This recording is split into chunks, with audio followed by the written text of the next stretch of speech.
We are live. Hello to my lovers and haters. You got a lot of those now. Both. Got a lot of lovers and a lot of haters. Nothing wrong with that. It's actually the more people you have hating on you, the more you're doing something right. Because in today's world, there's a lot of brainwashing. So people are going to divide you into two camps. And if you're in one camp and you're pissing off the other, at least you're doing something. But if you are in one camp and you're pissing off both camps, then you're really standing out. I think I piss off both camps. Maybe not anymore, the liberals, but it's been that way. Did you guys see the rise of Hunter Biden? That shit's fucking crazy.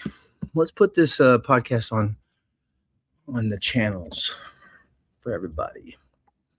Let everybody know we're here. Yo. What's up, Ruben? Saying hello to the family.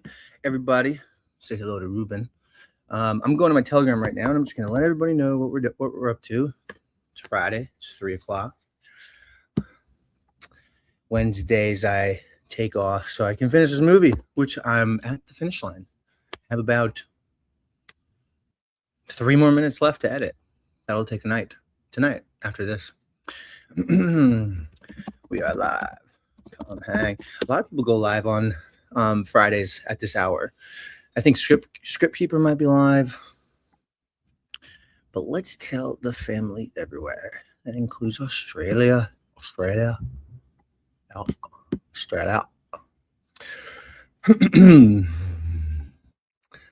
It's crazy ass world, man. Hunter Biden is starting to make more sense than anybody else.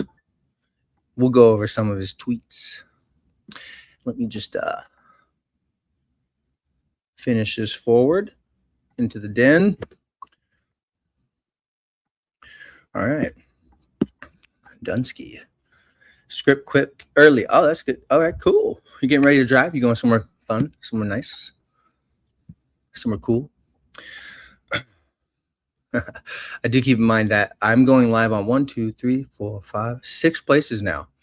And one of the most recent I've added is my backup YouTube. So I don't know if this is someone from that channel going like, Nick, is that you?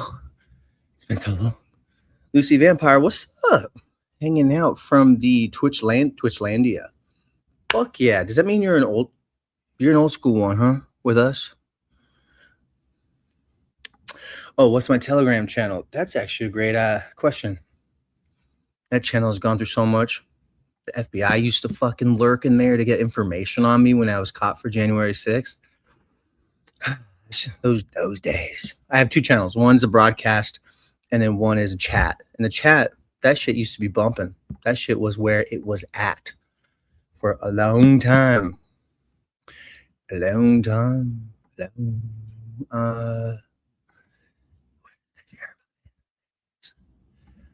Where's Rachel? Here it is. Okay, here's the link for you. Lucy Vampire. What's up? Welcome back, though. And you're messaging from YouTube.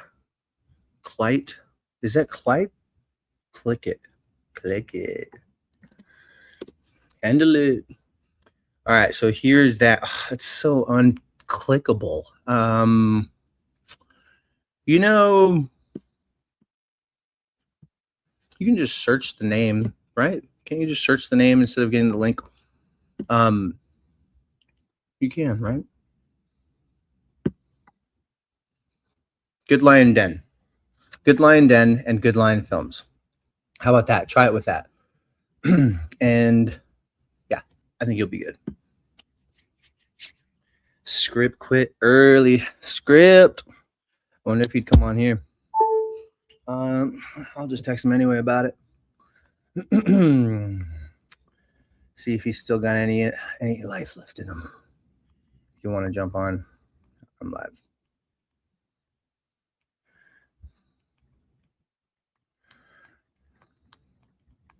All right. You're in. Got Simone Bell. What do you guys think is going to happen? Do you guys believe in the plan still?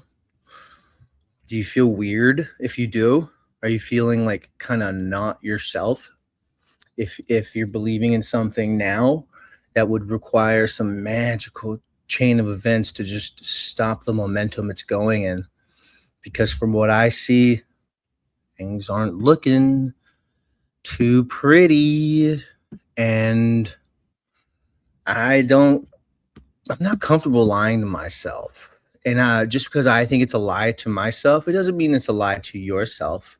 That's for you to conclude and to get to at some point. Not really for me, but you can take what I say and see if it works with you at all. But honestly, it doesn't look good. Things aren't looking good. Things aren't looking good one bit. Things do not weigh out well right now. No plan is going to convince me that something good's going to happen, and people like to shit on others for believing that. And that's, I think, something you got to fix within yourself. Maybe instead of talking shit, sit back, evaluate your beliefs, and see why so many people are reaching this conclusion. And then also look at the Epstein files. If you don't want to look at it, at least understand there's a reason why you don't. And it might be because you're afraid of finding something you don't want to find out. Because why else would someone tell you not to look at something other than they don't want you to discover something? So when Trump says don't look at the files, it's a Democratic hoax, that's red flag number 11,000. You got to be paying attention. That's a big one. You have to look into it yourself if you're a truther, but then you're starting to find out maybe you're not. Maybe you're not a truther. Maybe you're what I would call a continuist. You don't care about the facts, okay? Because what matters more is the emotional balance that is being had around your life. Because if we all agree on something to be the truth, then at least there's peace until there isn't. And then you have the archivists, the people who are the truthers, who want to go out and find the truth. Hey, that's a weird camera angle. Whenever I'm on another thing, the archivists want to find out the truth. They're not satisfied with the story that everyone's agreeing to believe. You could look at that like the people in the QAnon are the continuists, and the archivists are the truthers who are going, wait a second, these posts and this reality, this isn't lining up.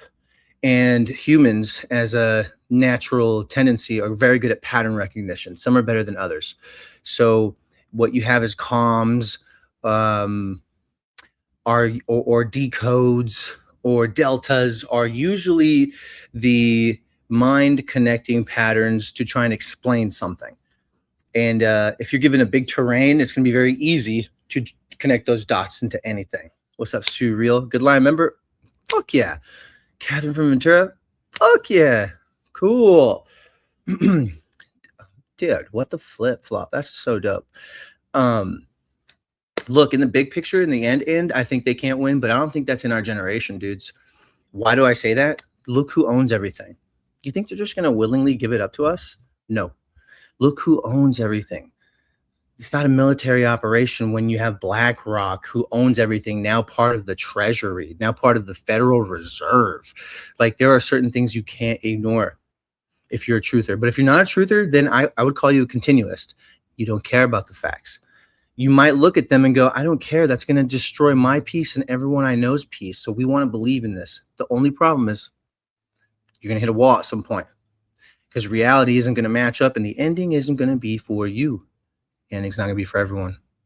And then there's a third category. People who are like, look, we don't care about both of you. We just want to live in nature. We just want to live our fucking lives. Like, y'all need to get your shit together. We just want real peace. And that's why and the thing is that they're all right. Everyone's correct. Now everyone's divided because they think they're the only people that are right. But the continuist, they are not wrong. They have the ability to want peace and to tell the same story. It's kind of like religion. If we all believe Jesus died for our sins, then we can have a good life believing in that, right? Yeah.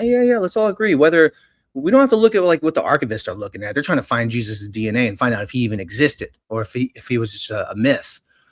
And then there's the people who are like not religious and not trying to find the truth and just trying to fucking live. That's what we have in the world right now.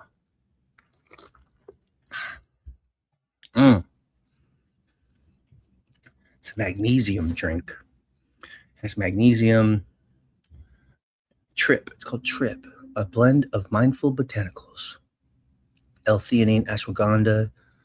You can read it from all the way over here. And I noticed a lot of people on social media that's where people sign up to really like entertain themselves or sheepify their beliefs or showcase their sheep. Brainwash believing. Here's what I think. Here's why I think that. I just saw the Michael Jackson thing on Netflix. And people say, don't trust Netflix. But then everyone will say, watch Leave the World Behind. You know? Angela. Leave the World Behind was produced by Netflix. You know, all the truthers at that time. Watch it. Oh, my God. And then now all of a sudden people are like, I don't know about Netflix. Be careful what they say about Michael Jackson. These motherfuckers didn't even watch the documentary. If they did, they see that the documentary is not calling him guilty. But I am. That motherfucker was so... I used to think he was, and I thought he wasn't, because sympathies lie in different areas. But if you look at Michael fucking Jackson, first of all, look at him. Look at him. That is creepy. Listen to him. And I'm sorry if you love Michael Jackson. So do I. Let's separate the musician between the guy who is trying to justify sleeping in bed with children. That's crazy. And there was a pivotal interview that led to the whole movie coming out and the lawsuit. What's his name? Bashir? Whatever, the documentary filmmaker. He did an interview with Princess Diana where she was talking about the three-way marriage that they were in. Big bombshell drop. And MJ's, I guess, one of his friends or lawyers was like, MJ just wanted to do this interview because the guy did one with Diana. He didn't know that this guy was going to come with some questions. MJ brings a little kid out that he saved from cancer, and they're holding hands like this, and the kid's like this, and you could see a little bit of intimacy, and I could see it in the little boy. I could see it in the little boy that little boy was getting fucking touched, dude. And then he on camera comes out and admits it. And he talks about a briefcase with books of naked boys. That shit, they went and found it. No lie. So like people these days are afraid of the truth because they're afraid of what happens to the continuity of their own pack, of their people who've accepted them. Oh, I don't want to think different, man. So I'm just going to be part of the continuity and just hope everything's fine. But then you have the archivist, us, the truthers who want to find out, who are tired of being lied to. We could smell the difference in the air when we're being lied to. So we want to find out. And then people get all fucking tribal. Oh my God, how could you think that on Instagram specifically? Some people were like, oh my God, dude, I trusted you. Those are continuists. They're not assholes. They're not lost. They don't value truth. They want to protect their feelings. That was fake. Nino swears it was him because he's a fucking idiot. That shit was AI. There's a lot of tricky ways to find out what's AI. The Neuralink video with the black dude who said he just got Neuralink, that's AI. All of it. Here's one clue. When there are images in the background, like street signs that might say one way, study those. Look, they're not spelt right. The letters are not even English. That's how you find out. No, Michael Jackson's not riding a bus. Nino is a fucking idiot. He's a buffoon. I think he's actually low-key retarded. I think he's been hit too many times in the head. And he has, literally. You lost your favorite hair tie today? Oh shit. I read that you lost some hair today. And I was like, oh fuck. So anyway, things are requiring more of an open mind these days. And also I wonder, guys, we might think we have a clue, but we have no idea. You think you know, but you have no idea. Was that from the real world? Nino has a big ego. He does. And he's a little bitch. Like no one should complain about how much it takes to take care of their family. If you have to take care of your family, be a man. Be a man. Be a man. I can't do it, but be a man, bro. Don't bitch about it. That's like your mantra. And you know what I see that as? That's like people putting their dying relatives on a pedestal. Bro, if you didn't put them on a pedestal while they're alive and you start doing it when they're dying, you're trying to milk people with your empathy or with the sympathy card. He's a tiny weenie sized bitch. Damn. That was good. That was good. Russell Peters. He's funny. I saw him live in a very small venue. Nick Viador's MJ. And that's the thing, dude. Here's what I posted from somebody. I can't remember where he's from. This is a like a publicist. No. He works for the New York Times, I think. He wrote, MJ should be looked at the same way as Epstein. No grown-ass man, no matter what great music they've made, that's the only reason why people jump on a bandwagon to say it's normal because he's Michael Jackson. He just loves children. Are y'all using your brain? Though he's admitted to sleeping in the same fucking bed with children. His only friends are children. He created his own Disneyland to wow the children. He created a drink called Jesus Juice, where they put fucking alcohol in a soda can and the kids would drink it. The audacity for people to go out there and call other people like ignorant and stupid for not believing in the king of pop. Bro, just connect the dots. Look at it. He had 2 books of naked boys at his house in a black briefcase that they found when they first raided it. MJ wasn't even there either. And you know where he was, according to the Netflix documentary? Went to Vegas. Once he found out that they were actually raiding his house, he went to Vegas and had a massive party with a bunch of German boys in his hotel room suite. And whenever they would bring food or whatever, he would open the door wearing some fucked up shit, grab it, and close the door. Now, people don't want their illusions shattered. Are they weak? Some people could say so. Are they preferring of a comfortable reality? Yes, that's what it is. And that's what I think the struggle is with what's left of MAGA and the MAGA that woke up. The MAGA that woke up, dude, we used facts over faith. And the people who are very faith-oriented, like those diehard Christians, I think Q was developed for them. It is a savior complex that they are used to. All they need is scripture to reference. Q post, reference. And the ones who become so fucking obsessed with it are just like those religious zealots, the people who are fanatical, like Jason Q. And when you start to crush their reality just a little, they start throwing the papers and acting like a child. The psychology is the same, dude. And they made Trump the archetype for Jesus, which is why many people say, well, God chose Trump.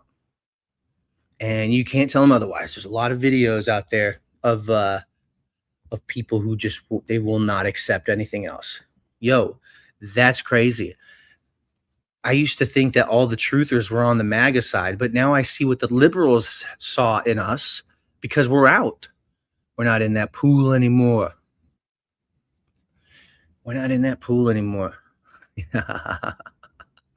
All the chicks in here are hot, bro. Welcome. Welcome.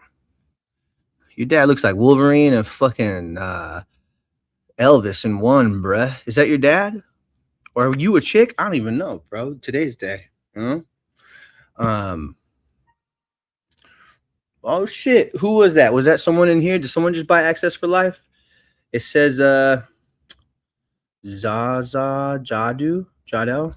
Is that any of you guys? Whenever anybody gets a membership to Good Line TV, I'm gonna shout you out on here. I just got an alert. Access for Life, yo, that's fucking dope. Mad love. Come on, let's go. Wait, that's a lady? No, come on now. Dude, I love that. Most of my audience is ladies, bro. To be fair, my love. Dude, that's the thing that I don't think people are understanding. They're all. It's a thing that happens. You get up to that club, it's a thing that you're going to get tempted with. Or it could really be this. How long has Epstein's operation been going on for? They say like late 90s, right? What was the island before?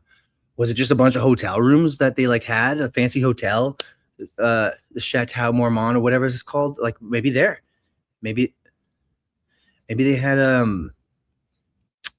maybe they had cameras in hotels and that's where the initial thing started, or maybe they had other islands that no one knows about. And which the reason why I'm saying that is how long have they been cloning for? How long have they been cloning for? Because I really look at Michael Jackson. Imagine if they were just getting their cloning tech down. And they're like, shit, how do we pull this off? Because this doesn't really look like him. We don't know how to make black clones. That's 4.0 release. Fuck, we fucked up on his face. Why don't we just get him a nose job? Yeah. Why don't we just like put makeup all over his face all the time and say it's him? He is the most not looking like the person he grew up as ever in all of everything. So that was you? Oh shit, that was you. Cool. Yo, come on. That was tight. Let's go. Everyone should sign up for Good Line TV. He really has a bunch of incredible movies. Can't find what he's got anywhere else. Thank you, sweetheart. Guys, that's not only the movies that I've made, but a bunch of movies that woke me up and other people. Specifically, Europa. That's a big series. That's a good series. Maybe we'll watch the first episode here. That's not a bad idea. And then also the greatest story never told. That's a good one. That'll make you understand our guy Adolf. Adolf was just doing what everybody else was doing, bro. They were fucking cleaning house, cleaning the streets. Let me get this out of here. Because they were infiltrated with fucking, a lot of juice. A lot of juice. Where's that fucking? It's not there. All right. But I want it. Oh, there. Okay. Cool. There is like, I don't know, thousands of titles on Good Lion. And from me, there's like 400, almost four. No, yeah, it's like 400. Almost 70 I've made as films, and then the rest are collaborations with other people. But honestly, it's cool. If once you start to see my style and how I tell the story, and you can see how it's evolved, you can get excited for future movies about like, what else can I do now? Because that's what's up, Kim. Hey, welcome. We've been out there on the fields fighting for each other. I got it really heavy into X over the last week, except for the last 2 days I took a break. But I had some bangers, made some X friends, which is cool. Had a lot of fun. I was looking for the raid by the feds when they got you. What do you mean? You were looking for the raid by the feds when they got me for January 6th? I'm not sure why I put married. I don't know that they were married. What are y'all talking about? Oh, really? And Lilith, man, a lot of Satanists, they reach out to her. She's a little sex demon. I believe she was a clone. I wonder if Michael Jackson's a clone. I wonder how many are out there. What Trump is exemplifying is clone activity. Most people don't want to go there. Most people don't even want to read the Epstein files. So when you start telling people clones, like I made a movie on clones, it becomes very evident that we're not seeing the technology that is out there at all. There's technology out there that's far out beyond our imagination. If you watch the movie S4, you'll get an idea that in the 70s, we were flying UFOs. We didn't know how they worked specifically. We understood the parts and how they worked together, but not the science behind it. But we very well might be the only UFO maneuverers on this planet. There might not be an organic UFO. I don't think there was ever UFOs that came here and crashed. I think we found them. I think that's what happened. Because none of them are fucking banged up.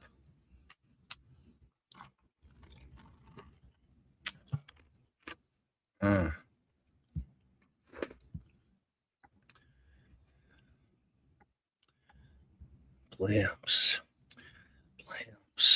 Yeah, January 6th, I got arrested a month later.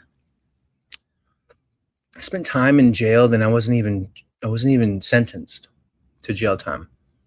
So it was kind of like I got a 45-day field trip.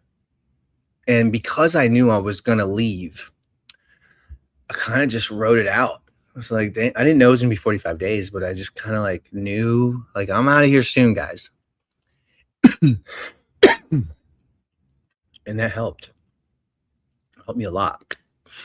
Because then, like, I always tell everybody this, the very first moment the FBI came, they like smoked the bowl, and the two FBI chicks are hot, and then they're complimenting my tattoos as I'm getting arrested. And I'm like, okay, I had an Adderall and weed. They start asking me questions. I give them everything. I was like, you want my phone? You want my passcode? And they're like, yeah. So, okay, you want my computer? You want my password? And they're like, yeah. Because of that, the judge was like, dude, this guy's got nothing to hide. Let's fucking be light on him. That's literally what he said to me when I told him he wasn't light on me. And I was like, damn, you're right, bro. Like, I didn't even get charged. I got time served. My brother snitched. I used my I used my ATM card to take money out of I used my card to get money out of ATM, and I think that flagged. Yeah. Here's an interesting thing, though. That day or around that time, there was a guy in a wheelchair at the gym, and I don't know if he was part of the sting, but I'd always go to the gym, so maybe if they knew I was there. But this guy, him and I end up having a conversation. And this guy, he's in a wheelchair. He's fat. He's old. He's black. There's nothing wrong with that last part, but there's something definitely wrong with being fat. And old, you can't work with that. I mean, that's God's thing. But he ended up telling me about his son who worked for the CIA, and then all of a sudden didn't. And one time came over and they talked, and he was leaving, and his dad was like, "Son, why are you packing a gun?" And his son turned around and said, "Dad." No. His dad said, "I thought you quit working for the CIA." He said, "Dad, once you work for the CIA, you always work for the CIA." And then because his dad told me that, I was like, well, I just want to tell you, man, I'm a January 6er, man, like kind of on the run. And I think that was the dumbest but most intelligent way for me to set up my own gathering, because I remember seeing that kid's could have looked like that guy's son at a bar, and then the day that they got me. So maybe that was part of it. Once you work for the CIA, you always work for the CIA. And there's people on X right now, like the Leah files. She always opens up saying that she used to work for the CIA. Why are people taking these people seriously? I would be very cautious to take advice from anybody who used to work for the CIA. Yeah, Tammy, I think you got a good point right there. She says, in my opinion, I believe Charlie Kirk and Erica were both replaced with clones. She went to prison while he faked his death. Well, no, she wouldn't be in prison. That doesn't fit. It gets hot under here. No. I mean, no. I don't think the exploding of the Tennessee warehouse where they built the explosive and killed 15 people to hide that secret would have happened. If Trump is bad, why did J6 happen? Trump didn't do J6. General Flynn and people who didn't want Trump to win did J6. Trump did not do J6. People who didn't want Trump in office, they did it. And I think that's you got your fake rhinos, which is Flynn, and then you have Nancy Pelosi, and everyone wanted to bring him down. And if they're going to bring him down, they want a replacement on the Republican side. So what they wanted was us to tear that bitch up, which is why there was a force in there that was creating the false Ashley Babbitt got killed story. Because she didn't. I don't know if you've seen it, Kim, but yo, Script, you must have texted me back then. Let me see real quick. No, you didn't. What's up, bro? Flynn Bros ran that shit 100%. And that's what I think the Pelosi cahoots extended, because really there's no difference between left and right, dude. Everyone's fucking scratching backs and doing some favors, paid to play type stuff. When I started to expose that, Script did to a lot of people. Actually, dude, that was a hot moment on the internet, on X. We were getting fucking thousands and thousands, hundreds of thousands of views on our exposing of Flynn through Ariel. That was a good time.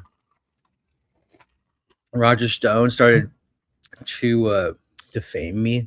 I took that as a compliment, dude. First of all, no one's gonna fucking take what you're saying about me seriously. A, I'm not that big yet. B, no one trusts you.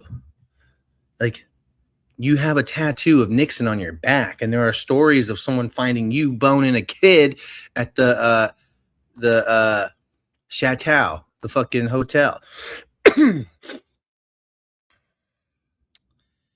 he looks like a fucking creep. That's what I'm saying. The universe will show you from how they make you, how he makes you. Like, I remember when I went to jail, the first bay I was in for 30 days. One guy's like, those are the Mexicans. Yeah, duh. Those are the blacks. That's where the blacks hang out. That's where the whites hang out. Those are the pedophiles. And I was like, damn, bro, they really do look like pedophiles. They're usually bald and have glasses. All that now. Dude, and the AI thing, the fucking data centers, guys. For those who are awake and are planning on preserving. Oh, tight. You're busy. That's cool. Oh, good. You're celebrating. Having fun. I like that Script. I think you should stock up food. I don't know what's going to go down here, man, but look, we don't need that many data centers. I don't know if the elite now are taking care of their families underground, and by families I mean cities. There's too much happening right now for any Q post to explain away what's happening. The only bridge would have to be faith, and a lot of people don't roll that way when they can smell the shit brewing. It's kind of like when Trump farts in public or shits his pants. A, you can hear it. Can you see it? Well, you can see everyone's reaction to it. And then you have some people who ignore it completely. And that's what I think the Trump supporters are doing. They're ignoring all the shit that he's fucking shitting into his diaper all over America. They're ignoring all that. They're pretending that he don't even shit. They literally pretend like his shit don't stink. I'm hanging out. Hell yeah. It's 3:33 right now, so I'm just chilling. If you want to jump on later, I'm just shooting the shit. I don't know how long I'll go, but I do have energy again. I'm not sick anymore. Sick for like 3 weeks, man. I went keto, did ivermectin. I couldn't really smoke weed that much. 333. And yeah.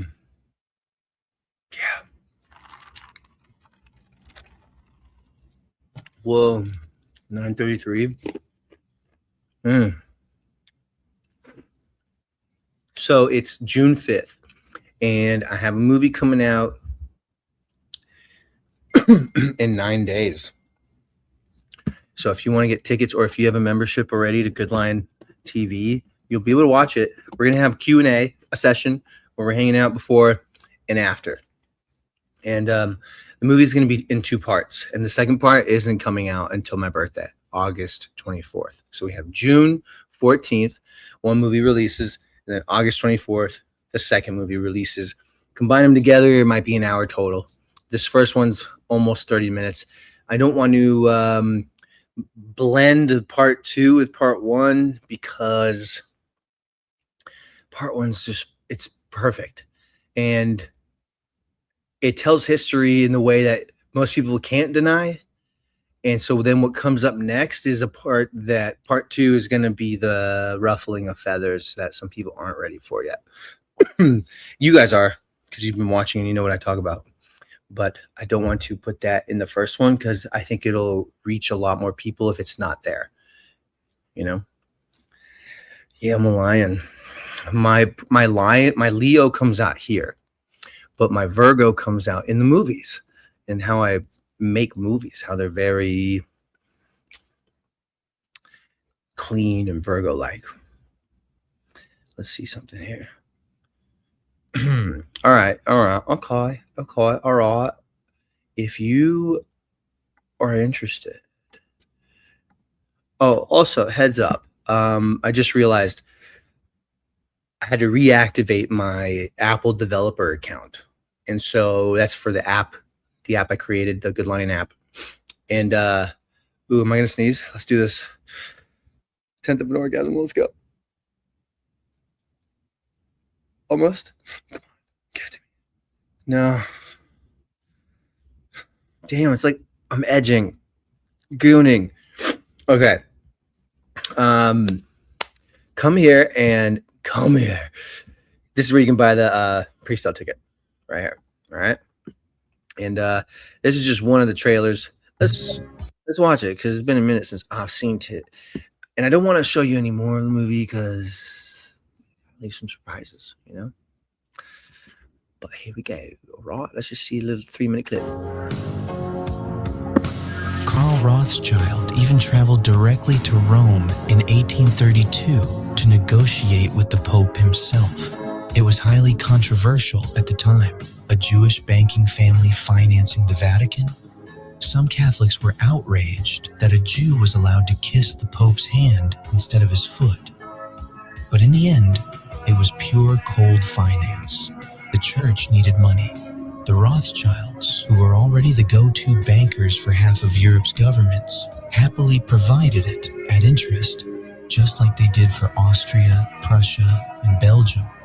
This was a very profitable business, which ultimately led to the Rothschilds' war machine.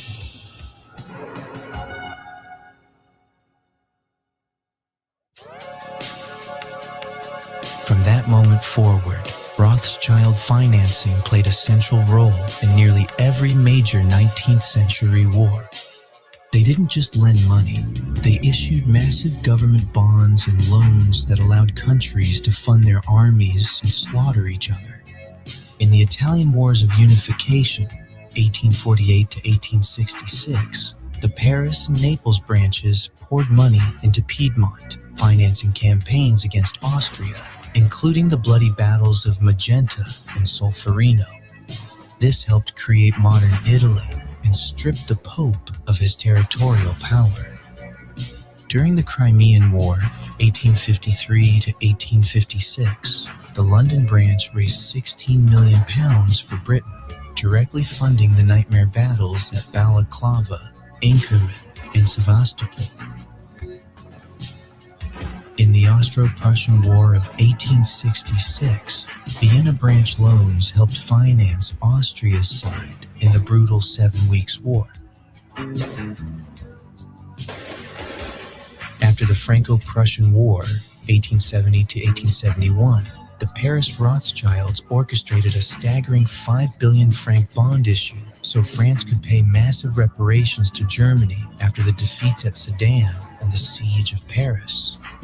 This was their genius. They financed both sides, before, during, and after the conflicts.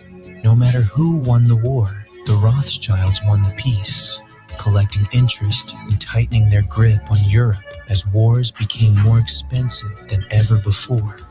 But none of their investments would yield a greater return than their role in financing the creation of a Jewish homeland in Palestine, a project that would eventually become the State of Israel.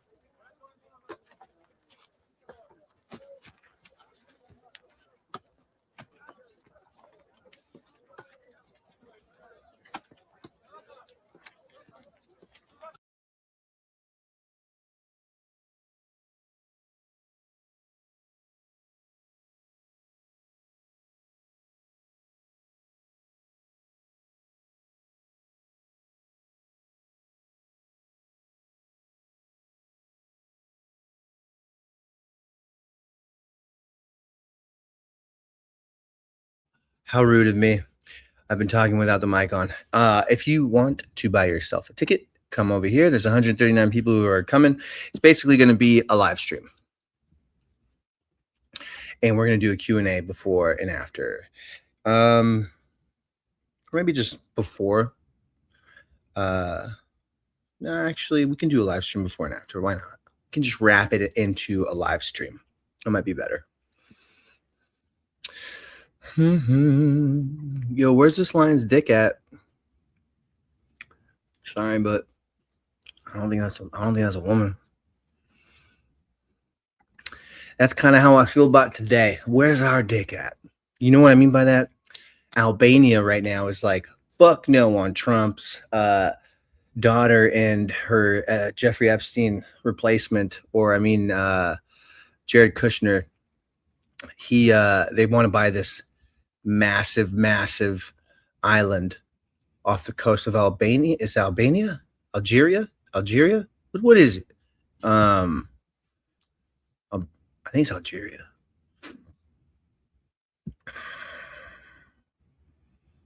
Anyway, I have a video I want to show you that explains why. It's not that they were fucking swimming on a boat and swimming and saw it and wanted to go inside or check it out. That's all bullshit. It used to be a military zone. They've got hundreds of miles. I don't know about hundreds, maybe thousands. No, tens of miles underground that are all bunkers and military related. There's a reason they want all that. And also you control that that peninsula, that strait, if you have that. And now their people are like, fuck this. And they're organizing like we should. They're organizing with courage, with strength that I've never seen before. So let's watch this one. Into a luxury resort. Kushner is not buying that island in Albania to turn it into a luxury resort. Kushner is not buying that island in Albania to turn it into a luxury resort. The story that they've put out is that this is a luxury resort project backed by the Saudis and facilitated by the Albanian government. So this is the island here. Look what even Google Maps has labeled this as, firstly. But let's zoom out a bit. That island is here, right there. It is at the exact point where the Adriatic Sea becomes the Ionian Sea, approximately 56 miles from Italy. The single most important geographic fact to understand is that whoever controls this island, Strazan, controls the Strait of Otranado. This narrow choke point between Albania and Italy is the only maritime gateway between the Adriatic and the Mediterranean. Historically, every single navy that has ever wanted to dominate this area or control trade through it has had to occupy and fortify Sazan.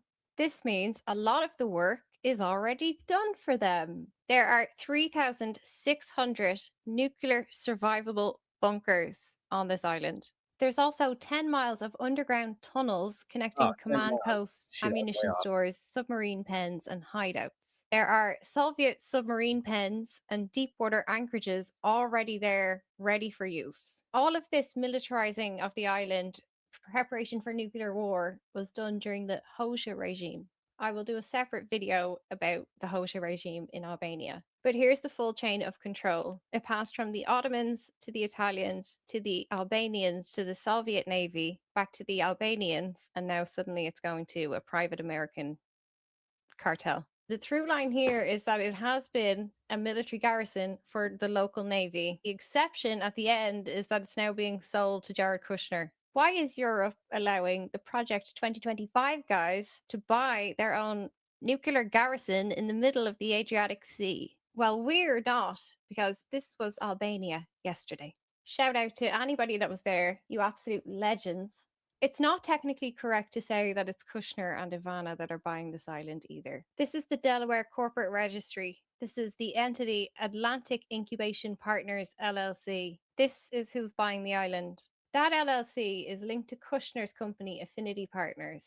And the CEO of Affinity Partners, Asher Abashira, is also listed as the chairman of Sazan Real Estate Development Company LLC. The legal home of Atlantic Incubation Partners is Delaware. It was formed on the 5th of April 2023, EN 9233297007. Kushner is the public face of this, but I'd like to introduce you to the rest of the Affinity Partners team. You'll get it here. Chad Mizell is Senior Legal Counsel for Affinity Partners. He served as Chief of Staff to the United States Justice Department in 2025. That's an immediate conflict of interest, and we're only at the first name. Nick Butterfield was the former Deputy White House Policy Coordinator from August 2019 to January 2021 under Donald Trump.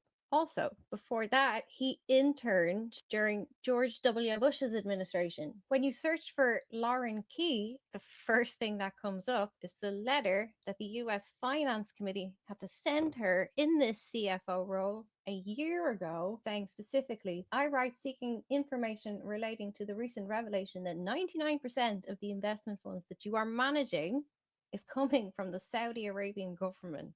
This is Chairman Wyden's letter to her, where he literally opens it saying, it is deeply concerning that several Middle Eastern governments are using funds managed by Affinity as a means to pay millions of dollars in fees to the president's son. When I search for the name John Rader, the first thing that comes up is his bio at the Hoover Institution that confirms he is also senior counselor at Palantir and was chief of staff to the US Senator Bill Hagerty. He also spent 4 years in the White House. The next slide is what they call their global research and geoeconomics team. The first one, Major General Miguel Correa, is a retired Green Beret 2-star US Army general. He was the defense attaché, which is the highest ranking member of the armed forces stationed in an overseas embassy. He was in Dubai. There, he coordinated a secret 2017 US Special Forces rescue of a downed Emirati helicopter in Yemen. He saved a wounded Emirati royal and became the personal hero to the Crown Prince. He is credited with coining the name Abraham Accords. Charming. The next one is Kevin Hassett, head of global research. Another screaming conflict of interest. Hello? Is the US democracy just for decoration? He is currently the director of the White House National Economic Council, the most senior economic policy job in the building. He is also a senior fellow at the American Enterprise Institute, a teacher at the Columbia Business School, and has research affiliation with NBER. So the man who is currently the architect of US economic policy is also the head of research at a fund that is 99% financed by Middle East countries. That is a live conflict of interest and unresolved one that demands a disclosure check, but it's not my country, so somebody should put some pressure on. And then this one, Cale Klingenpeel, is the former chief economist at the America First Policy Institute. You know, the Trump-aligned policy shop? Now, they're partners. Asad Nayavi is also a partner at Apis Partners, a private equity fund, and Wolfenson Fund Management, another private equity fund that was founded by the previous World Bank president, James Wolfenson. He's also ex-Lazard. It's weird how I read those positions as crimes, but he would probably hear them as a flattering compliment. But anyway, the pattern across his CV is the same machine, extracting fees from the poorest people on earth and dressing that up as inclusion. It's similar with the second one. Brett Perlman is also PE investment banking. I'd love these men to know that if I was sitting looking pretty in a bar with my girlfriends and they tried to send us drinks, I would spit in it and walk out. He was Blackstone's first ever undergraduate hire in 1989, rising to senior managing director. He then went on to co-found Elevation Partners, another private equity firm, a Silicon Valley one. Avi Berkowitz, also in the White House under the Trump administration. He worked on Trump's peace plan, the Gaza peace plan, and on the Abraham Accords. He was actually the lead White House negotiator on the Abraham Accords, the deal that normalized Israel's relations with the UAE. And then Tom Storch, according to the Atlantic Council, is a distinguished fellow in the Project for the Middle East Integration. Also, the deputy director of the National Economic Council, the deputy assistant to the president for the International Economic Affairs, the US lead negotiator at the G20 and the G7 coordination during the US host year 2020, senior director for global economics at NSC, and a senior international affairs official at the Department of Energy. This is going to have to be a two-parter. Yes. Jared Kushner is controlling Trump behind the scenes. Trump is on the way out. It's crazy how like the same people who were like, oh my God, Biden's falling asleep. Yeah, he was. And now Trump is. And they're like, he works so hard. He's just taking a nap. It's crazy. And I think the one thing that the winners, I call the winners, are realizing is that left and right ain't shit. Get out of that mentality. That's kindergarten. Let's grow up now. Let's evolve. Let's go to middle school. And what middle school is about, that's actually cool, man, because it's being in the middle. High school is when you elevate higher above the middle and you go, oh shit, everything's the same. What is university? Well, then we create our own universe. We all get together and we create something new. Because right now, man, I think one of the only ways is either every human stops abiding the law and just doesn't create chaos, but just doesn't invest or pay or give back to where they're not trusting the government. If people created a bunch of little networks, a bunch of little tribes, they would all merge together at some point. I used to think that a big millionaire or billionaire could help the little people, but no one wants to do that. Oh, you saw that video around that long ago about Jared. Everything that we're seeing, the new IDs that you have to have.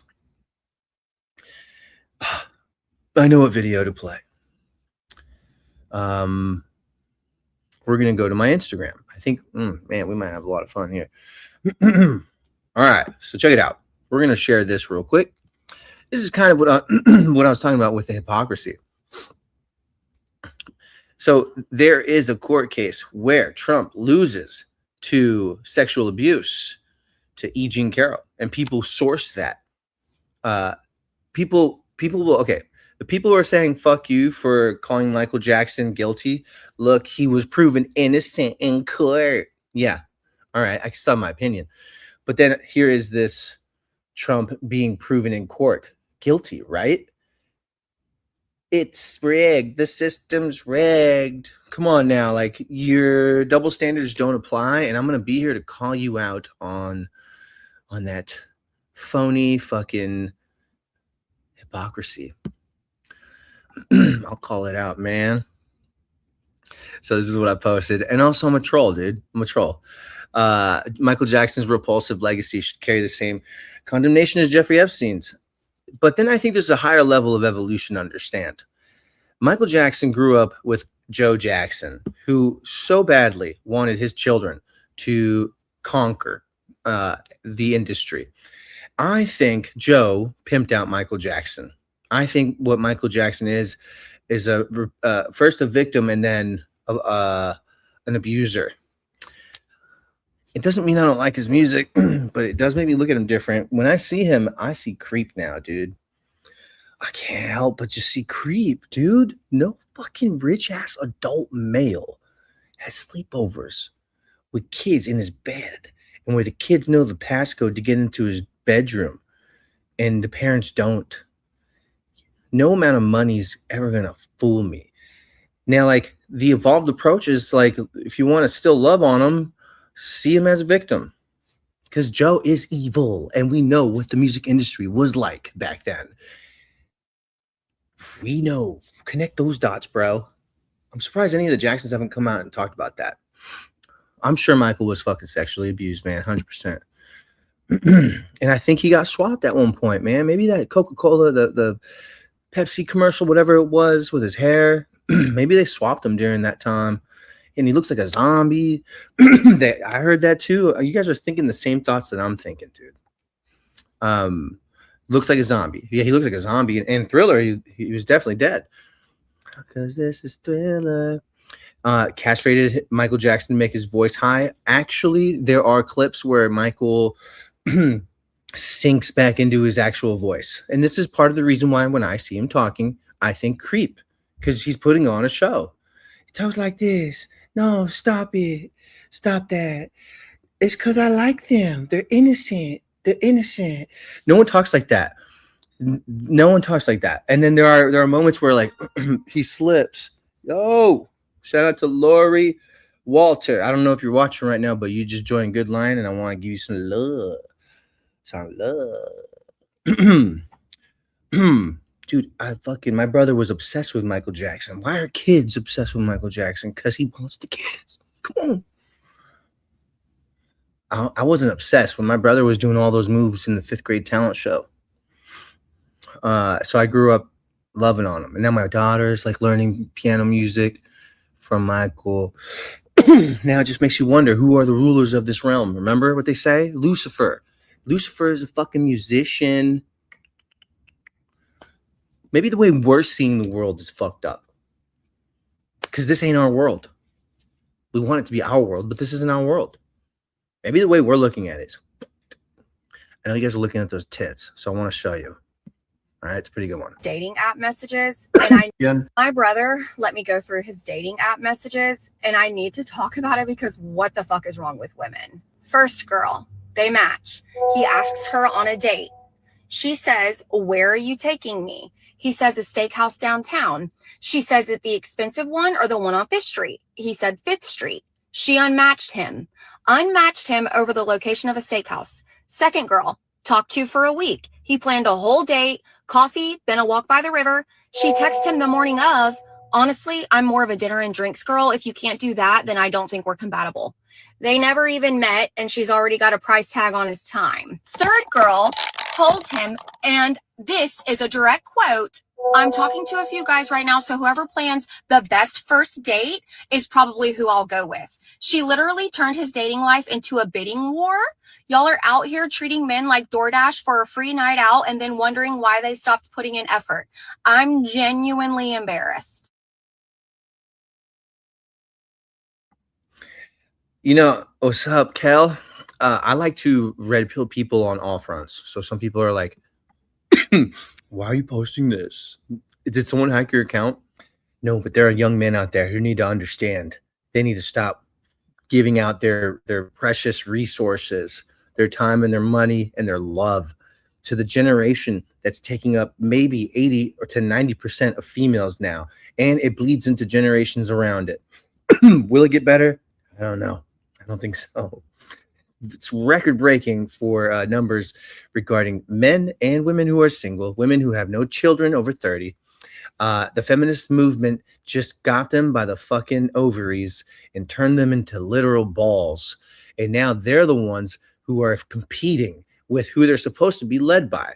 And it's creating a lot of fucked up shit for them because men, they age. I think I look better than how I looked when I was 33. When I first came on the scene, maybe I could have been a little preppy. I didn't have much leathery feel. I feel like for a man, the leather skin is like, this guy's been through shit. And also like the beard, when it grows out some white, then it's like respect, bro. You earn that. That to me, I love it. The males have it better getting older. Their seeds don't run out. At the very core of it all, their seeds don't run out. Now with females, they do. It's not the right time to be convinced by feminist traits that I can do what a man does. I can do it all by myself. No, you can't fuck yourself and have a baby. Not yet. What's up, Marley? Not yet. So I see it everywhere, dude. I even see fucking smart women calling it out just like her. And I love that. I love that a lot. I like it a lot. A lot. Dude, people got so mad that I said Michael Jackson was guilty. They'd stop following me. Fucking pussy ass bitches. Pussy motherfuckers. Oh my God, a different opinion. I can't. I just can't. Okay, we're going to get to some cool videos, all right? If you really want to know what goes on in my head, FBI, you should look at what I recycle on Instagram. Never want to do what men do. Nick, I'm going to have to watch the Brotherhood video you put out. I open up the podcast sometimes with the video of me smoking weed.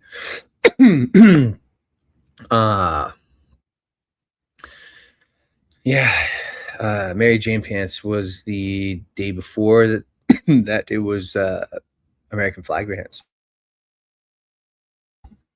Lordy. All right. Hey, let's watch this one. This one's a little more relative. I got to cough a lot.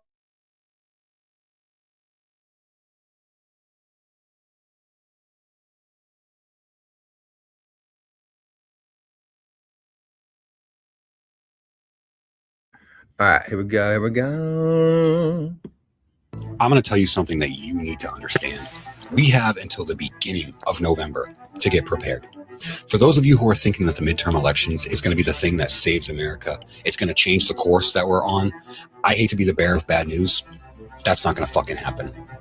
We have already seen it over and over again that this administration is willing to throw an obnoxious, abundant amount of money at primaries and local elections to get their candidates in. We have already seen that this administration still refuses to acknowledge the 2020 election results. This administration has vowed to put ICE agents at every single voting station across America. They're trying to push the Save America Act, which will gut voting rights for millions of Americans. And you still think this is going to be a fair game?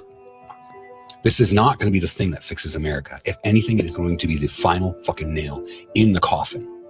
And we're not going to complain our way out of it. We're not going to make social media videos to get out of this situation. Peaceful protests won't even get us out of this situation. We need to start looking at the reality of what's happening and what needs to be done. And if you're still using terms like Trump derangement syndrome, libtard, maggot, or trying to compare the two parties to see which one's better, you're not ready to understand what's going on. And you're sure as shit not ready to come up with a solution that's going to help us, because you still have some kind of self-deluded theory that there is a system out there that works for us. But newsflash, we've had a two-party system for a long fucking time, and we are still in the situation that we are in now. What does that tell you? So while Trump and this administration are busy trying to put his fucking name and face on everything that they can, building UFC arenas, painting reflective pools, and all that other fucking nonsense, find a group, get together with people, and start figuring a plan. All these groups are going to come together at some point, so it doesn't matter which group you choose. Pick a fucking group and get in with them. Figure out how you're going to protect yourself and your family and your friends. November is right around the corner, and if I'm right, we're fucked without a plan. Stop thinking that it can't happen here. It already is. I'm going to tell you something that you need to. I think that's the part that most people don't understand. Stop thinking that it can't happen here. That's what happens everywhere it happens. And I think the average lifespan for like a republic is 250 years, right? And we're there. I wonder what Hawaii is going to look like. I think if the Hawaiian military here wanted to try and take back their land, that would be the time to do it. Did you hear about them changing what you call parents in New York? The mother will be the gestation parent, father the not. What the fuck, dude? That's stupid. I need some of that brown bottle cough medicine. No. Why suppress what is naturally trying to be released? It's like when I had hiccups, everyone wanted to recommend something, and I know y'all care, but just don't. I know what's going on with me. Just don't. I smoke weed. All right, got a problem? Got a card for it. I can use my medicine how I want. I still can't believe this is the guy. No.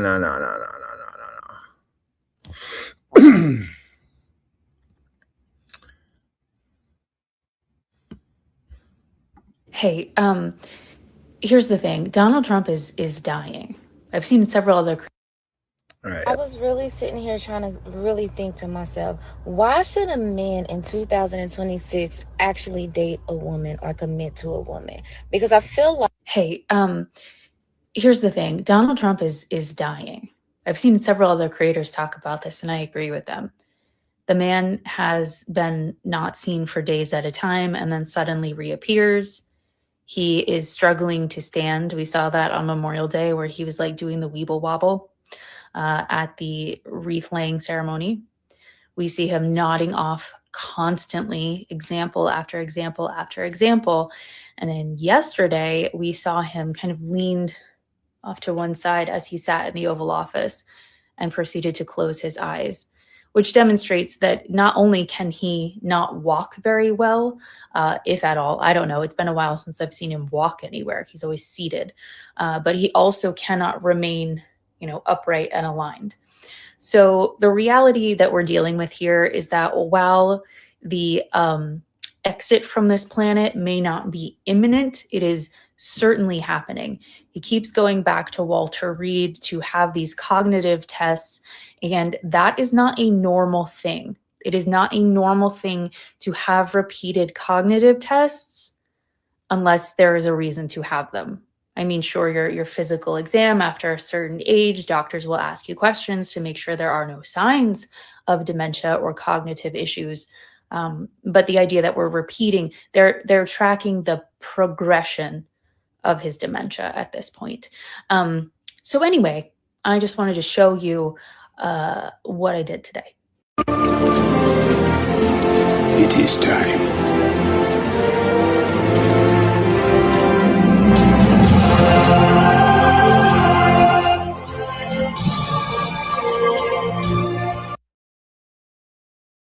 Okay, so she's getting ready to celebrate, which we should celebrate. Let's smoke some weed right now, everybody. Let's see. I still got a pack bowl. Why do you guys smoke weed? Let me ask everybody around, because I know some people who tell me, even though it's legal for me, they still have an issue with it. And what I think is, do they got wine at their house? Do they got vodka or tequila? Well, fuck, I would say I'm going to judge you way harder for fucking frying your brain cells when studies have come out that show the real frying is alcohol, not weed. Weed actually preserves your fucking neural cells. It is actually being found to be better. Well, we don't have alcohol receptor cells, do we? No, but we have cannabinoid receptor cells, meaning God fucking knew we should have weed. Did I just see smoke come out of there? Maybe it's a premonition of the smoke I'm about to exhale. Let's do that. I just want to put on a song for us to smoke out to. And then we're probably going to watch this video on this Statue of Liberty and what it was really about. That's the 30-minute. We'll do that after we smokey smoke. Tell me what kind of weed you're smoking. What kind of weed are you smoking? Oh my god. Sorry. Let's listen to that song. This guy's cool. Sure was. I'd listen to these people and I'm like, damn, what a world they create. And then I go find their Instagram and I'm like, nobody follows you. Just how it is in today's world, man. But the people who know, they know. The people who know, they know. Do you know? The people who know, you know, they know. All right. Endocannabinoid system. I've smoked weed since I was 17. I'm an old woman now. In perfect health. I still smoke every day. But you don't look old, girl. That's why. You look hot. Indica. Oh, cool. Everyone's sharing is caring. Puff, puff, pass. Well, let me tell you what I'm smoking. No, that's not what I'm smoking. But I'm going to add this to the bowl. This is called boba, which is an indica. Oh, grandma. It's limonene, linalool, and pinene. It's a lesser percentage of THC, which is good if you want to relax and not having like rushed creativity feelings. I do have edibles. I do use a vape. I use this medicinally. I don't know who's to decide whether it's, I guess, yeah, dosage is my, yeah. It just reminded me of grandma. All right. Let's, what are we waiting for, Nick? Come on, dude. Oh.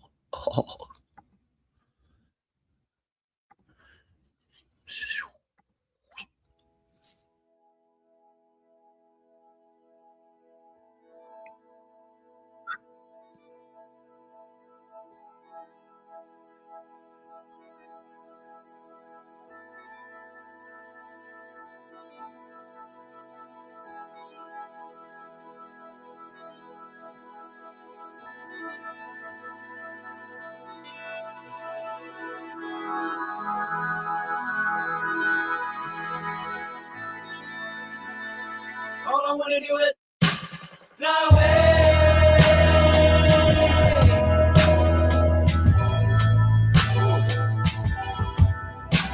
Fly away.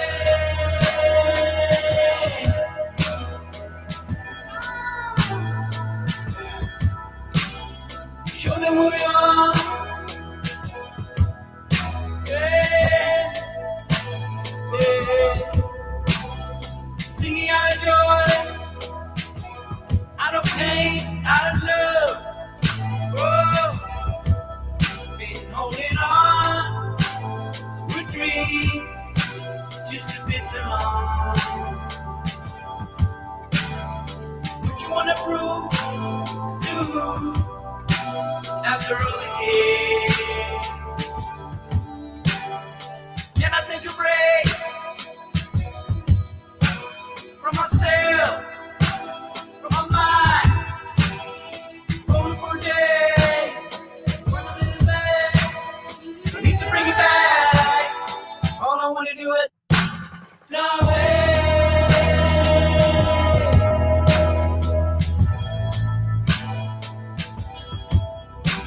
Fly away.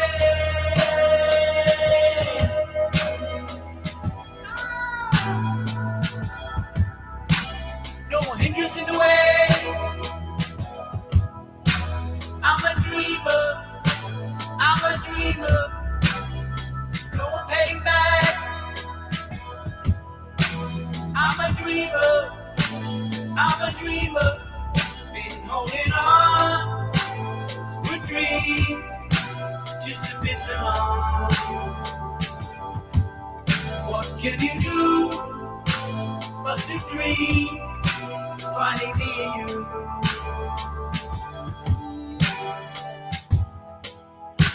Here we are, me and you. It's a fierce life. It's a fierce life. It's a fierce life.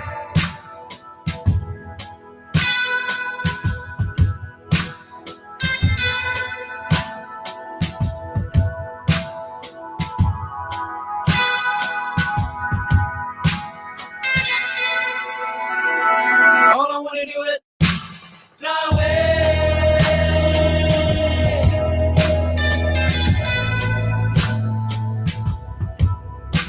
Fly away.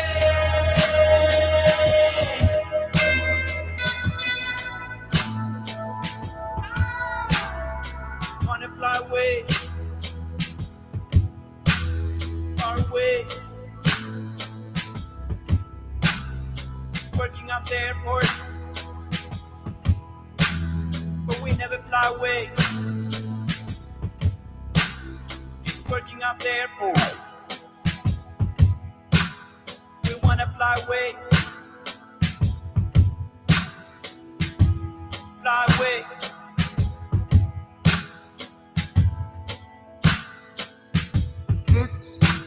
Fly away.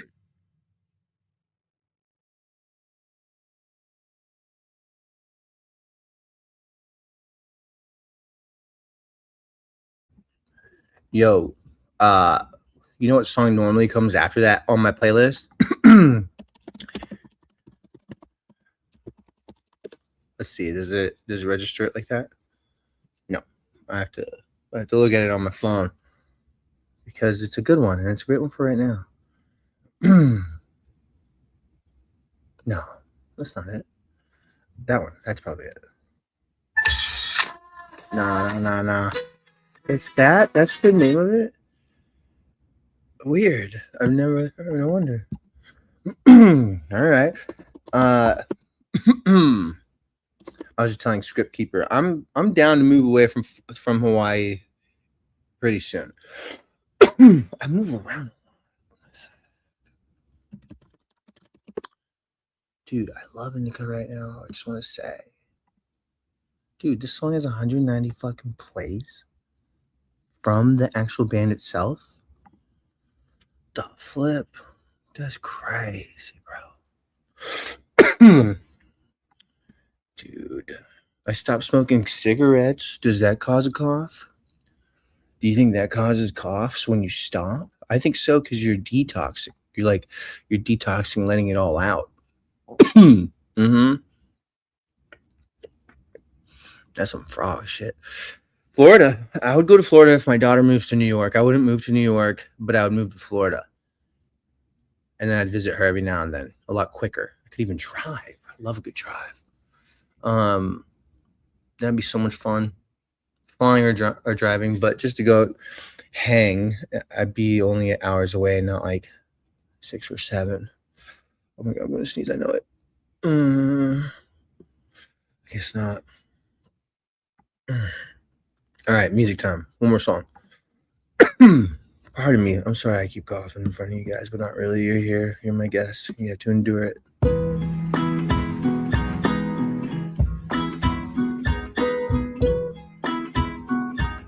A lot of people I know in Florida want to get How do you see things now? From way further out. Have you come around?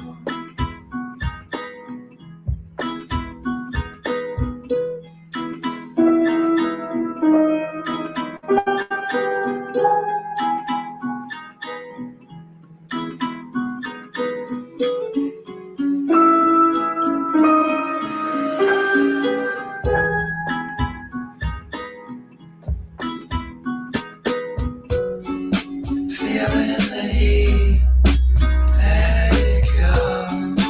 We can get high on whatever. Feeling the heat, let it go. We can get high on whatever. We can get high. We can get high. We can get high on whatever. We can get high, we can get high, we can get high on whatever.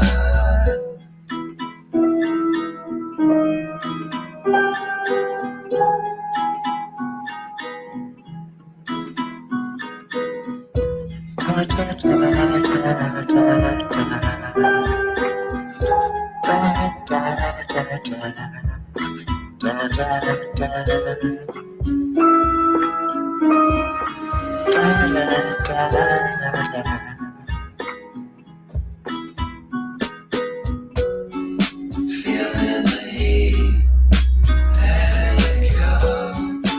We can get high on whatever. Feeling the heat, let it go. We can get high on whatever. We can get high. We can get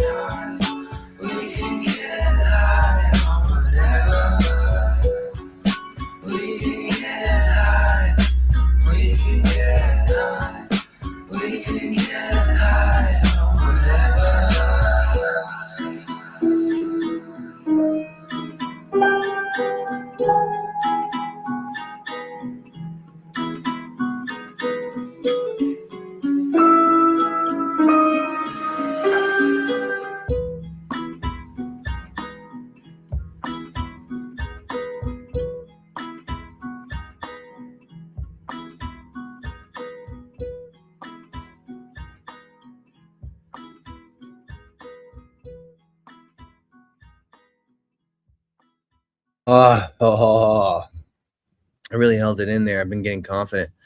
It's because I was sick for 3 weeks with lung action, and then now sometimes I'm a little too confident after like holding it in, you know. Anyway,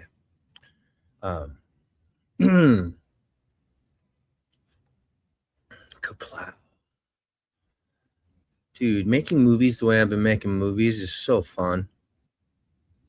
You know why? There's songs that I've heard in the past where I made music videos to them, or really actually there were films, but the music was accompanying it.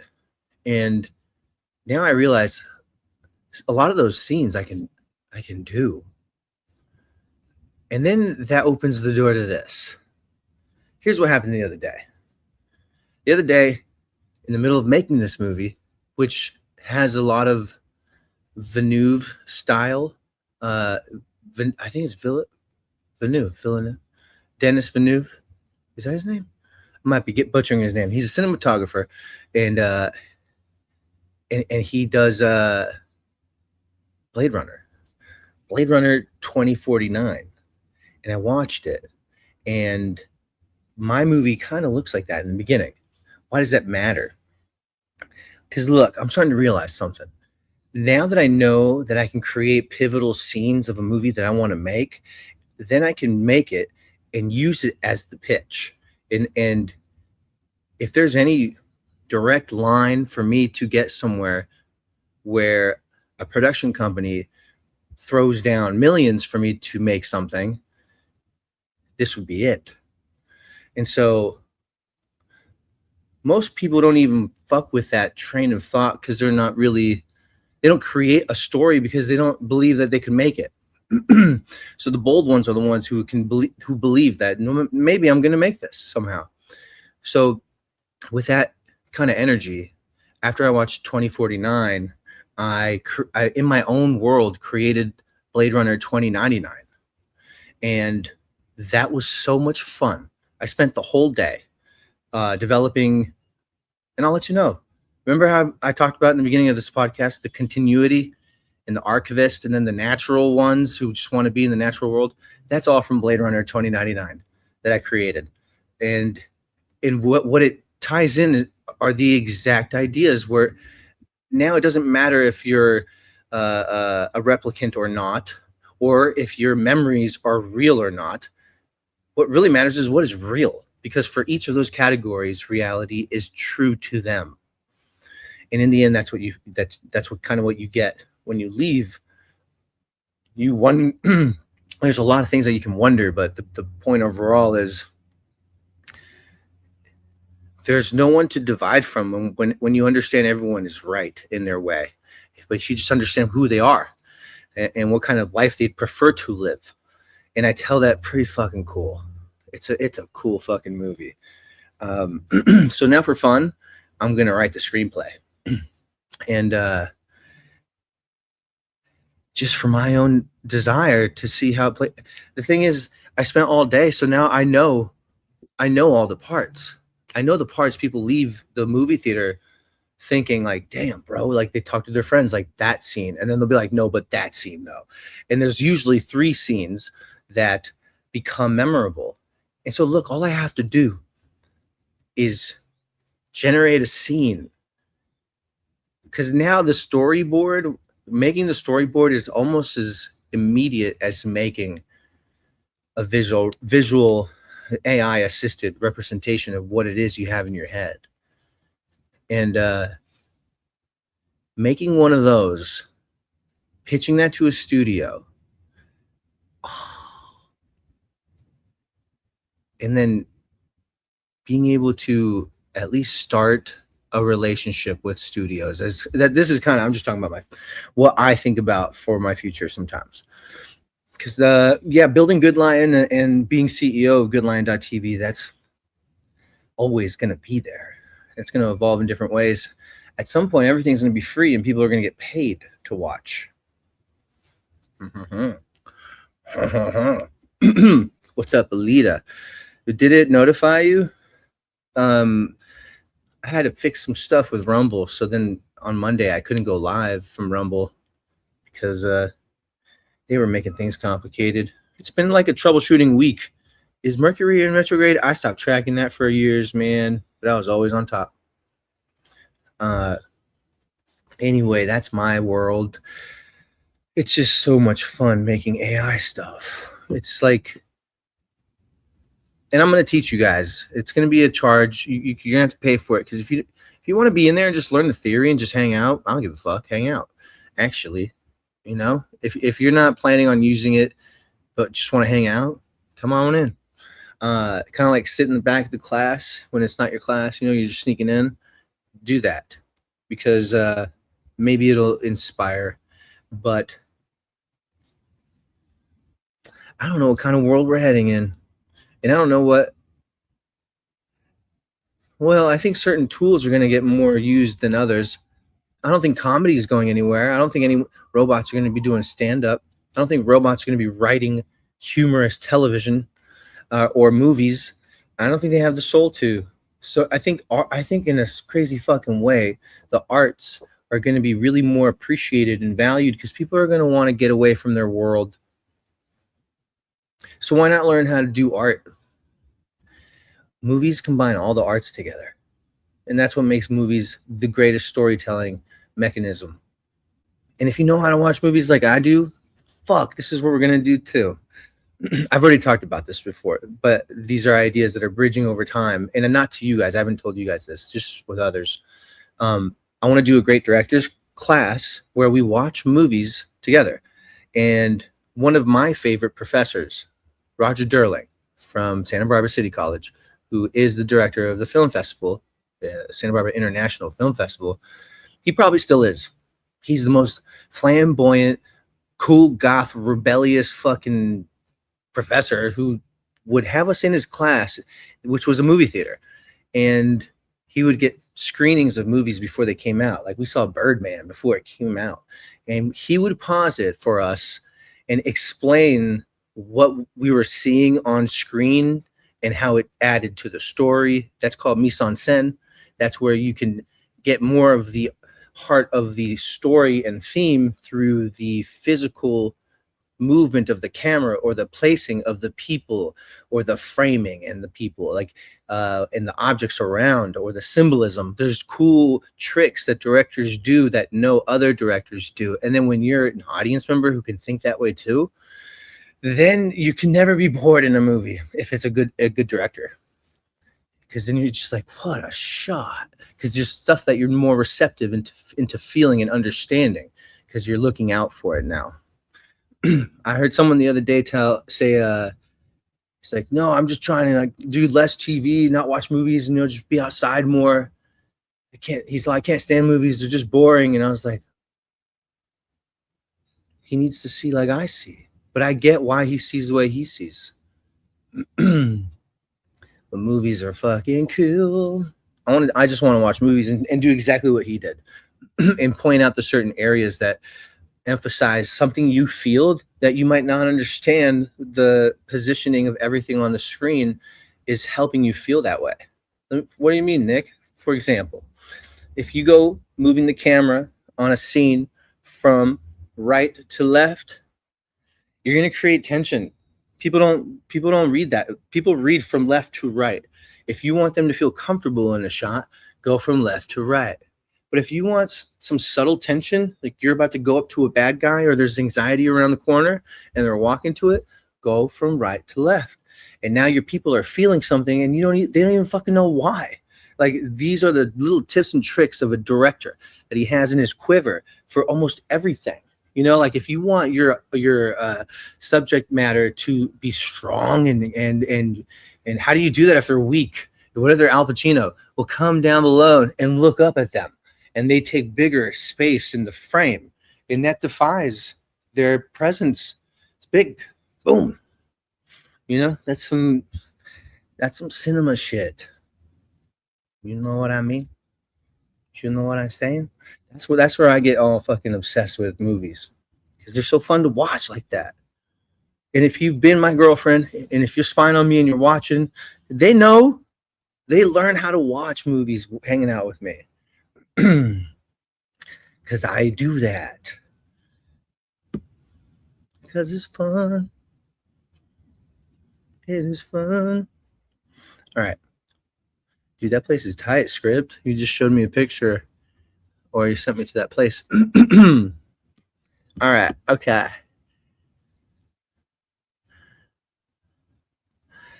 Damn, I share a lot on here. All right.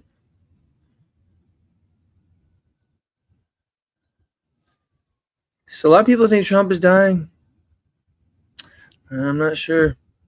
I don't care. I don't know what's going on anymore. I really don't. Ooh. Oh yeah, that's what we want to do. Let's put on this fucking. Hold on a sec.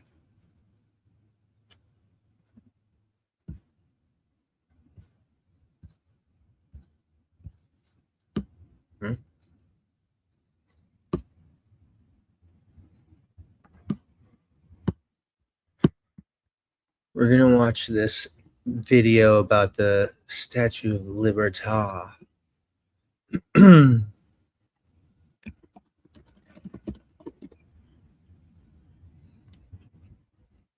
so cool that it knew what I wanted. Buried century. Let's just give it a shot, you know? Let's give it a shot. Because I haven't watched it. So I don't know. Not really sure. Oh, I saw someone say Nick V likes Michael Jackson.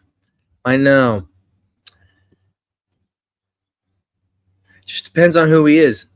Is he a continuist or is he an archivist? Is he seeking truth and can put his comfort aside and examine it? Or does he not care if it's true or not?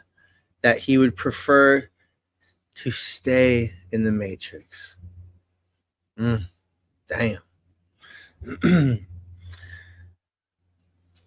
I think we're all dying, to be honest. Like, no one's staying. Like, are we dying or staying alive? Or thriving? I can tell you something. Trump's not thriving. He's more, in that regard, more so dying than staying. He's probably staying alive, you know? He's just kind of, he doesn't look strong. I think Jared Kushner's, we're just going to find out. It's not far from the corner. It's around the corner. It's about to start everything that can't be reversed. It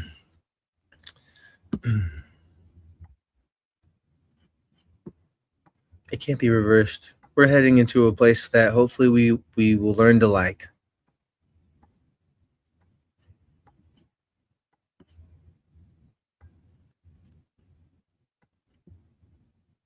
This is the Statue of Liberty. It was never about freedom. Jordan Maxwell would agree. When you ask for liberty, you are asking for permission to have freedom to go wander somewhere. Literally, a boat would come down, dock, and you'd come out and ask for liberty to go to where you were headed. It's not freedom. It's not what it means. But you didn't know that. But if you did know that, you're in the right place. Buried century, Mark II. The Statue of Liberty was never about freedom. It sits on an 11-pointed star fort. Most people who visit the Statue of Liberty never look at the base. They take the ferry from Battery Park. They line up for the security check. They climb the steps to the pedestal. Whoops. They look up at the green copper figure with the torch and the tablet, and they take their photographs and they read the plaque about the huddled masses yearning to breathe free. And they get back on the ferry and they go home. They do not look down. They do not walk the perimeter of the structure on which the statue is built. They do not count the corners. They do not measure the angles. And because they do not look, they do not see what is underneath their feet. They do not see that the statue they have come to admire is sitting on top of an 11-pointed star fortification that does not match anything else in the documented history of American military engineering.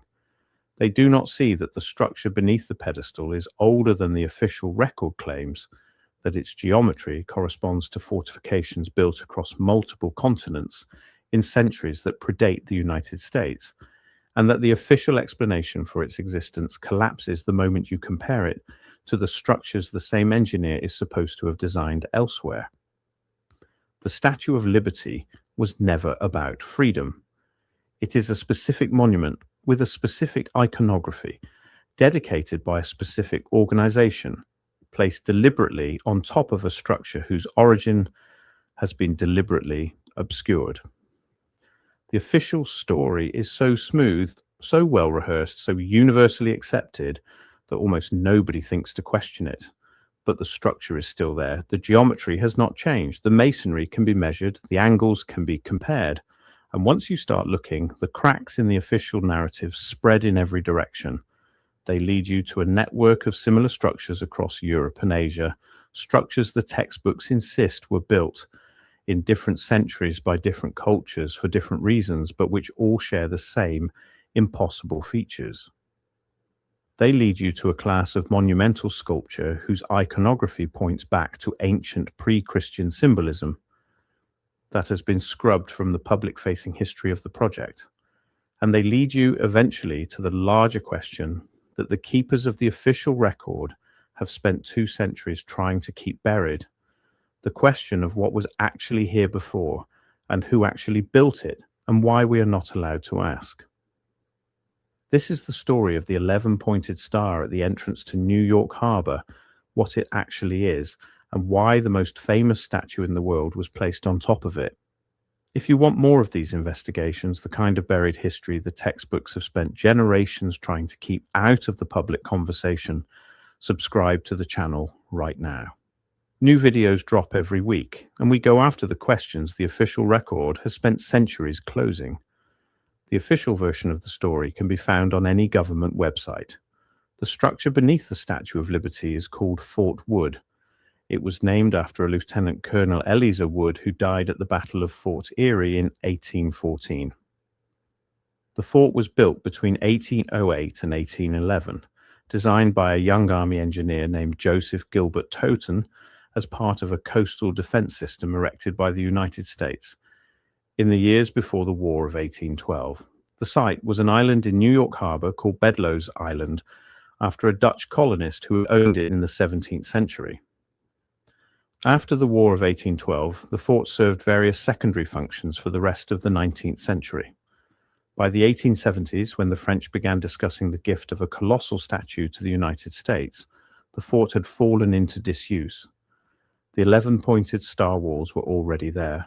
They were a convenient pedestal. The statue was placed on top of them. And that, the official record says, is the entire story. There are several problems with this account. The first problem is the engineer. Joseph Totten is a real and well-documented figure. He graduated from West Point in 1805. He served in the Corps of Engineers for the rest of his career, eventually becoming the Chief Engineer of the United States Army. He designed and supervised the construction of dozens of coastal fortifications across the eastern seaboard and the Gulf of Mexico. His work is exhaustively documented. His designs are preserved in the National Archives. His correspondence with the War Department fills multiple volumes. And nowhere, in the entire documented body of his work, is there another structure remotely like Fort Wood.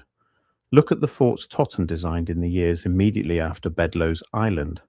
Fort Adams in Newport, Rhode Island, started in the 1820s, is a pentagonal bastioned fort with hornworks. Fort Monroe in Hampton, Virginia, started in 1819, is an irregular hexagon. Fort Macon in North Carolina, completed in the 1830s, is a 5-pointed star.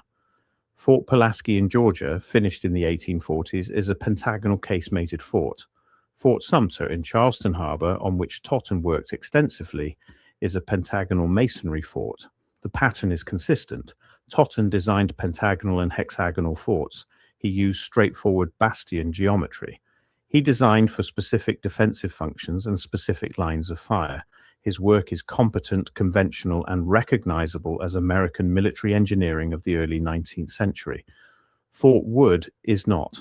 Fort Wood is an 11-pointed star with a geometry that has no parallel in any other Totten design, no parallel in any other American military structure of the period, and no obvious defensive logic. Why would the same engineer who designed straightforward pentagons everywhere else suddenly produce an 11-pointed star at Bedloes Island, never explain why, and never repeat the design anywhere else for the rest of his career? The second problem is the masonry. Fishy. The walls of Fort Wood are constructed of cut granite blocks that are fitted with a degree of precision unusual for American military construction of the early 19th century. Right. The corners are dressed with finished edges, the joints are tight, the stones are large, regular, and laid in courses that suggest decades of practice in master masonry. American military construction in the years before the War of 1812 was, by contrast, generally hurried. The Republic was young, the treasury was thin, the forts of the period were built quickly, with the labor and materials available locally, and they show it. They are functional, but rough. Fort Wood does not look like the work of a hurried American Republic in 1810. It looks like the work of an established European masonry tradition, the kind of tradition that produced the great star forts of the Netherlands, of northern Italy, of the German principalities. The masonry is too good for the period and the place, and when you compare it directly to the masonry of other Totten projects of the same era, the contrast is immediate. His other work looks American. Fort Wood looks European, and not just European, but specifically belonging to a tradition of fortification construction that was already considered antique by 1810. The third problem is the geometry itself. 11-pointed stars are not standard military geometry. The classical bastion forts of the 17th and 18th centuries used 5, 6, 7, or 8 points. The Vauban tradition in France, which dominated European fortification design from the late 17th century onward, almost never used star geometries above 8 points, because there was no defensive reason to do so. Adding more points reduced the field of fire from each bastion, made the perimeter harder to garrison, and complicated the supply lines. 11 points is, from a military engineering perspective, an irrational choice. It was not a Vauban choice, it was not a Cohorn choice, it was not a Totten choice for the reasons already discussed. So whose choice was it? The 11-pointed star is, however, common in a different tradition entirely. Look at these faggots. It appears repeatedly in the architectural symbolism of certain European secret societies, Pure fact. in the cosmological diagrams of Renaissance Hermeticists, in the floor designs of certain cathedrals, and in the heraldic devices of certain ancient orders. Where are the boobs? The number 11 in the Western esoteric tradition has specific symbolic associations. It is the number of the threshold, of the gate between worlds, of the principle of mastery. An 11-pointed star at the entrance to a major harbor is not a defensive structure. It is a symbolic statement, and the people who placed an 11-pointed star at the southern entrance of New York Harbor were not interested in defense. They were interested in marking the entrance with a specific symbol drawn from a specific tradition. Now, here is where the story gets larger, because Fort Wood is not unique. It is one of a class of structures that exist around the world, structures that share specific design features, that are concentrated in particular geographic zones, and whose official explanations all suffer from the same kind of problems we have just identified at Bedloes Island. In the Netherlands, in the small town of Bourtange near the German border, there is a star fort whose construction the official record dates to the late 16th century, but whose underlying foundations have never been properly excavated, and whose alignment matches the Fort Wood alignment within a few degrees. In northern Italy, the city of Palmanova is built around a 9-pointed star with an inner 18-pointed bastion ring. In Hungary, in the town of Komárom, there is a system of fortification.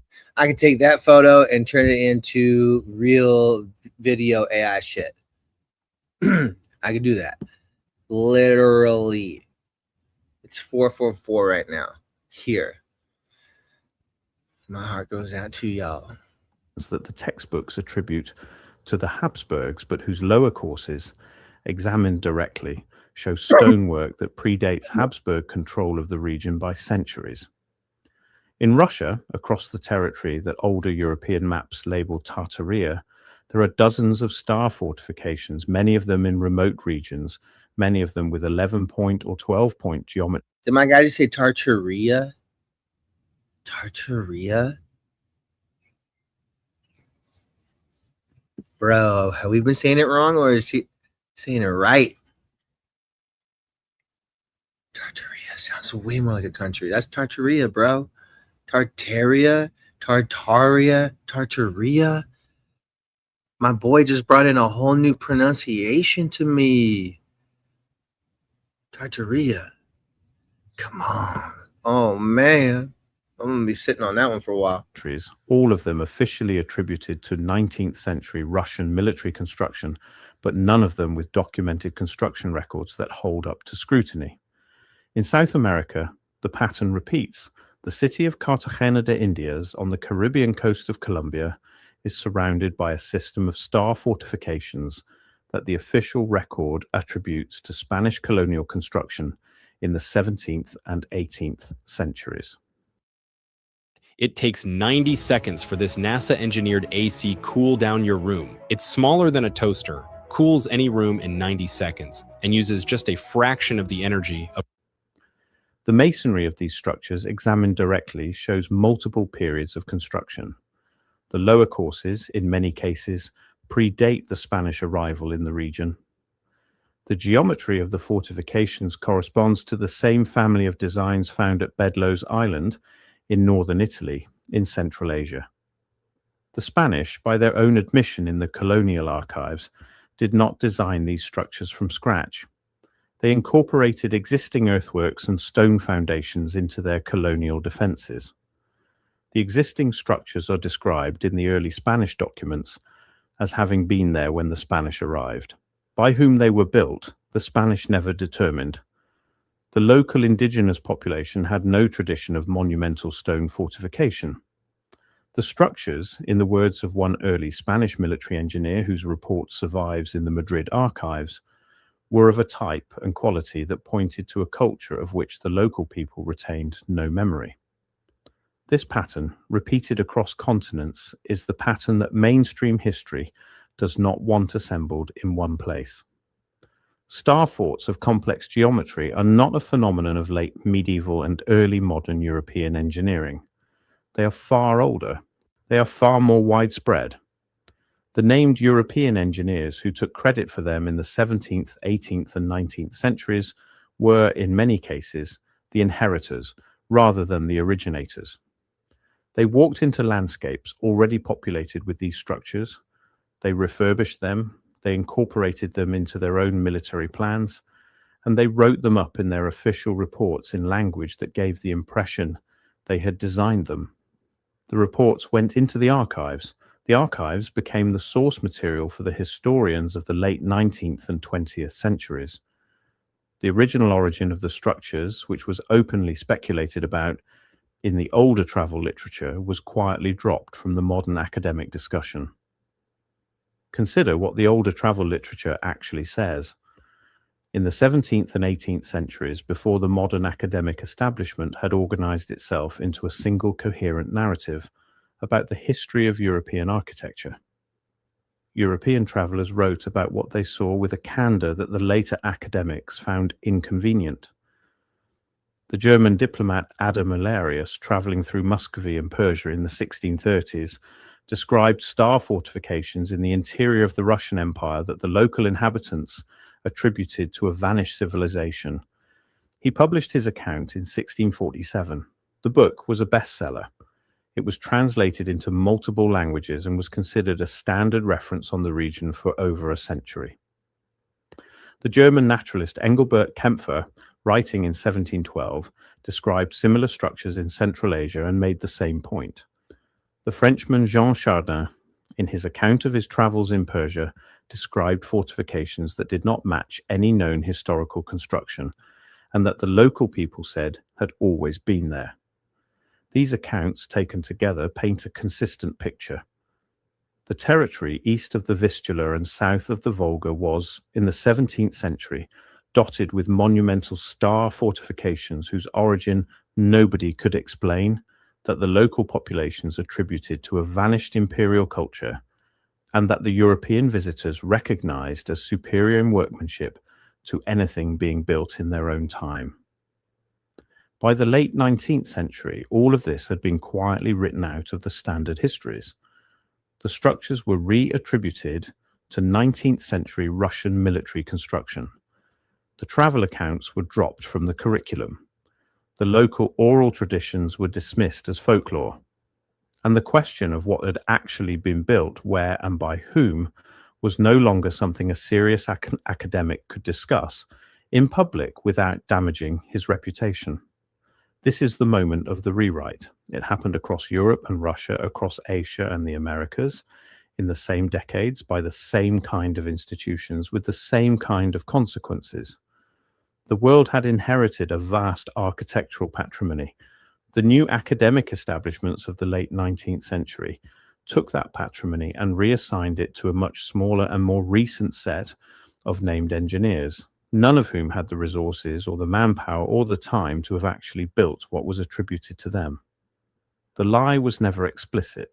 It was a lie of consistent omission, repeated until it became indistinguishable from history. And this is the context in which Fort Wood needs to be understood. The 11-pointed star at Bedloe's Island is not an oddity. It is one node in a global network. The masonry, the geometry, the alignment, all of it points to the same older tradition of monumental construction that we find scattered across the territories of historical Tartaria, across the older fortifications of Europe, across the inherited colonial defenses of the Spanish Americas. The structure was already there when the United States took possession of Bedloe's Island. The American military engineers who took credit for it in the early 19th century did what their European counterparts had been doing for 200 years.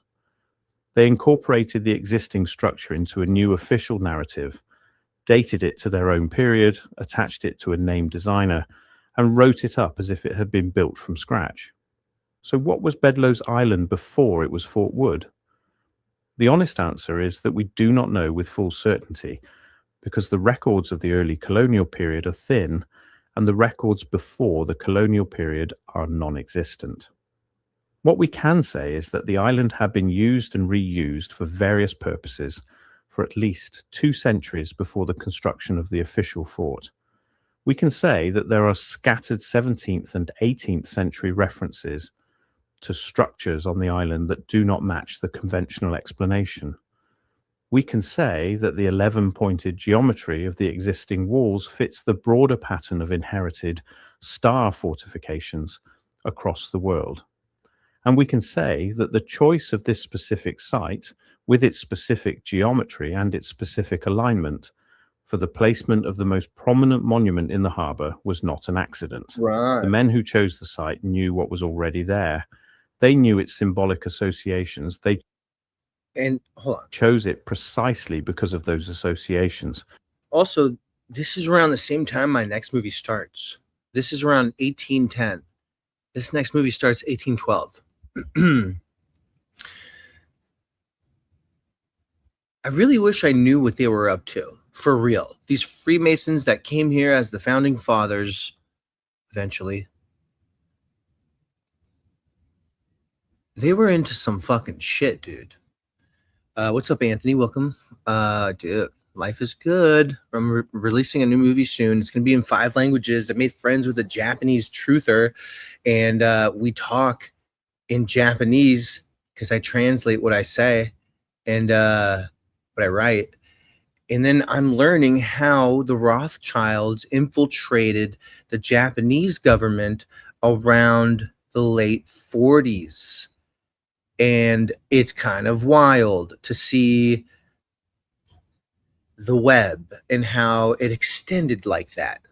That web really extended it. Which is fucking crazy. I guess they infiltrated by getting this Japanese general. I don't know what the fuck. Like he was supposed to attack the UK, but they got to him.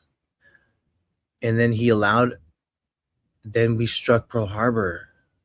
Yeah. They struck Pearl Harbor. Anyway, who's narrating? Who is this narrating? I don't know if he gives a name, but Buried Century is the name of his channel. He's great, dude. This guy inspired me on adding the part of Rothschild Island to the last movie I did that I'm working on. So I saw his video and I was like, say what? Say what? All right. Let's dive back in. Alita says that her history teacher told them that they were scum of the earth. Fuck, dude. They were going through some hurt. Come to work and just fucking, we're all scum. Was he depressed? Was he fat?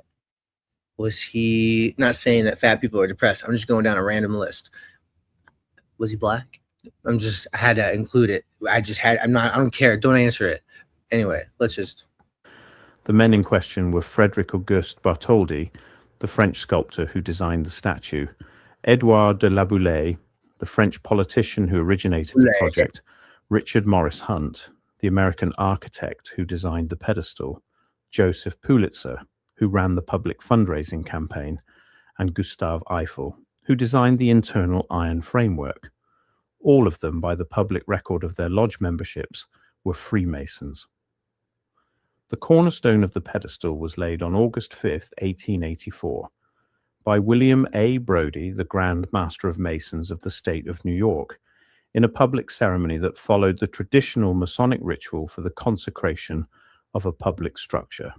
Corn was scattered over the cornerstone, wine was poured, oil was poured, the cornerstone was struck 3 times with a gavel.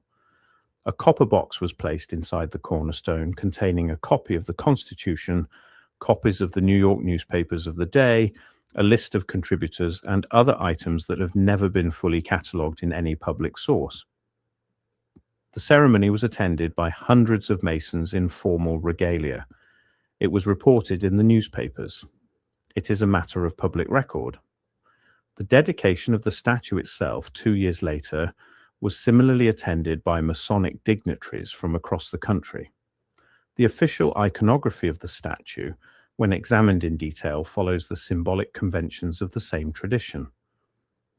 The figure of liberty as Bartholdi designed her is not the figure of liberty as the United States had previously imagined it. The American iconography of liberty in the late 18th and early 19th centuries had been the figure of Columbia, a female figure in classical robes, often with a Phrygian cap or a sword, generally smaller in scale and more domestic in tone. Bartholdi's figure is something else. She is colossal. She wears a 7-rayed crown. She holds a torch and a tablet. She faces outward toward the open sea in the posture of a guardian of the gates.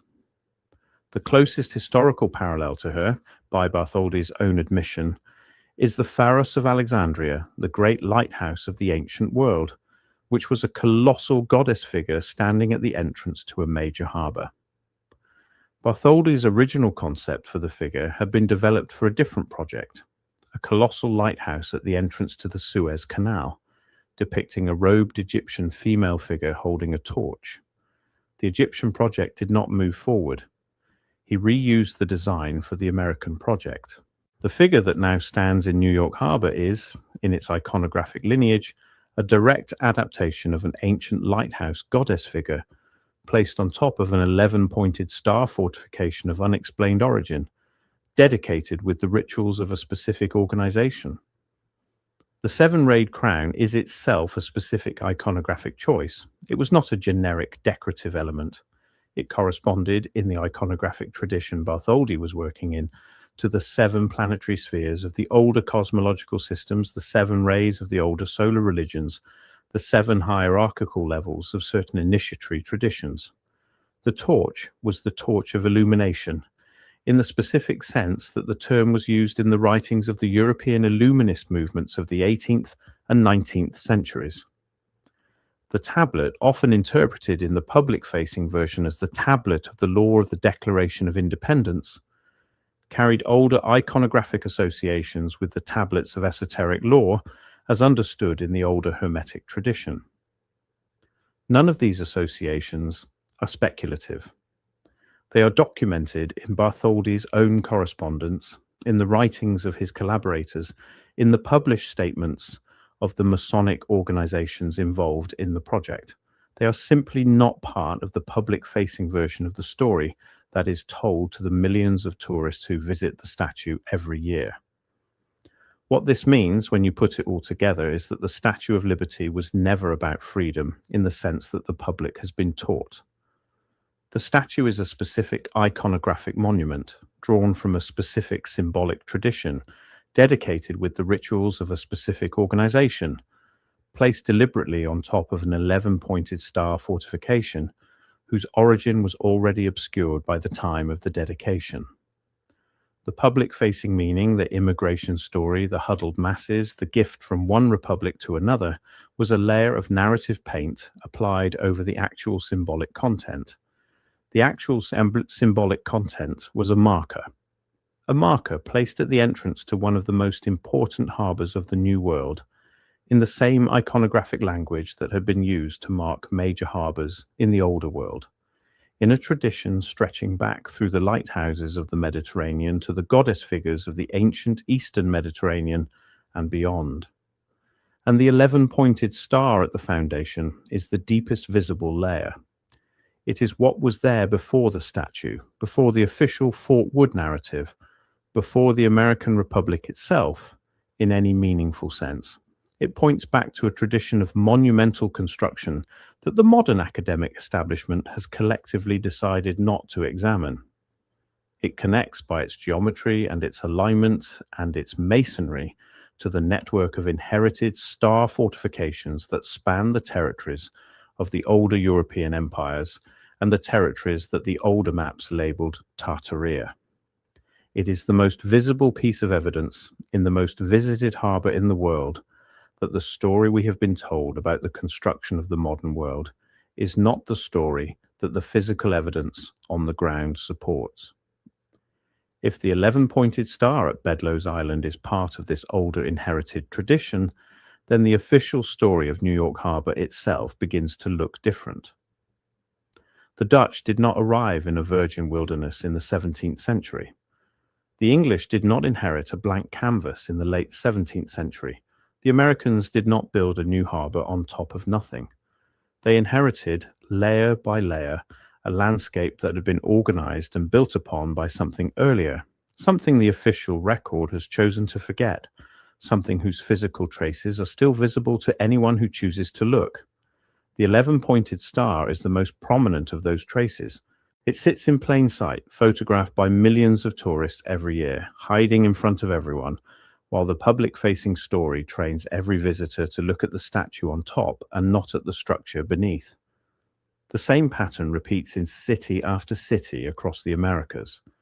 The old fortifications of Boston Harbor, the structures at Alcatraz and Angel Island in San Francisco Bay, the river forts of New Orleans, the harbor defenses of Charleston, all of them carry the same anomalies. Refined masonry that does not match the historical period, geometries that do not match the standard military traditions, construction records that disappear when examined closely, official explanations that collapse the moment the physical evidence is taken seriously. Every major American harbor has its own version of the Bedloes Island story. Every major American city has its own inherited layer beneath the official colonial origin. And every official tour guide, every National Park Service brochure, every textbook chapter on early American history is part of the same project. The project of training the public not to look down. The project of training the public to take the surface story at face value. The project of keeping the older layer invisible. Take Castillo San Marcos in St. Augustine, Florida. And the official record dates the structure to Spanish construction beginning in 1672. The masonry is composed of a local limestone called coquina, fitted with techniques that the Spanish colonial archives themselves describe as exceeding the capability of their own military engineers in the region. The geometry is a 4-bastion star with proportions that match the older European tradition more closely than any documented Spanish design of the same period. The walls have absorbed cannonballs in 3 documented sieges without structural failure, a level of performance that the Spanish themselves found surprising and that they attributed in their official correspondence to the unusual properties of the local stone. The Spanish reports, when examined directly in the archives in Seville, describe the early phases of the construction in language that is consistent with the incorporation of pre-existing earthworks and stone foundations, rather than the building of a new fortification on a virgin site. The standard textbook account of the Castillo, however, describes it as a Spanish original from start to finish. Take Fort Jefferson in the dry Tortugas, 60 miles off the coast of Key West. The official record describes it as an American military construction begun in 1846. The fort is a six-sided polygonal masonry structure containing more than 16 million bricks. It was officially never completed. Construction continued for nearly 30 years and was abandoned. The American military, for the supposed period of construction, did not have the manpower, the supply lines, or the budget to have produced what is actually on the island. The bricks, the masonry, the engineering of the cisterns and the casemates, all of it points to a level of organized construction that exceeds what the documented American operations in the region could have achieved in the time allotted. The official explanation has held for over a century, but the math of construction does not support the explanation. And the alternative possibility that the Americans inherited and extended an existing structure rather than building from scratch is not seriously considered in any mainstream account. These are the kinds of inherited layers that the official record has been carefully edited around. The pattern, once you know how to see it, becomes obvious in every major harbor and every major early American military site. The public is not encouraged to see it. The textbooks do not invite the comparison. But the structures are still there. This is not a small thing. The largest monuments of the modern world in the largest harbors of the modern world have been built on top of structures whose origin has been erased from the public record. The erasure was not subtle. It was achieved through the standard tools of 19th century academic statecraft. Reissue the textbooks, stop translating the older travel literature, reattribute the inherited structures to recent named engineers. Train a generation of historians to repeat the new official line. Wait for the witnesses to die and the original archives to crumble. After a century, the lie becomes history, and the actual history becomes the kind of thing that only conspiracy theorists discuss. But the structures are still there. The 11-pointed star is still at the base of the most photographed statue in the world. The geometry has not changed. The alignment has not changed. The masonry can still be examined directly by anyone willing to look. And once you have seen it, you cannot unsee it. The Statue of Liberty was never about freedom. It is something older, stranger, and more specific than the public-facing narrative will ever admit. The 11-pointed star at her feet is the door, if you are willing to open it, to a much larger conversation about what was actually built in the world before the modern academic establishment decided what we were and were not allowed to remember. If this is the kind of investigation you came here for, you know what to do. Subscribe to the channel. Share this video with somebody who is willing to ask hard questions. Buried Century, that's the channel on YouTube. It's kind of like a stripped down version of some Good Blind stuff. You know, it's just him straight up, no audio behind him, just fresh and raw. Man.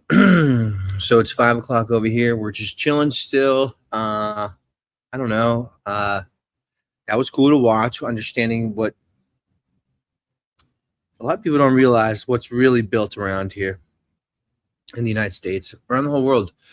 We've grown into a world based on lies. That's the Great Awakening for me. I think that's really what's happening.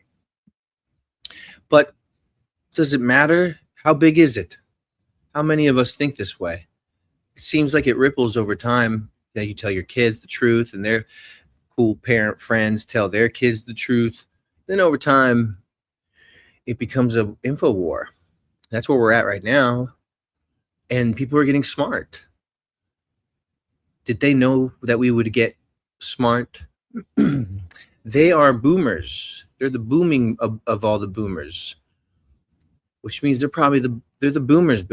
These are the old fucks. I'm talking dinosaurs, bro, like in their 90s. They're the ones that think they were smarter, but they're not.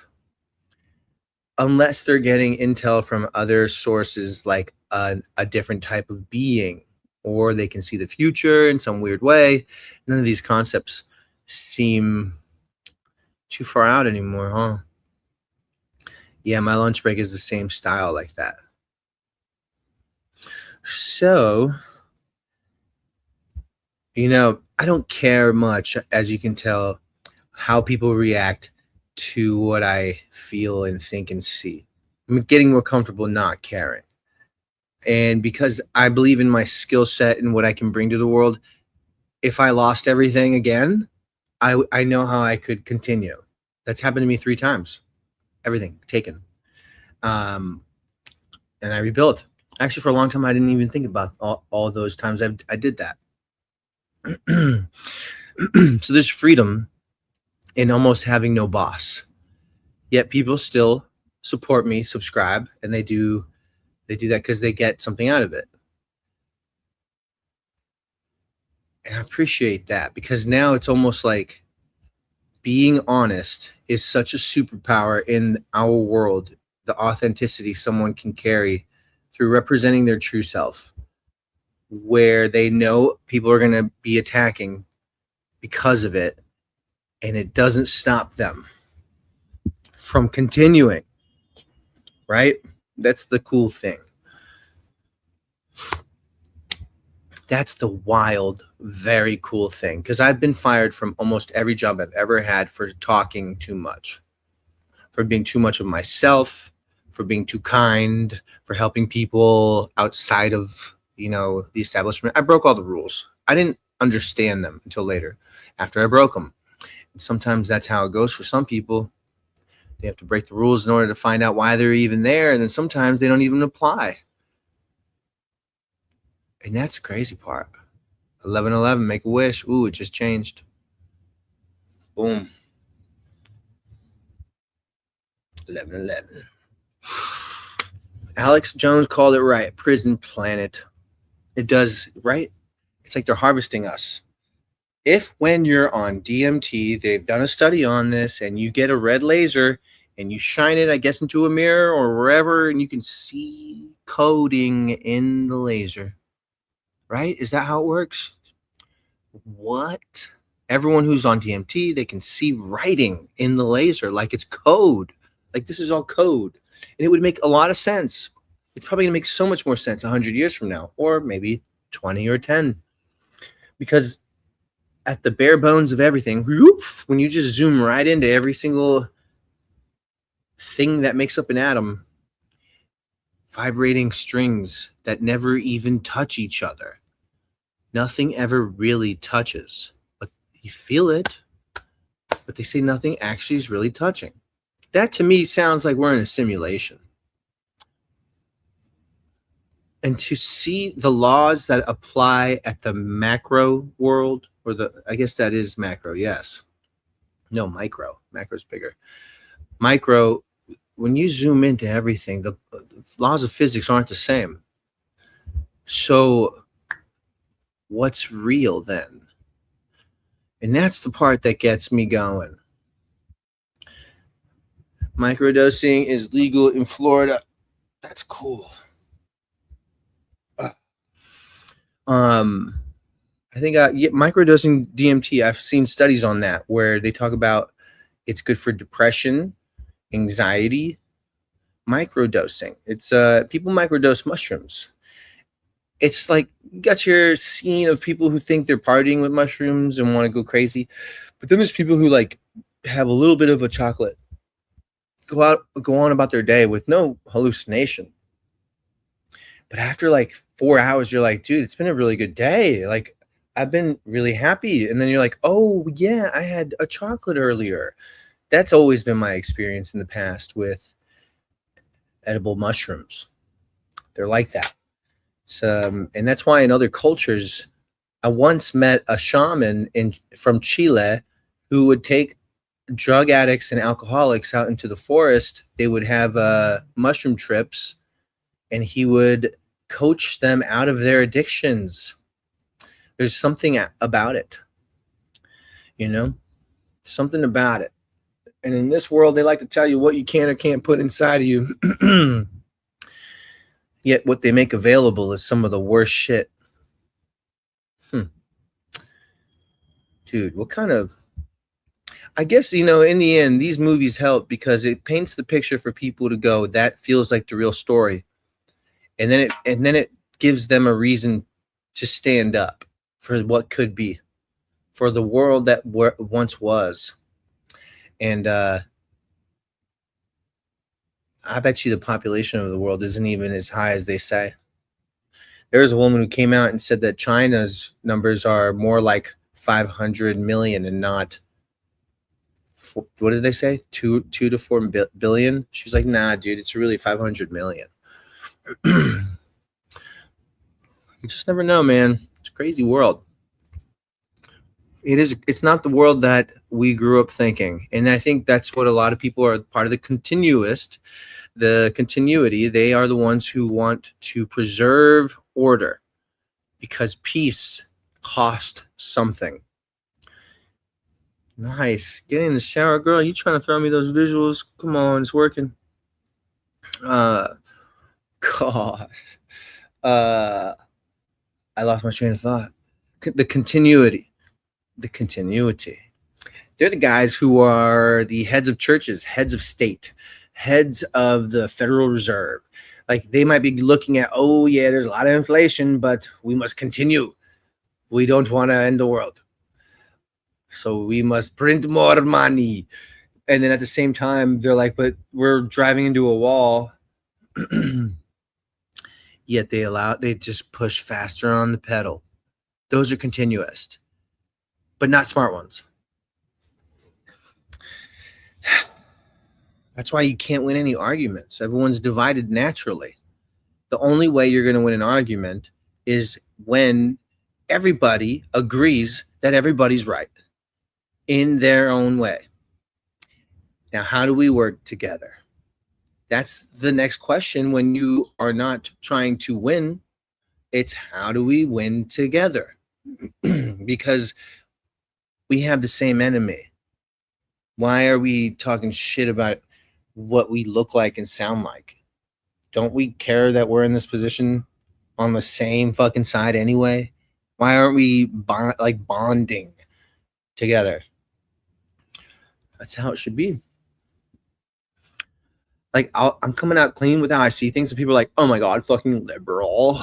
And I'm like, bruh, you don't even know me.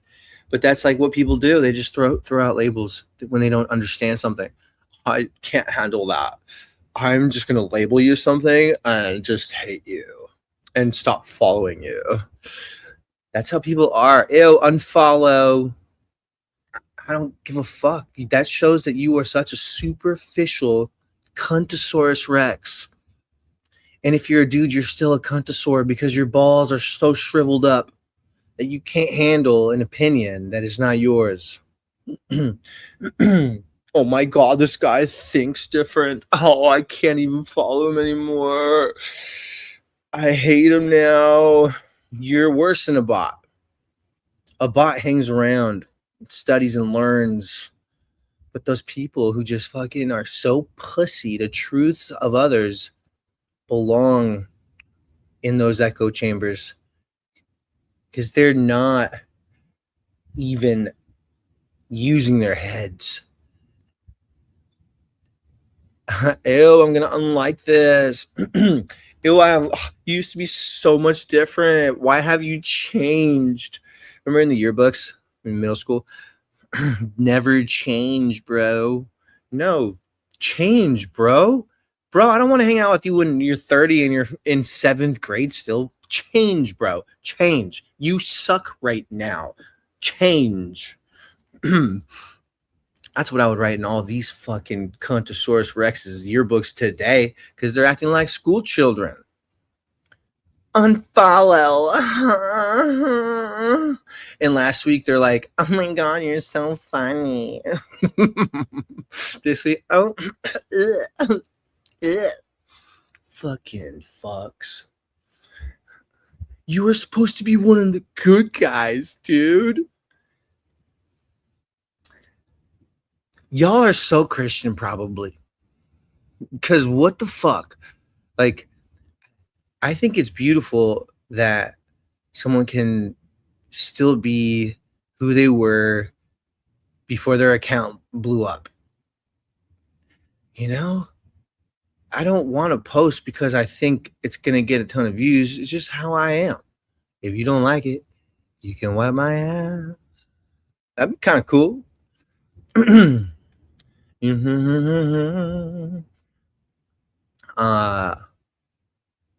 But it's just the psychology of people and being somewhat in the public eye.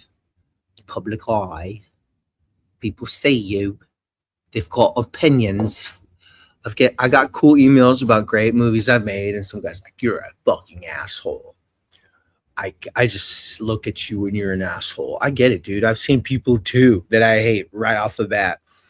Sometimes there's a thing in psychology where, like, you'll like somebody more if they remind you of somebody, if they look like somebody that you liked. Some people date versions of their moms because of that. My brother is that. My brother dates chicks that look exactly like my mom, and I'm like, what are you doing, dude? Gross. One time my brother told me he had a fucking dream of a chick giving him head, and it turned out to be our mom. And I was like, dude, what the fuck? Why did you tell me that? Oh, fuck. I know, dude. I've never dated anyone that looks like my mom. Maybe like the hot version of my mom when she was like 19. She was thin, and she was like she looked like probably what my daughter might grow into. They look way more alike than anything. When I look at my daughter, I'm like, yo, you're like a version of my mom. And that's cool. That's wild. I see that. She does not look like her. She has her mom's big eyes. That's for sure. But she looks like my mom. Ew, follow. Oh, your brother. Yeah, right? On everything. Yeah, dude. Oh, man. Me and my brother were so tight. We used to, this is gay. This is so gay. I was probably 7 and he was 8, and we were so tight. We were like our lifelines, you know, because growing up in a chaotic household. But we would play Superman and victim, and like, and one person would be the victim and be like, Superman, save me. And then Superman would come and be like, I got you. And no joke, we would play this in the shower. But we were like 7 and 8 years old. And I brought that up to my brother when we were in our 20s. I think we just finished filming an event. I think my mom was putting on a musical. She used to do that a lot. And we were filming. And I was doing the lights actually in the back. And I told my brother in the parking lot, and he got so mad. He was like, shut up. Stop saying that. I was like, bro, we were kids, man. Forgive yourself. That shit, it's not gay. We weren't even 10. Shut up. I was like, damn, bro. Maybe it was gay for you then. No, I never said that, but maybe. I know, dude. Growing up with a brother who was 11 months older, pretty weird. He was the one who always got the attention. Actually, no, they would hate if I got the attention from my family, but he got attention from the world, from people. Now we're like the roles have reversed, and he's been jealous, and then he even worked for me. I don't know, man. I don't talk to him. But this is good therapy, huh? When do we find out how screwed we are? I know people say, hey, man, stay positive. We're watching a movie. You know, like, I feel like we're on the Titanic right now, and it's sinking. And there's people saying, we're watching a movie, Nick. Don't trip, bro. The ship's sinking, but don't trip. There's boats, bro. Like, there's a crew down there. Central Casting. The boats are from Central Casting. That, I can't anymore. The ship is sinking. Trump is not the same. A movie doesn't involve dead girls dying at a blown up church. It doesn't involve a shitload of negotiations with Iran that Trump is timing so that his whole crew can make money off of all their bets when it goes back on and off and on and off. He's making so much money every time that happens. If you're paying attention, you know this is not the same Trump. And if you aren't thinking that, you aren't paying attention. If you could say, yeah, Nick, I get it. I love Trump still, but you're right. This 2.0 is acting very fucking different than the 1.0 that we saw 2016 to 2020, Nick. 100%. I feel you. Because this one's way more about Israel. All of a sudden, everything's about Israel. That didn't happen with 4 years of Trump before. He proved some track record, but now he's on a different fucking track, different sport. We don't know what he's doing. But what we do know is he's tossing some fucking BB salad is what he's up to. And it's so obvious. And for those people who are like, oh my God, trust the plan. You made those movies, though. Never change. No, dude. You have to grow. You have to assess the reality every now and then. Sometimes people do this in their own lives by taking mushrooms because it fucking gets them so out of their train of thought into the present moment so heavily that when you come back, the only things that stick are the ones that really were mattering. And things that did matter, you get to look at it in different ways while you're tripping. You see how you have been tripping on certain things. That's why I'm very grateful I had experience with that at a young age and was able to integrate it throughout my 20s through Buddhism, Hinduism. And then when I decided I wanted to do something finally in the world, I was 26. It took 5 years for me to decide, okay, I don't want to be a monk. I want to have worldly possessions. I don't want to be a homeless guy. I don't like the feeling. It took me from 26 to 33 to get the ball rolling, to learn the things that I needed to learn, to go to school, to drop out, to getting cool jobs, to getting fired, to making documentaries, to making that happen as a business. 5 years later, still at it. 6 years later, still at it, and with a renewed sense of purpose, because now I can make anything I can really just imagine, and in any shot I want.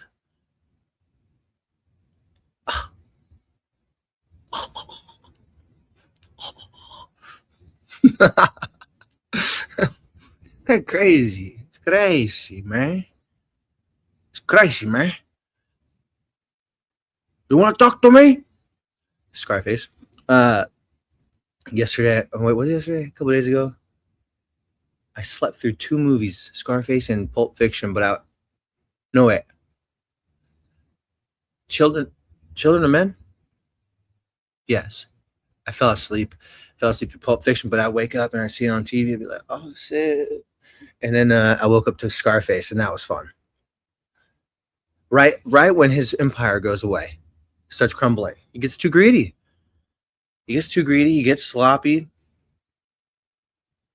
And he didn't want to pay much for laundering money with a guy that he could trust. Went to a new guy, gets busted. Gets out on bond. And that's when he gets this hit job. And he fails it because he doesn't want to kill a kid. The moment his morals actually make him recognize, maybe I'm not this guy I thought I wanted to be, is when he didn't want to kill those kids. And by the way, the people who watch Breaking Bad, that's Hector Salamanca, the guy who's like in the car with him, who's got the button that he's going to push to blow up that politician's car, but his kids are in the car, and Tony Montana is like, fuck you, man. They got kids in the car, man. He's like, cállate. That's a cool scene. Because that's where Scarface's fall happens. That's where Tony Montana shoots that guy, and then, yeah, you know the rest of the movie if you haven't seen it. I don't know, man. Nothing is going to convince me anymore about the real Donald Trump is being protected. I don't know about that. I don't know about that anymore. That sounds more comforting. But where does that come from? Who said it? An insider. Do we trust them? No. A podcaster. I wouldn't trust anybody to tell me that he's hiding somewhere. Like, I want to be convinced, not faith oriented. I want facts. I want people to come to me with facts. But let's read what you said. You're right, Nick. This Trump is a clone or a robot, and he is bringing and ending the old system. I heard we will see military tribunals in 2028. I heard we were going to see them in 2020. How long are you going to keep letting people tell you it's going to keep happening years later? It'll be 2050, and Charlie Ward will be on his deathbed. It's going to happen in 2070. You know, like, it's not going to happen like that. No, people already said it happened like in 2017 and then 2020 and then 2024. Why would it keep going back? You got to at some point realize it's probably not happening. And the New World Order is what JD Vance was talking about. That's coming in. And we all know about Agenda 2030. There's no reason for none of that to keep going.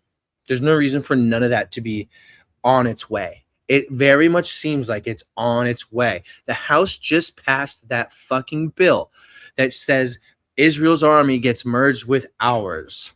They're saying it's just the supplies, just the resources. No, dude. Eventually, you're gonna have some IDF soldiers here, dude. That's fucking scary. They're gonna be the ones coming here, enforcing us out of our houses for putting up a post saying "fuck Israel." That's what's going to happen. If you don't think it, the ending is not for you. It's going to, I know that sounds so dark and scary, but look around. What's the forecast? There's two forecasts. There's one that was created to, I believe, make us calm up into the moments. Look at Algeria, wherever, Albania. Well, like, they're fucking protesting hard. They don't want that island going to the Trumps, to the Kushners. Ew. Only thing that's happening is us being ushered into the United States of Israel. And you can see that my film is going to end in that fashion, where this whole Greatest Show on Earth 4, the first one's a wow on history. The second one that comes out in August is more of like the wrapping up of all the intricate stories that I lay out that show today's power grid of elites and how there is never has been a plan for them to give up their power. Nobody with that much power just all of a sudden says, we're going to give the power back to the people. That's not how it works. It never worked that way. The elites never gave power back to people. They are controlling them. That is a tactic to get you to believe. And then when you look at the timing of Q, the meeting with Christopher Poole, the CEO of 4chan, which was on October 10th, Epstein drove him home and they had a conversation because an affiliate of Bill Gates connected them via email. This is how we know about it. And in that email, Epstein's like, he's going to be a brilliant hacker. Great kid. The next day is the beginning of the /poll politics forum, October 11th, 2011. Epstein asked him to create it. And guess what existed on that forum? Q. Some 6 years later. You got people out there like Austin Steinbart who said he's Q+. There's people out there who take advantage of the mystery and make money on it. I never told you I was anybody. I've had people think that I was. People were like, Nick, are you Q? Are you Joe M? No. But there are people who will be like, oh my God, is that JFK Jr.? And they'll be like, yeah, let me put my foot on this chair and just talk for fucking hours and get people to believe I'm JFK Jr. Dude, fantasy sells, especially in a world that's crumbling. This world is crumbling. Dude, yes, Ethan, what is up, bro? And what's up, Julie? Come on, guys. This is why, like, people don't like me so much today, but they love me at the same time, because there are very beautiful truths that the people in the continuity want to preserve. Trump is not bad. I don't want to look at the Epstein files, dude. Let me keep my vibe. But what about truth? I thought you were here for truth. You're not here for truth? My bad, then. I'm not going to call you a fucking idiot. You're not here for truth. I get it. Go write an autobiography about somebody in the continuity. But then there's the archivist, like fucking Ethan, like everybody here. Like, we're all fucking archivists. We want the archives. We want the truth. We want to know what's actually going on. And you know what the price is? We know what we pay for that? Peace. The continuist, they want peace.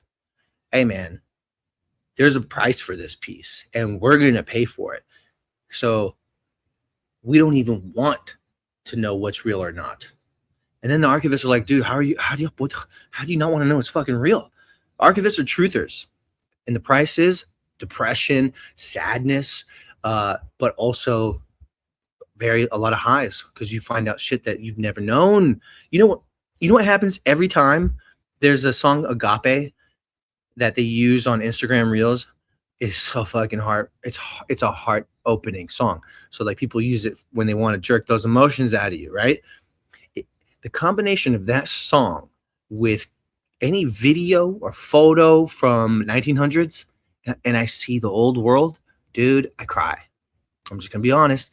Something takes over, as if maybe I lived there, and I understood how beautifully different it was than here. That's what happens, and I just fucking cry, and it feels good. Like, and it's sad because it makes me realize, like, dude, I'm documenting the time that was beautiful. And yes, this time is beautiful too, but it's not nearly as beautiful as then. I wanted to share what you wrote, Ethan.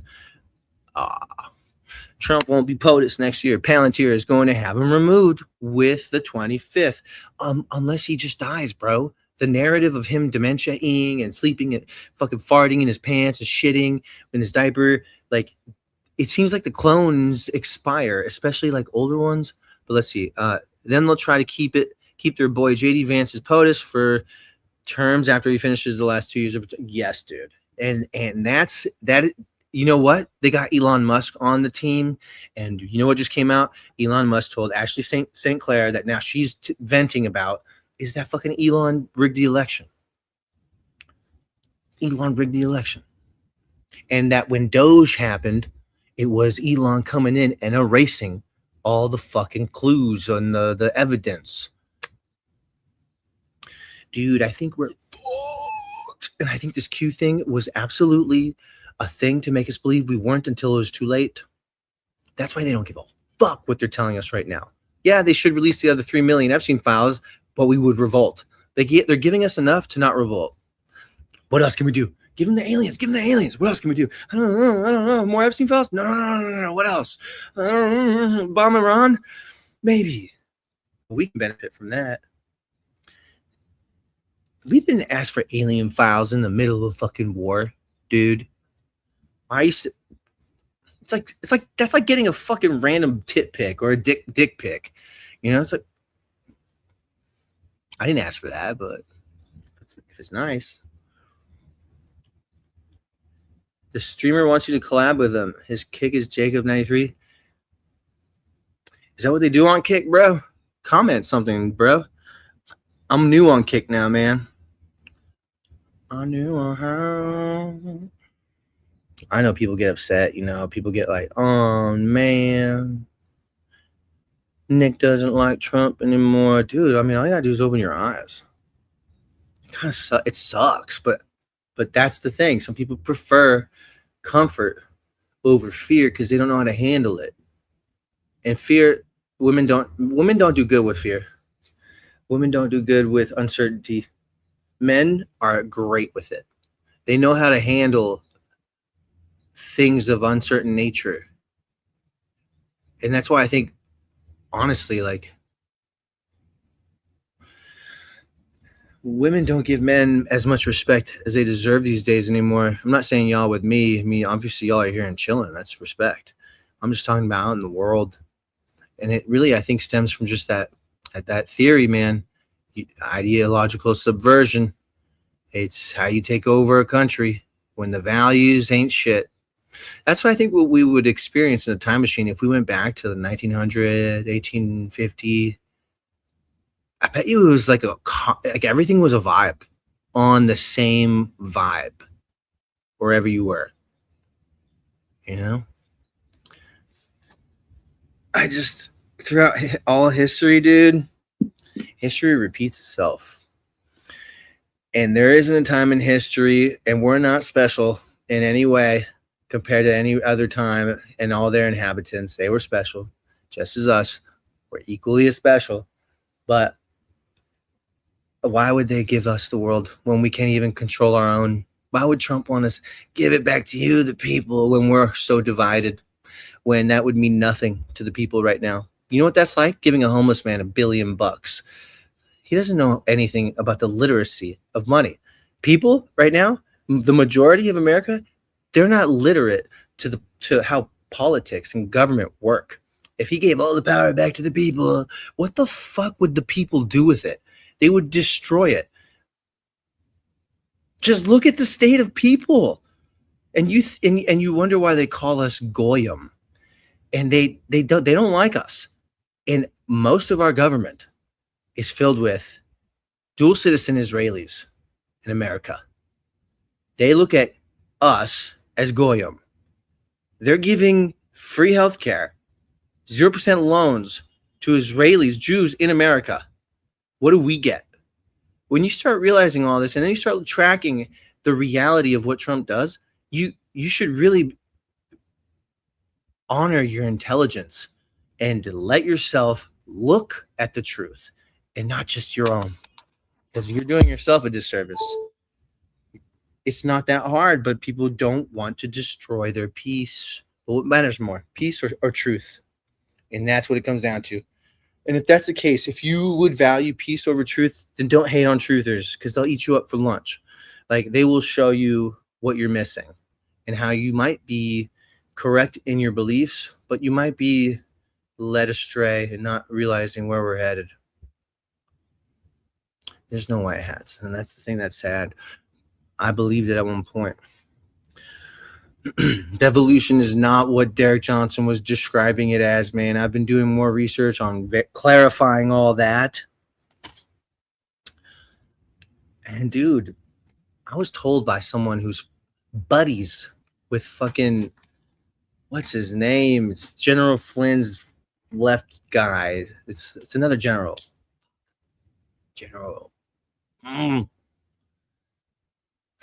Maybe it's a good thing I don't know his name. But that guy,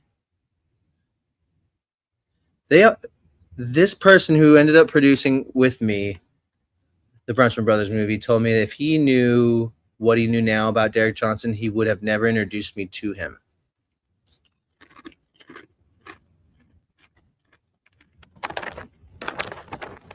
Let me show you what this is. Wild protein chips. This is not a sponsor. It's just what I eat lately. Yeah, there it is, dude. Do you want to come on, Ethan? What are you doing right now, dude? I'm almost done with my movie, so I don't want to rush back to it. I can probably finish that movie tonight or tomorrow, actually. My legs are sore. Derek Johnson is an intelligence asset. He's a plant. He went on tour with them for a year. He's a fraud. You know a sign of a fraud? Someone who's very highly sensitive to criticism and who seeks validation and who loses his temper. Whoever fucking chose him as intelligence probably trained him to be the asshole that he is. He has no skills with people. At my screening event for The Greatest Show on Earth 1, he just was hitting on chicks, and the chicks thought it was hilarious that he had he had no riz. And I think he hated that I got the ladies. I think he was, low testosterone people are jealous people. When you find jealous people out there, they're low T. One of the things that men report after getting on testosterone is they don't have jealousy for other people. And I thought when I heard that, I was like, dude, that's wild. I haven't thought of that. I've been a jealous person before, but I've been on testosterone for a while.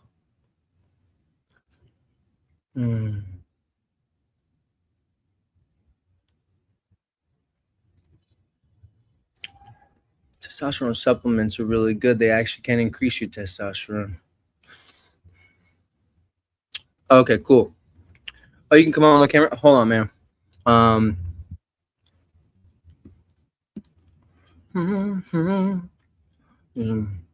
Wait, for real? Derek's brother called him claimed he was a liar. Okay, and then also this is what's going in on the greatest show Earth, the greatest show on Earth, the next one. So the one I'm working on right now is part 4. I'm thinking about splitting it up into volume 1 and volume 2, or just doing a part 5.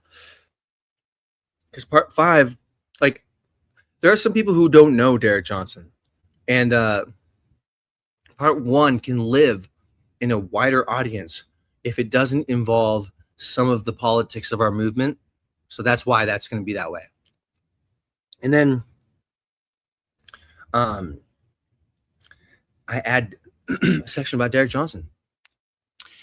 Derek was so gung-ho about suing a Space Force agent when he called him out. A Space Force agent, a military member, came out and said, dude, why are you lying to people? Like, and then Derek was like, this is defamation. And he was like, can you make a movie about him, please? I was like, well, send me what is defamation. And he sent me all these screenshots. And literally, I was like, you're acting like a child. Like, you need to man up. This guy's not doing anything defaming. He's calling you out on what you're saying is not true. Like, he's not defaming you. And there's nothing you can sue him here for. There's no money you've lost. Like, you're losing your mind. You're acting like a little girl. And I actually told him that. I was like, I can't make this movie for you. Then he got really upset when I posted a picture of my ex-girlfriend and I on Instagram. He was like, you look like a caveman. And it wasn't like a fun thing. And I was like, well, you look like Woody, bro. You're fucking like, chicks would prefer a caveman over Woody any day. Then he blocked me. I don't like the way he talks to people. And he tricked us. He's the reason why the devolution theory spread. All you got to do is make one video and let the people who are paying you to make that video pay for it to reach every corner. And it's okay to admit, man, at some point you got to go, oh, shit. Ethan, I'm probably going to go off real quick because I kind of wanted to finish this movie. So I'll just let you keep listening, and then we'll do something next week. I haven't been available to go on your show because I'm just working as much as I can to finish this. This is the first time I'm finishing early, which is good because then I can make it in 5 different languages. And it's dubbing. Like, it's not even subtitles. Like, you're going to hear me talking in Japanese. And because I have this Japanese friend, she's going to be able to show her fucking like fan base. And so that's tight because she does exactly what I do.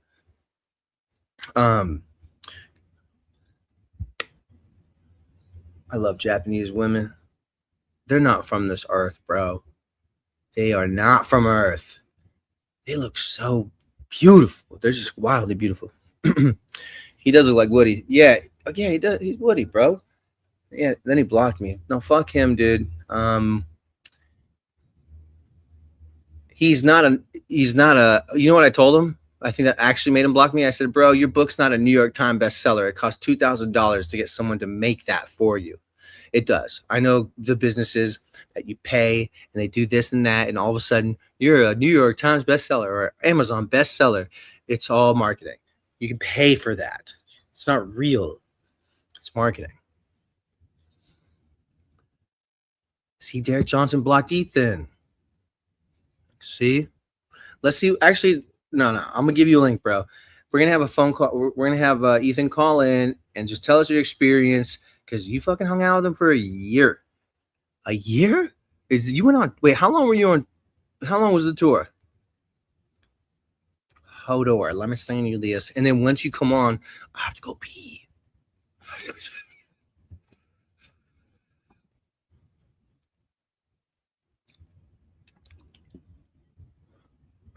All right. I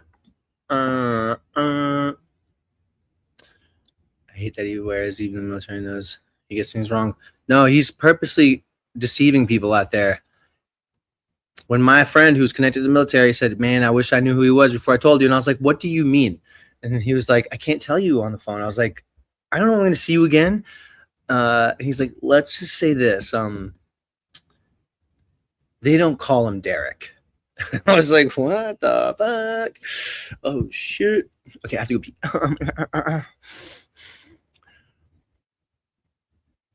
Get in here, Ethan. Oh, my God. Ethan. Yo, dude. Sorry, dude. Gross. Hey, bro. Not you. It's me. It's not you. It's me. I guess you're probably going to show up soon. I don't have to be that bad. I'm cool. I'm straight.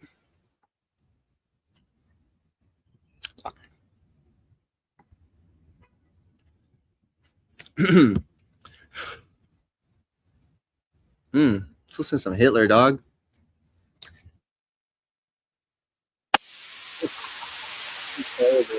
Hold on. I tell you. Also, Ich sagte, wenn man 14, 15 Jahre wahnsinnig handelt, so könnte nicht erwarten, dass einer kommt und in wenigen Wochen oder Monaten das alles wieder gut. The following historical footage shows Adolf Hitler speaking at the Siemens factory in Berlin in 1933. Adolf Hitler delivered the Siemens factory speech on the 10th of November 1933 in Berlin, specifically at the Siemens Schuckert plant in the Siemensstadt district, just 2 days before the Reichstag election and referendum held on the 12th of November 1933. This speech was strategically positioned as the culmination of Hitler's election campaign. It was broadcast nationwide on radio, with factories across Germany, including Siemens, halting work briefly so employees could listen in. Sirens marked the start and end, emphasizing its importance and propagandistic impact. The speech was intended to rally support for the Nazi Party's push in the election and the referendum, framing it as a unifying patriotic call to action. In this speech, Hitler sought to rally German industrial workers, stressing the importance of loyalty, sacrifice, and productivity for the war effort.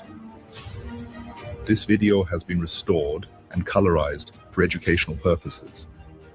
It is presented solely to provide historical insight into the propaganda techniques and industrial mobilization of the era. The inclusion of this footage does not imply any agreement with the views expressed.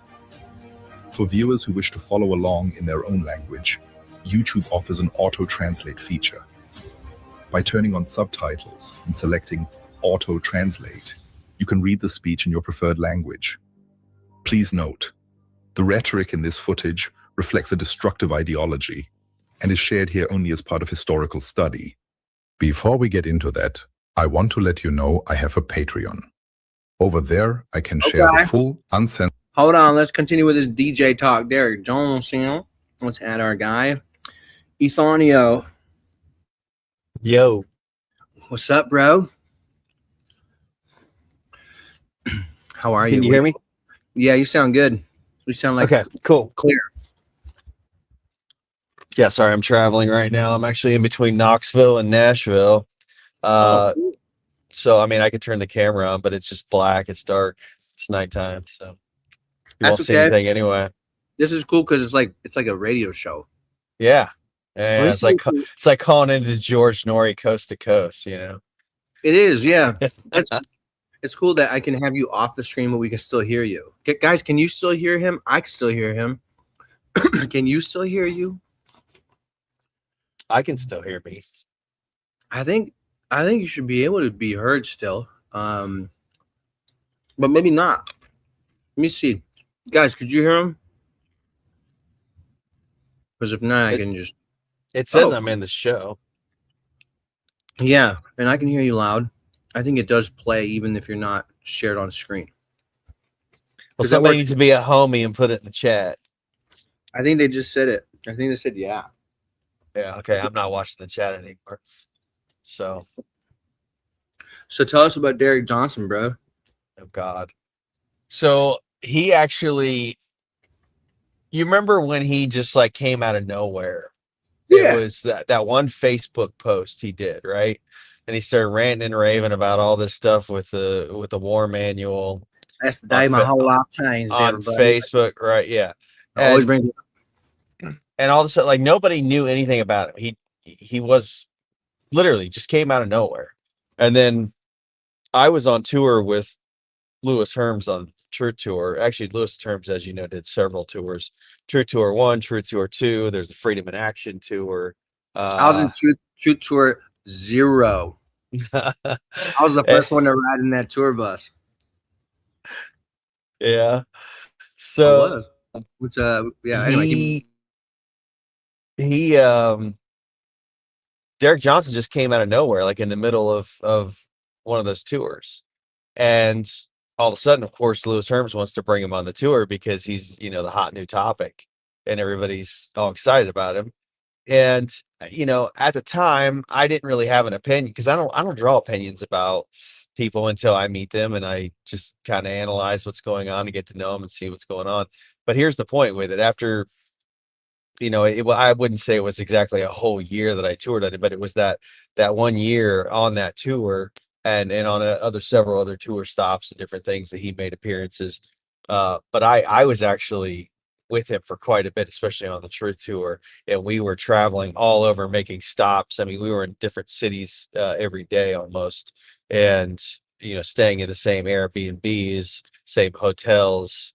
You know, you spend that much time with somebody, you really get to see who they are, and you get to know them and all that stuff. You just kind of figure out what's going on.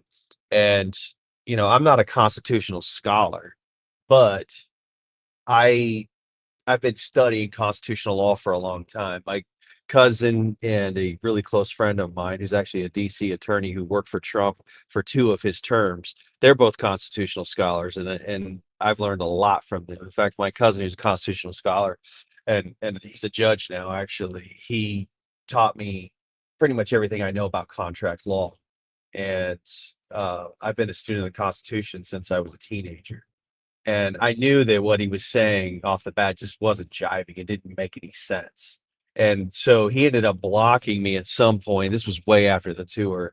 But after I'd figured out that, you know, he was a fucking con artist. He was a grifter, and he was seemingly, he shows all the signs. Like, I can't prove that he is an intelligence plant, but he shows all of the classic signs of being an intelligence plant, like coming out of nowhere, having a shit ton of followers all of a sudden for no fucking reason, and just saying the stuff that he's saying, which is complete psyop bullshit, completely unconstitutional. Because here's the bottom line: if you want to really sum it up, because I mean, we could go and rant and rave on this all day, and I could go on tangents about very specific things that he was saying about the Constitution, but at the end of the day, you know, I would isolate when he would make posts. I would isolate specific things that he would cite, codes, laws, statutes, and things like that. And I would literally pick it apart and annihilate it using the Constitution alone, because the Constitution is the supreme law of the land. And sometimes even using other codes, statutes, and established precedent in court cases, Supreme Court rulings, whatnot.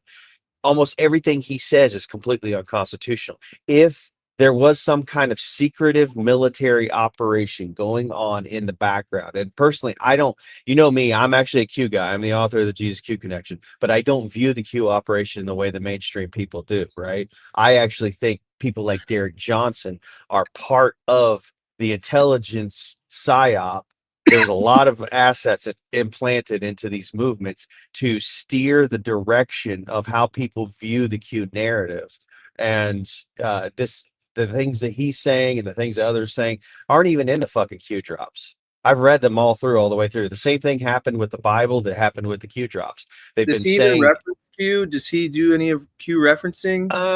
Kind of here and there, but he really kind of stays mostly away from it. And he sticks with his law of war manual stuff, and he sticks with his fucking executive orders, which executive orders aren't laws anyway. Executive orders only apply to employees and contractors of the executive branch of the government. That's it. They do not, executive orders do not create law. They are not laws. It's basically like corporate policies in a fucking company manual, right? For the executive branch. And so he clearly demonstrates that he doesn't understand the real law. And so after a while, and I would go in and pick apart his bullshit little things that he was saying about codes and statutes and executive orders and different things, you know, he eventually blocked me. But at the end of the day, if you just look at it, if what he's saying is true, that means that Trump and the military have actually already pulled a coup on the Republic, and they're running a completely secretive, unconstitutional, treasonous operation against the American people. See? The people who get really freaked out about those catching on to them, they don't start shit with them publicly. Right. And they block, or they, like, I think Ariel has a thing where he doesn't want to start with me because he knows what I'm capable of and how I took down Phil. But I've recently alluded to thinking Ariel does what a lot of scam artists do. They take something that you find popular or that you believe in, and then they throw in their predictions by just adding so much complexity that people aren't able to understand. But they get these familiar points because there's things in there they sprinkle so that you can hold on to them. And, oh, well, if he says that, I know that's true. But then what is it? What else is all this? I don't even know. I guess, good job, Ariel. You're so smart. You know, but that's just what happens. So, and I kind of like to call him out, and I have with him. I've described him. You know that. And Derek does the same. Yeah. Well, you know, recently, I want to say it was about a month or two ago, I was talking to some of the people that I'm still really close with and do shows with that were on that Truth Tour with Derek Johnson and myself. And Lewis was putting on an event somewhere. Was it Lewis? Maybe it was somebody else. It was an event that Lewis and a bunch of people were going to. Maybe it wasn't Lewis's event, but they said in a conversation that they were having with Derek and a bunch of others, Derek actually asked if I was coming. Is Ethan Lucas going to be there? He's afraid of me. He doesn't want to be fucking exposed publicly on stage because he knows I will make an embarrassment of his grifter ass bullshit that's completely fucking unconstitutional. It's not a correct translation or interpretation of law. He's twisting it out of context to spin his story, and all of his little followers love to hear it.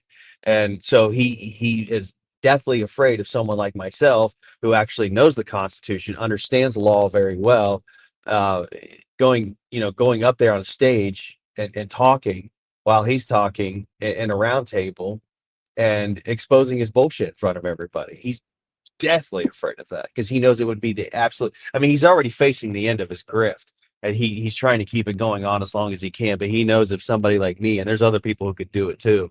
I'm not tooting my own horn. I'm just saying he knows that I know what the fuck I'm talking about. He knows that I'm not going to put up with his bullshit. And if he starts running his mouth and saying stuff that's unconstitutional, that's not real law, that's not actually happening, I'm going to call him out in front of everybody.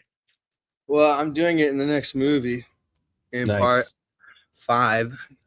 And what's interesting is the first one that I made, he shared on his Telegram when it was way more popular.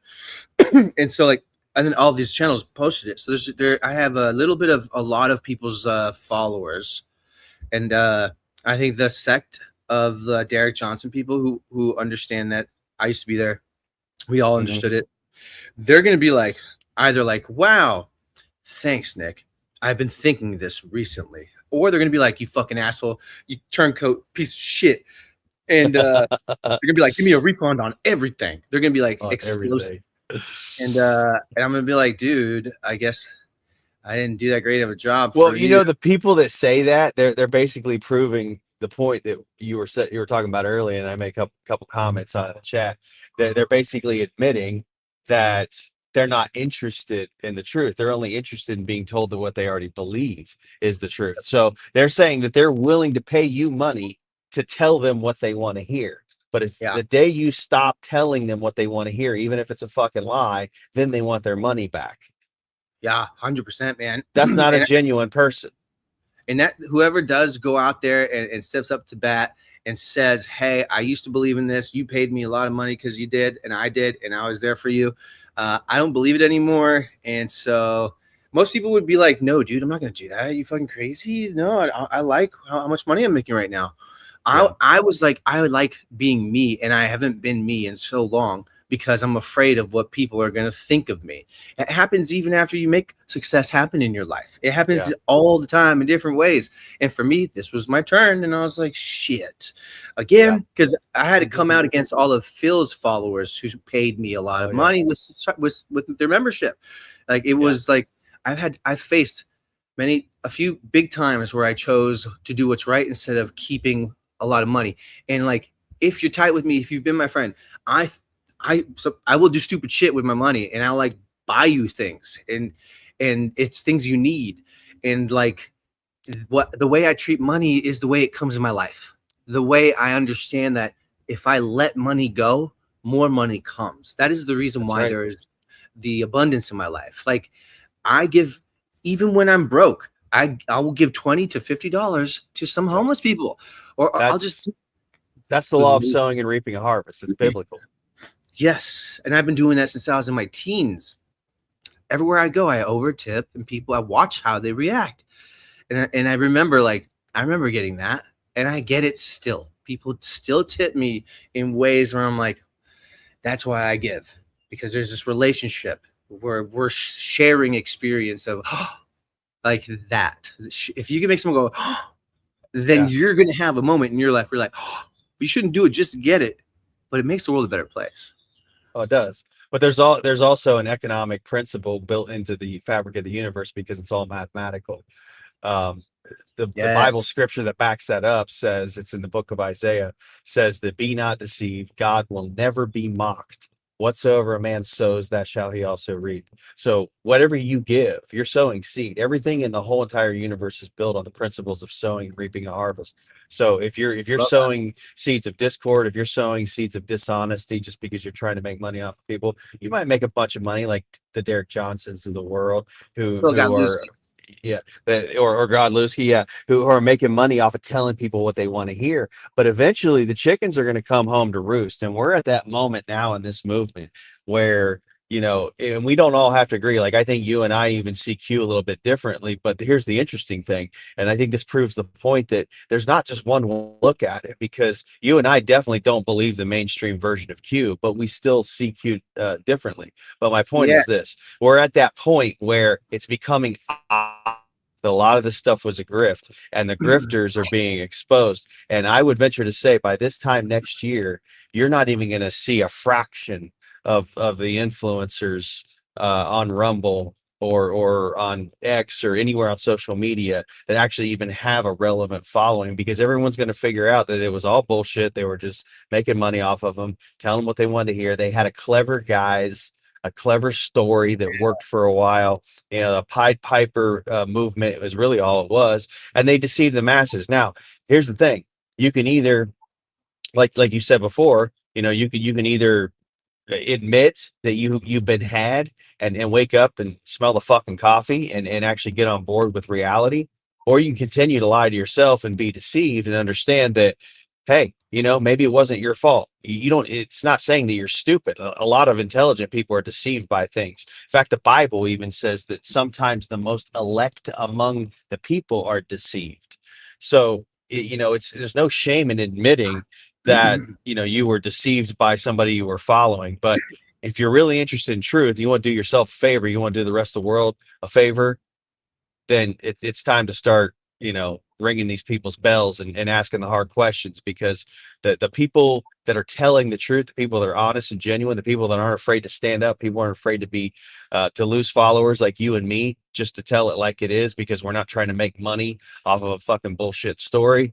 Those are the guys you want to follow. But the other ones, they're all going to fall apart anyway, because the guys who don't mind having their bell rung or being asked the hard questions, those are the ones who are telling the truth. People like Derek Johnson, they're just going to block you when you start poking holes in their little fallacies and easily proving many times that they're full of shit. They have to block you because they can't afford to have you poking holes in their shit.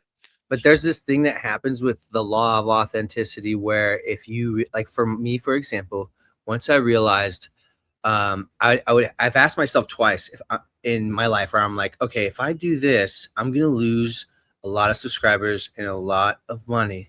And like, it's not like I made these choices not knowing that. And then I would think about it and I'd be like, I don't care.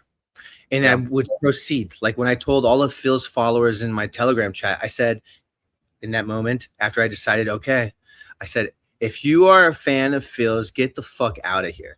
And that one thing sparked the whole movie, because then Phil saw then he started to tell all of his people to unsubscribe and cancel.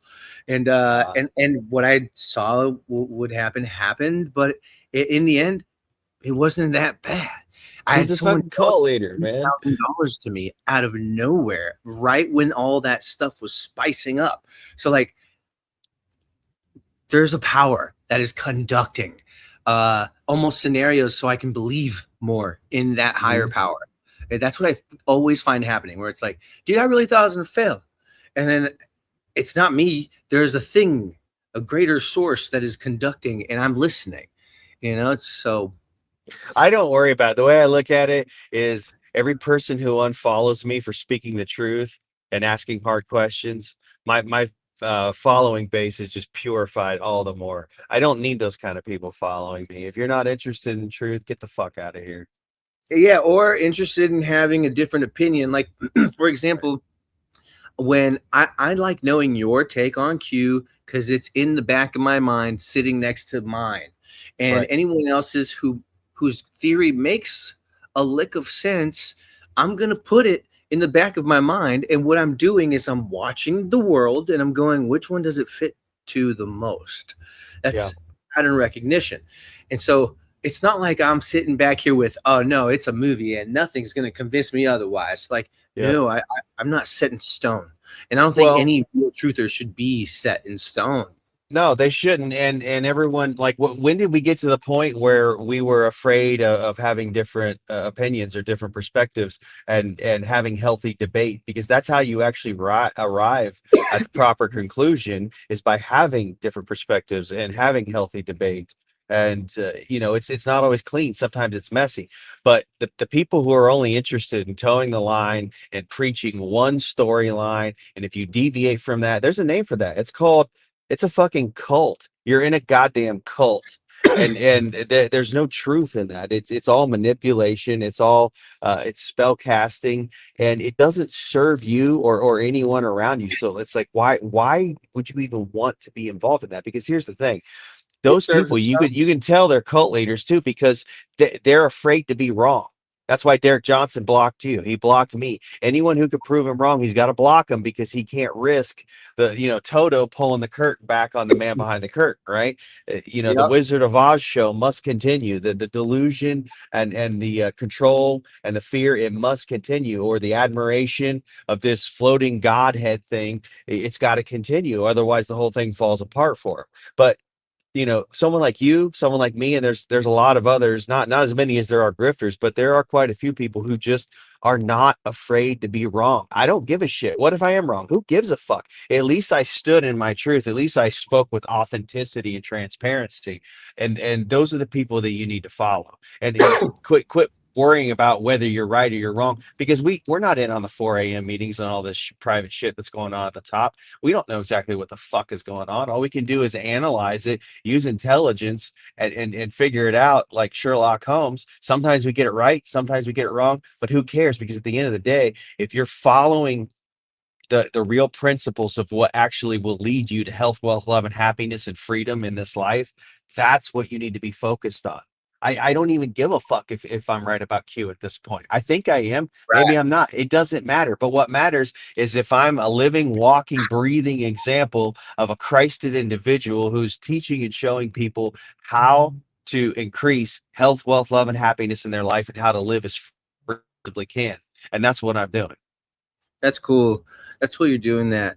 The world's going to look a lot different in the next couple of years, and I hope there's not people still saying the plan's going on like once JD Vance is president.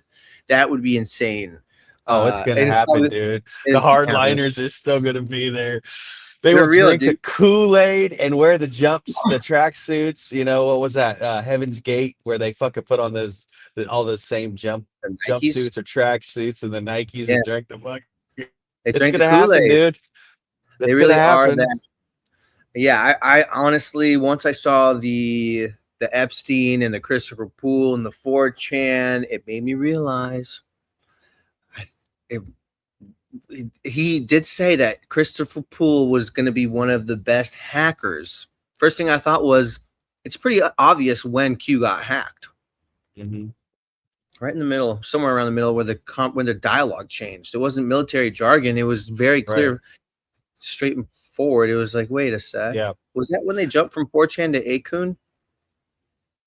I don't remember exactly when it happened, but that did happen. They did jump. But I will say this though, and again, I'm looking at it from a purely analytical perspective. I'm just, from drop one all the way to the final drop where it talks about, what's encoded in your DNA, right? And even if, here's my point about it, even if you're right, even if it was hijacked, even if Epstein was involved, it still never says the majority of the shit that you heard repeated and parroted ad nauseum on Rumble and on TikTok and in all of the. Dude, by all those It does not say the overwhelming majority of stuff that they said that it said. They've done this with the Bible for thousands of years. Churches have taught. There's been millions of pastors stand in pulpits and say the Bible says stuff that it never said, and nobody ever caught it because people don't go back and read it. Just go back and read the Q drops, and that's my point. Even if it was hijacked, right? Even if Epstein was involved, it still doesn't say the stuff they said that it says in the mainstream Q narrative. What it actually says is, we the people are the plan. If you want to change something, you're going to have to rise up, overthrow the fucking government. It doesn't mean you necessarily need to use violence. Doesn't mean you may not have to at some point. That's why we have the Second Amendment. You still have to be willing to be violent when the time comes, just like our founding fathers were. But I don't think that's necessarily going to happen. If enough people would just stand up in unison and understand that what the real plan is that I see being spoken of in the drops is that we, the people, are the plan. I don't see anything else said in there other than you could take some of the things like, military is the only way. You could loosely twist it and push it into a narrative to say some of the things that they believe in the mainstream Q narrative, but it doesn't actually say that. Go read what it actually says. It never says there's some secret military operation going on behind the scenes. It doesn't say that stuff. That shit was read into it. That's a fucking lie. It's not there. It's like in the culture, where people go and read boards and people get popular for their decoding abilities. So because of these decoders, they conflated the two, where they're like, oh, well, this guy said this and that's going to happen here because it's a Q post and it's a decode, so it's Q. Right. But it's not Q. It's somebody's version or interpretation of Q. And if you look at what Q actually says, there's one resounding message all the way through. And drop 4944 is my favorite, and it sums up the whole thing. Are you ready to finish what we started? The whole entire messaging of Q is that this is the shit that's going on. What are you going to fucking do about it? That's the whole message. What are you going to do about it? Are you going to actually rise up? Are you going to self-govern? Remember when Q said you have more than what you know? The people have the power. Q is actually pointing out what should be obvious to everybody. We, the people, do hold the power. We are the masters of government. The only reason the shit that's going on is because we're not standing up and changing it. Well, because we're at a disadvantage because there's been fluoride in the fucking water. They've been feeding everybody corn made from GMO shit that's making them fat. People are eating palm oils and everything with aspartame as well. Like, society's testosterone as a collective has gone down 50%. So there are some weak fucking men out there who aren't even giving real shits about what's going on. That's right. Yeah, it's all bread and circus. There are people who are waking up. There are badasses who are connecting together, at least making it in their own town. Like, build a network of friends that in your town that can protect other people together. Yep. You know what I mean? Well, believe it or not, there's constitutional groups all over. There are militias all over, and these aren't unhinged violent people, but they've done this the right way, and they have formed basically what our founding fathers did, and they are there to step up and do what must be done if and when the time comes.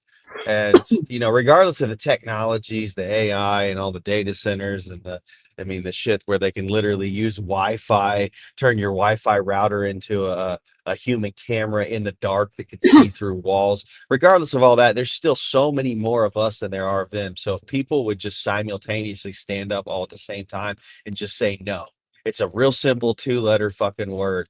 No. That's it. No, we're fucking done. But like you said, everyone's so caught up in their bread and circus. They don't want to be inconvenienced. They have I got my job to go to. I got to watch my sports game. I got to watch my shows. I got this and that. You don't have shit if you let them take over. You won't have any of that. So you better start fucking thinking about that. I know. I don't think they're gonna though. Oh, probably not. No, I mean maybe when it comes to their doorstep. If like the IDF army, whatever, is now connected to ours, dude. That's so unconstitutional too. I would like to see what Derek Johnson has to say about that shit. Is that part of the fucking secret plan? Is that in the goddamn law of war manual, Derek Johnson? Hopefully he's listening. Where the fuck is that at in the Constitution? Where the fuck is that at in the law of war manual? It's not. He's the head of the joke. Like it goes back to him. Yep.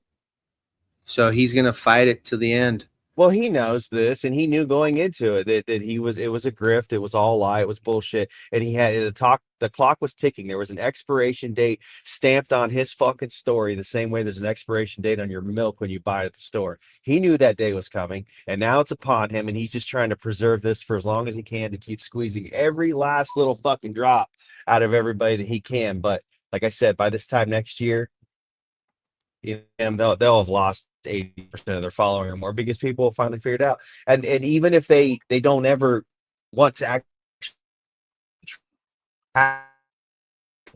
you're breaking up a little bit, a lot of it actually. Nah, not hearing you right. Can you hear me now? Yeah. No. How about now? For sure. How about now? For sure. Yeah. Okay, cool. So, but God forbid these people that now they've been red pilled, that they actually take it one step further and take a fucking clear pill. They'd rather take the blue pill and go back to sleep. And that's what'll happen. Once they figure out that the Derek Johnsons and the Phil Galdowskis were total con artists and everything they sold them was bullshit, they're not going to actually go look for the truth now. They're just going to take the blue pill and go back to sleep. Oh, yeah, exactly. A lot of people don't understand how easy it is to inflate your internet persona. And I have a story about a chick I used to follow on Instagram. She was a fitness instructor and maybe 25 years old. And her following was about 15,000, I'd say. And sometimes I would see what she's posting.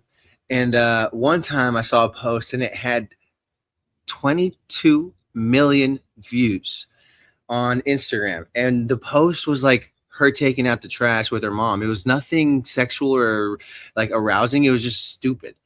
And then I started looking around and I saw, I was like, wait, 4 comments, 22 million views, but 4 comments, and that's a big red flag that she paid for it. And so I look up to some further ones where there'd be like 10 views after that big one. And then there would be another one brewing with the millions, like at 10 million. And I messaged her. I was like, you know how obvious it is that you're buying your shit? And she blocked me instantly. I commented on it. Actually. Yeah. I commented, I want to expose her. Like, well, also this is another thing that a lot of people don't understand.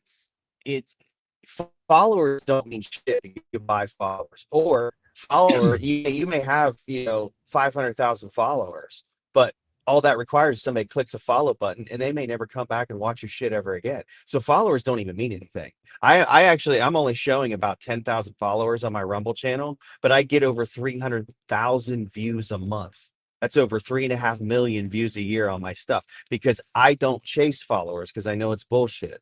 I market it properly. I put it out there in the right channels. I make sure enough people see it. I make it go viral. I beat the algorithms. And so I'm more interested in engagement and views. So if you see people that have engagement and views, the followers, it's completely irrelevant. Because here's the other thing.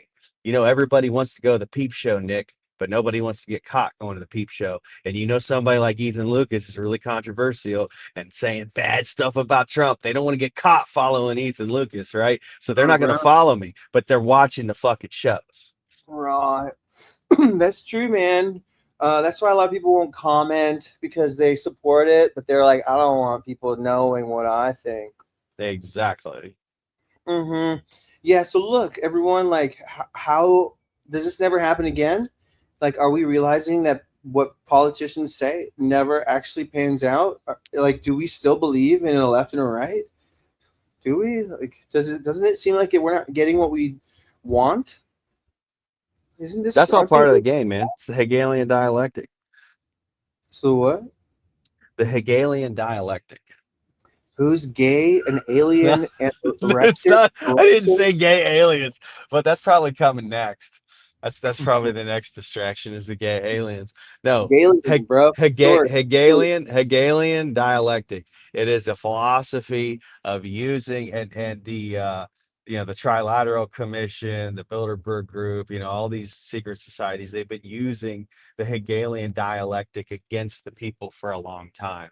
And basically, what it says is that you take two opposing forces, kind of like the pedals on a bicycle. They're two opposing pedals, right? But that's what creates the forward motion is the opposition. And then they control the opposition. So we've heard the term controlled opposition. That's actually the use of the Hegelian dialectic principle, using two opposing forces to actually create the forward motion and move things in the direction that you want it to go. It's all controlled. It's all manipulated. Makes a lot of sense. It does. And they did a really good job because some people are still in it. They don't even want to realize there is an outer realm. They're just in it. Like, I don't know what wakes people up. Like, the continuity is the people who want to keep the vibe, even though they might understand that it might not be true. They're still believing it themselves. It's kind of what we see a lot of. And I don't know what wakes them up into being an archivist, but most of us are born in a world of conformity and something brings us out of it. So there's got to be, there always is, a film, oftentimes a crazy conspiracy friend. That's usually what wakes people up. At least I think, like, I woke up to a film. And it's cool that I get to make those and have people say you woke me up. And that's what I can die a happy man because I did it. Yeah, I just want to do it interesting. again. Yeah. Isn't that fun? We all done it for somebody. People who watch your shows, people who watch this show, people who watch my movies. At some point, doesn't this equate to fuel? And doesn't it make people want to go out and create a world that they want to see? Because right now, I don't think anyone's on that path. I think most people are surviving. Oh, I think he got disconnected or his phone died. He went away. Man, oh man. I don't know how we're going to do it, but we're going to. Ooh. Get over here. Senor. Yes. Aloha. Yeah, it's kind of annoying when you're when you call in on these platforms and stuff, and they don't make a provision to just ignore a call. It literally just boots you out, or it makes your audio stop or whatever. So buttholes, dude. Robbers. Total buttholes. I didn't go on your show, but I wrote a whole movie, Blade Runner 2099. Well, yeah, I watched the second one, and then I was like, dude, I have to know what comes next. And so then I did it, and I wrote it myself, and it's like the story was already in my head because there's a specific Romeo and Juliet story I had of people who live in the smart world and people who live in the nature world, and somehow someone leaves their world to go explore the other, and they fall in love, but you're not supposed to fall in love like that. There are different classes of people in the future. Shit like that. Netherlands, what's up? Gonna say hello to my Netherlands. I love the Netherlands, dude. I love how my dreams as a child felt like they were there, like the gray skies and it was the time when the trees didn't have leaves. It's just like and foggy and a lot of like fog. And when I went to the Netherlands, that's what I experienced. Interesting. See, I've never been to the Netherlands. Dude, I had a front row seat. We went to Luxembourg, and my I call him my spirit dad because he's more my dad than my dad in a way, where he taught me about spirituality and all this stuff. We were truthers together. We were gardeners for like 10 years, but we went for his like 40th reunion or something. I don't know. But the I think it's the chief. Like there's the president, then there's the chief, and I guess the chief's son was my guy's friend. So we got this like Royale with cheese. Royale with cheese. We got the Royale treatment. It was tight. We got, and like he gave us these bricks of hash. Like, did you meet Marcellus Wallace? Marcellus Wallace? No, I didn't. Does he look like a bitch? What? Say what one more time, motherfucker. What? God, I love that movie. Yeah. And he gave us a brick of hash, and he's all fantastic. Go smoke it, fantastic. And he let us stay at where his family's house, like the family all owned their family's house. It was like an old ass World War II house that was not touched at all since. And like going in there was like a museum. Like everything was so old as fuck, and they had so much acreage where you could go walk into the forest. Like it was so bizarre getting hashish high in that place, bro. That was memorabilia. Then we went to Amsterdam.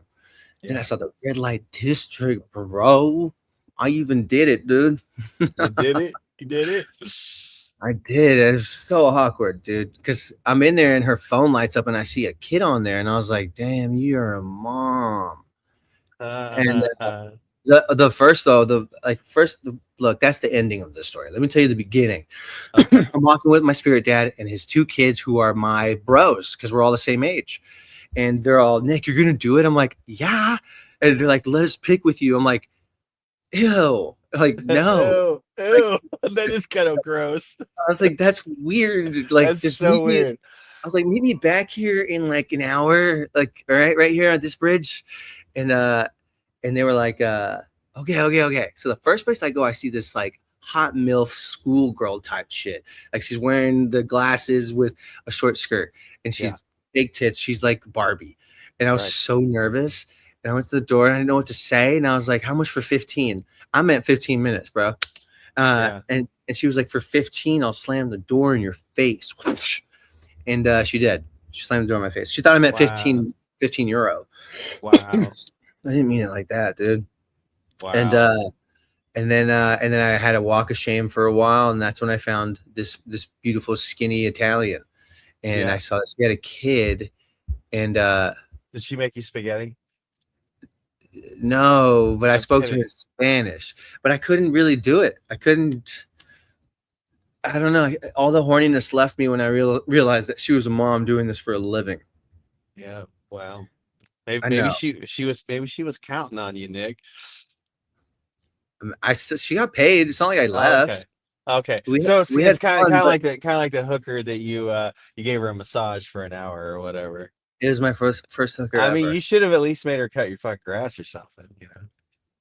She can't. She's in the red light district, homie. I'm talking about the one that you gave a massage to, or was that in the red light district?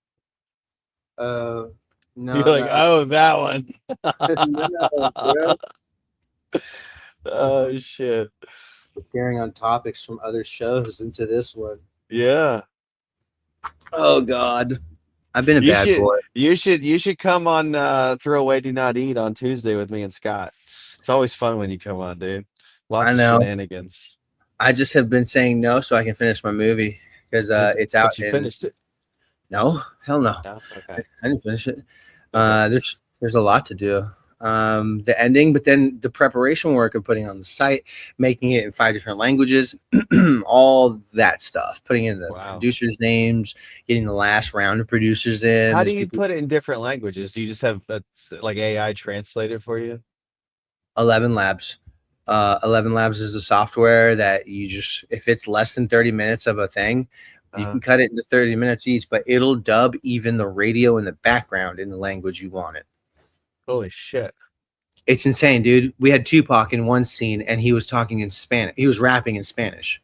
That's amazing. And it sounds like they preserve his voice. So you're going to hear me in my voice talking all 5 languages. Wow, that's pretty good. I'm about to look into this. I know 11 Labs is cool. 11 Labs. I'll join my lab. Yeah. Join the AI Cinema Lab that Good Lion's going to put on, and okay, I will show you the way. I will literally show you the way. And the way is easy once you understand. It's like 10 to 12 steps to seeing something, and it's just fun. Yeah, I'm gonna make it fun. People, I think, should learn. I mean, how can you not make it fun? I don't do anything unless it's gonna be fun. I'm same. Wait. You're from Venezuela? Everyone's too fucking serious. Why so serious? People are serious. That's what I'm making fun of all day today. Is the people who are like, oh, "You think Michael Jackson's guilty? Oh, unfollow." Ew. Oh, you don't believe exactly what I fucking believe. Oh, that's gross. You believe something different? I'm following. Oh my god, the unspeakable. You were so smart. I lied to you. Unfathomable horror. It's like look how shallow their follow was to begin with. Right. Yeah. Like, well, I'm gonna follow this guy because he thinks exactly the same way I do. That's why the following game is all like a sham. Yeah. It doesn't matter because you can buy it and pretend that you're popular, and that's what they do with people like the ones that we see blow up, and we're like, how did they just blow up so quick? There's a reason. They buy it. Or it's CIA or Mossad. Yeah. If the Q plan does work, if it works out, then Trump has to go down with it. It has to be him exposing that politicians no longer are the way. But I don't think the act of doing that requires making yourself insanely rich off the American the position of the presidency. Like, because that's what he's doing. It doesn't fit the storyline. It does not. Well, the way I see it, I think Q actually set Trump up. That's my view on it. I think they knew who he was. They knew they could use him. He would create the perfect storm, which is why they called it the storm. And he's too fucking arrogant and narcissistic to even understand that they set him up to be the fall guy in the middle of it. But he hasn't fallen. Oh, he will. I don't know, dude. It seems like he will fall by death. Like he will get too old, or he will get there's already so many of his own followers that have abandoned him and don't like him. He's already falling. You're right. And I think it's like 75%. Yeah. When you see how big accounts, like big ones, like with millions, and I know followers don't count, but when you look at those ones and you can see how many people are commenting and you understand their influence, then you realize, like, dude, they took a chance. Yeah. They put their neck on the lines to let people know what they could not hold back any further. Yeah, and that's where it makes sense for me. But at the same time, like, they're just letting him have a fucking holiday. Yeah, just kick back, brah. Let him make all this money. Let him kill those girls at the school. Like, how far do white hats just go? Like, here's the problem with the system. It's not that they're letting him do it. It's that they can't stop him. But had they not put someone like him in there to become the fall guy to collapse the system, it would have just continued in the shadows, and worse would have been happening. You see what I'm saying? So this is like, we got to fucking rip off the Band-Aid. This is the only way to make sure that people never trust another politician ever again. Yeah, like, we're supposed to be paying for them. No, they're working for us. Right. But they're not. Like, it seems like they're like, yo, let's feed them a lot of terrible food, get their brains kind of dulled down a bit, get some fluoride in the water, yeah? And then after a little while, they're not going to notice these things that we're doing. Right. They're like, yeah, this is a great satanic plan, isn't it? Right. And then, like, years later, the internet comes out, some motherfuckers blow the whistle, and it starts to spread. And they're going like, oh shit, we should release some fucking virus. We should do an agenda. We need to wrap it up. We need to get this one world order. And they're like, yeah. Well, if you believe biblical prophecy the way I do, and I don't, and anyone who follows me and knows, what I teach, I don't believe any mainstream narratives from the government. I don't believe any mainstream narratives from religion. The church and state were created as a two-headed giant to deceive and control the masses. Religion has intentionally mistranslated and misinterpreted and mistaught the scriptures for thousands of years. That's on purpose. Everything with Q things the same way. That's my view on that, is that it was intentionally, the movement was infiltrated. They twisted Q out of context. Q never said 80-90% of what they say that Q said. And so we've been led to the slaughter through all of this infiltration on both sides, on conspiracy theory side, on church and state side, all of it. So, the way I see it, if you're reading through Revelation, which is actually a highly symbolic book, it's still what you would call an end times prophecy.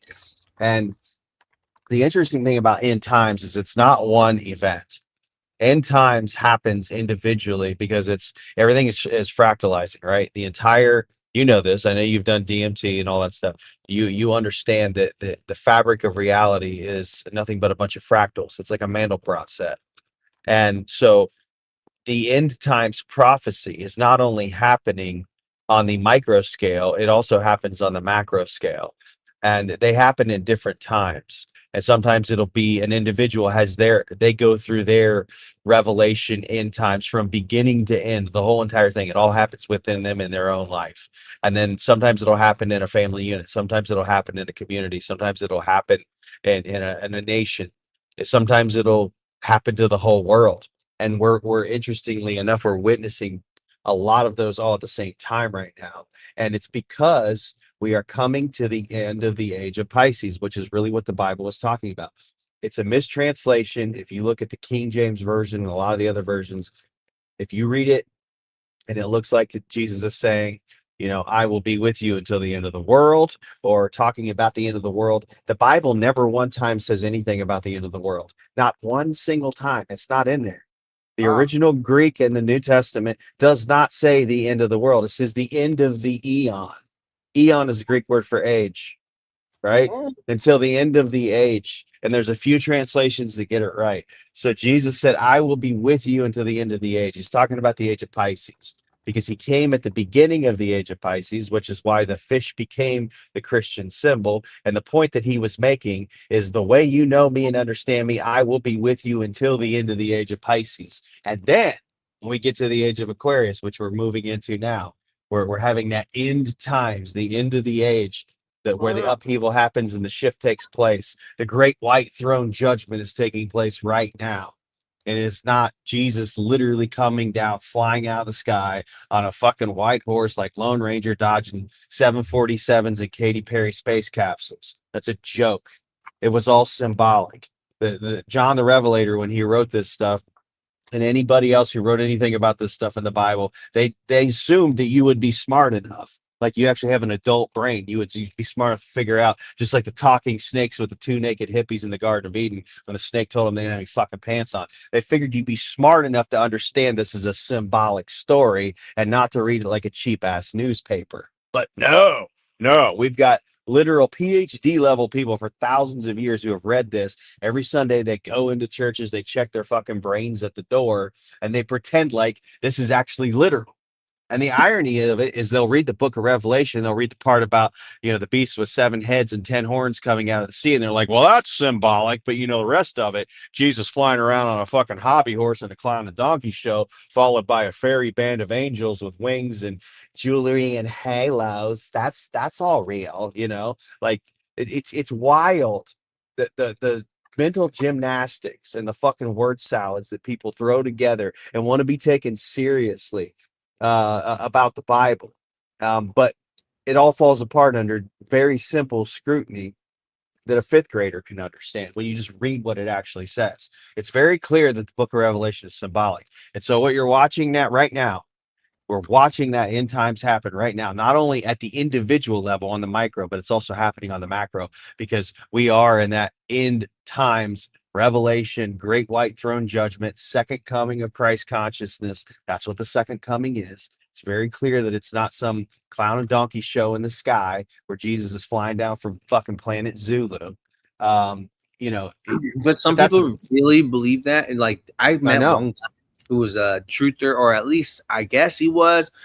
And he was so smart, and he didn't look like he didn't play the part of an idiot, and I respected him. So I was like, "Can I talk to you?" And we had a conversation on the phone, and then I just asked a bajillion questions, and I was like, "Cool, man. Oh wow, like when was the first story in the Bible written, and who wrote it, and is it like?" I was trying to find the holes, and then at the end, I was like, what does it look like when Jesus comes back? And he's like, he's gonna come through the clouds, and I was just like, no, like you're so smart.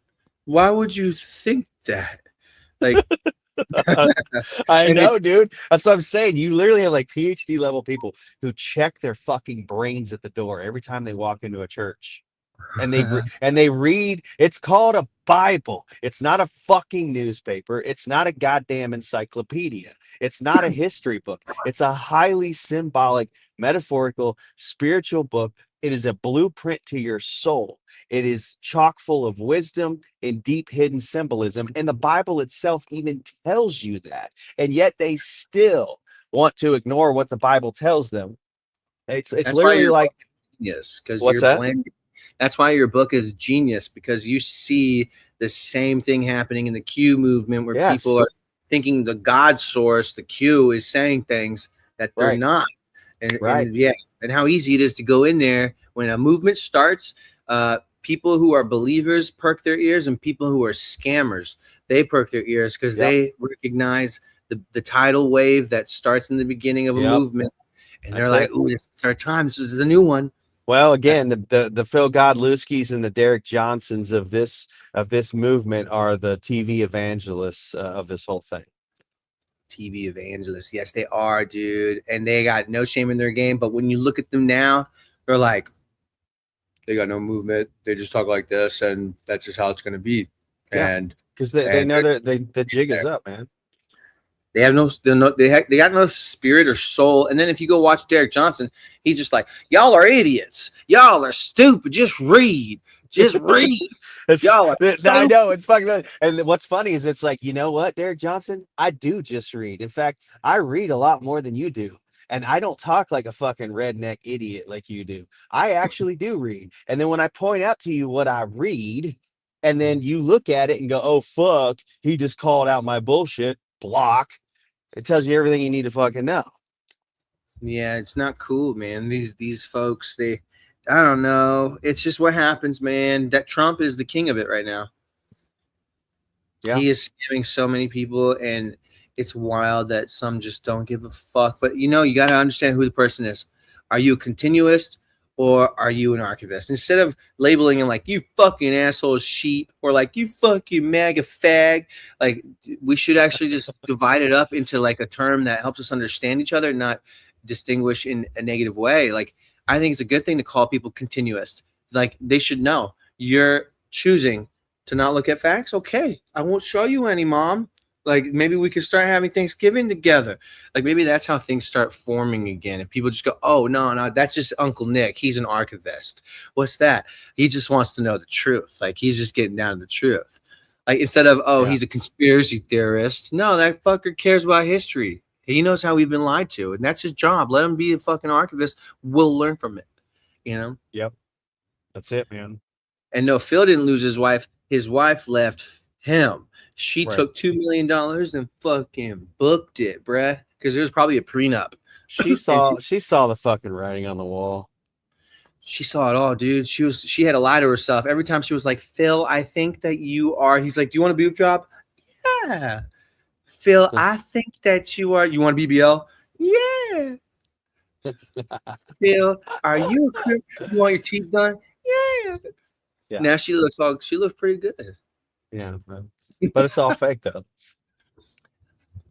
Sometimes fake is nice. It can be. I don't know. I mean, I've dated girls with fake boobs, and honestly I like the natural ones better, even if they're smaller. I love fake boobs. I love natural boobs. I love boobs. I love all boobs. I love boobs. I love all boobs. Make big boobies great again. Even natural with just little nipples. That's what Phil was doing. He was trying to make her boobies great again. Huh? That's what Phil was doing. He was trying to make her boobies great again. Just making boobs great again. Wait, whose boobs? his wife or ex-wife, whatever. Oh yeah, Phil. No, I mean, she looks fucking retarded, dude. She's an alcoholic. They probably enabled each other for a while, and then they woke up out of it once the money kind of slowed down. Yeah. And then she's seeing, now she's seeing the wall. She's like, dude, this guy's gonna get locked up with the Fed. Yeah. You know? Yeah. I think so. I love talking shit to him. I'll slide into the Telegram and be like, you're a faggot. Have a good day. I've never said that, but that's the energy. Fucking that guy. I'm glad we did what we did, man. There's a lot of people out there who are too afraid to ruffle feathers, and I think they can't. Freedom of speech belongs to the unemployed. If you run your own business, then you're essentially you don't have a boss who's gonna get mad at you if you say shit. Right. That's why I'm free to do what I do. That's why I don't worry about losing followers or people getting mad at me for actually saying the truth and not towing the fucking line. I mean, I've had multiple streams of income since I was a teenager. I learned that very early on from very successful people.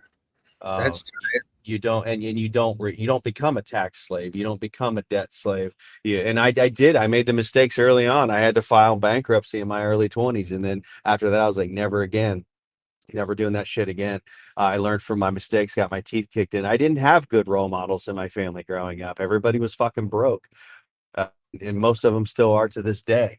And even those that aren't broke, they just kind of, just did what everyone else does. They go out and they, go to school and get a fucking job, and they get the house in the suburbs, the white picket fence, and the 2.5 kids and 1.3 dogs and 3.7 cars, all that, that stuff.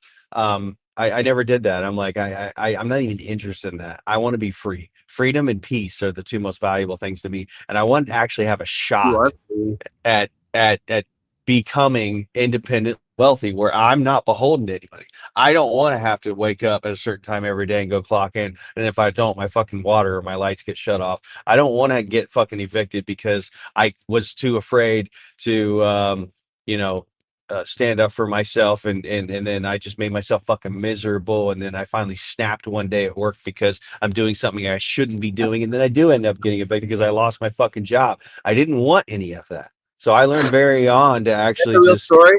You're not making an example. I'm sorry for laughing because it's similar to mine. That's why I was laughing. No, I mean, this is what I did. I started my first business when I was 17, and currently I'm involved in 3 different nonprofit ministries and 4 different businesses that I own and run.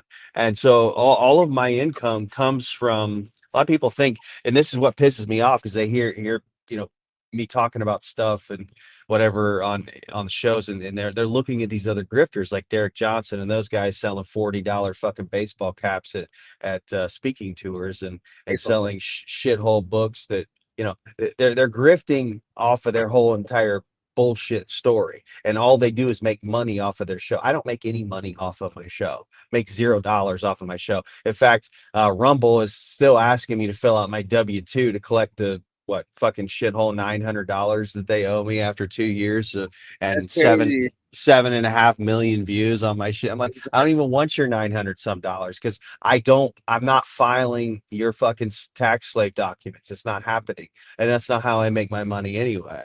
So that's why I'm able to do what I do, because I've created my streams of income in other places, so I don't have to worry about losing it.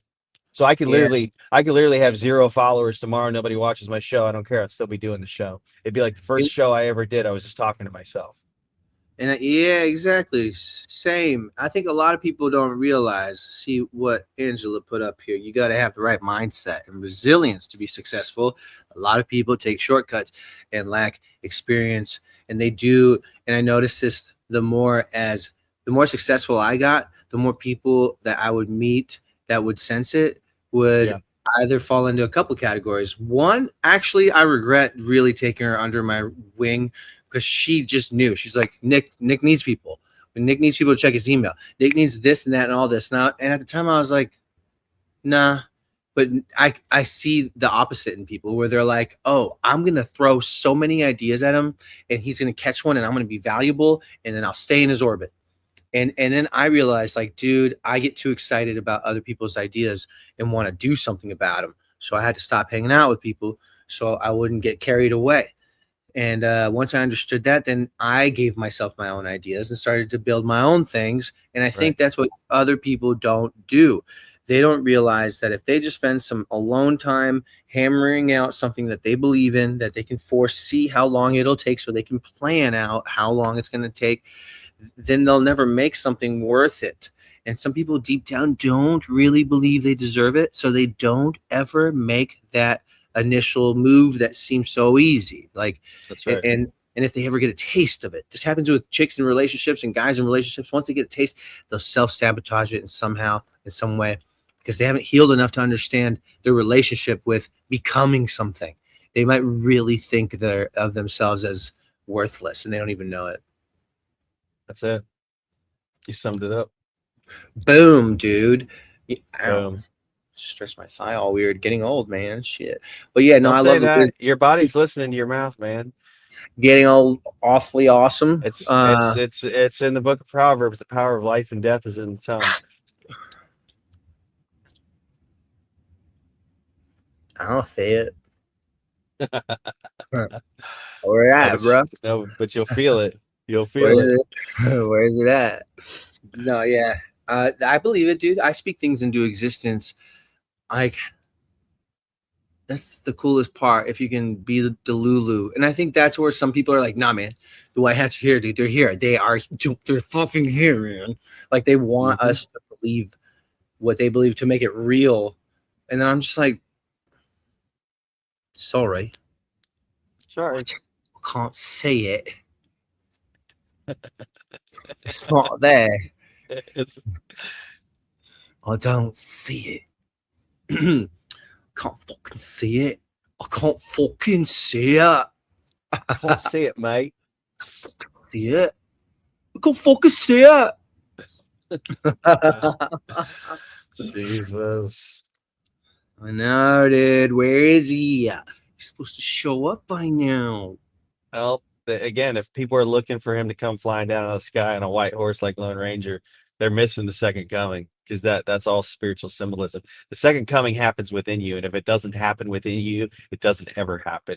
So if you're looking for it outside of yourself, you're not even listening to what Jesus said. Jesus said in Luke chapter 17, 20 through 23, when the Pharisees, the religious people that go to church and teach out of the scriptures, when they asked him when they would see the coming of the kingdom of heaven, he said, you won't be able to point to it and say, look, it's over here, over there, because the kingdom comes not physical observation.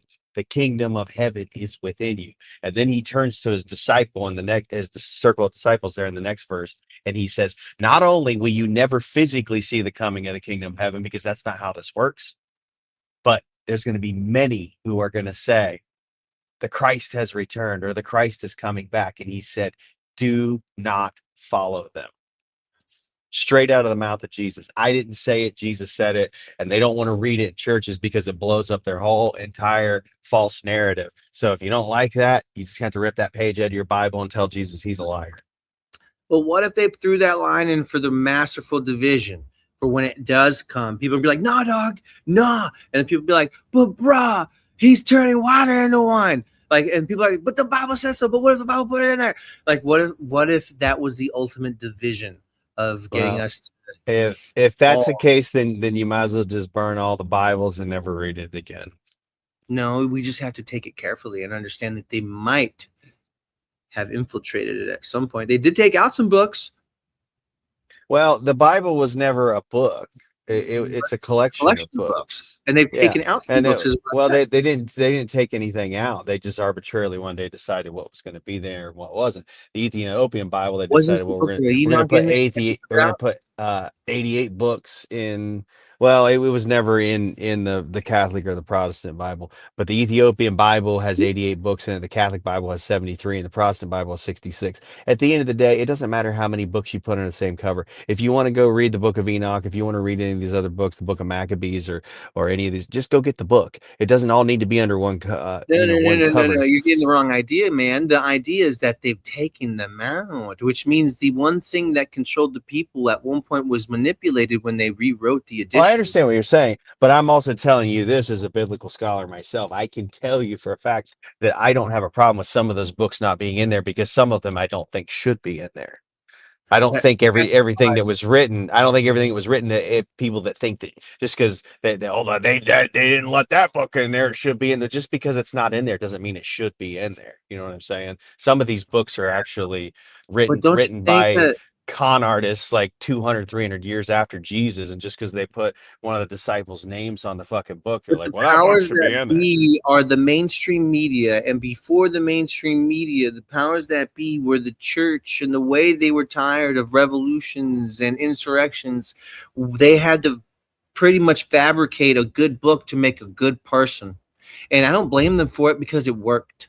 It created a lot of chill, beautiful people who aren't down to revolt. But look where we are now. Yeah, I get that. Because they're not the ones wanting to get up and do nothing. But there are other countries like, what is it, Algeria or Albania? What's the place? I think it's Albania. Albania?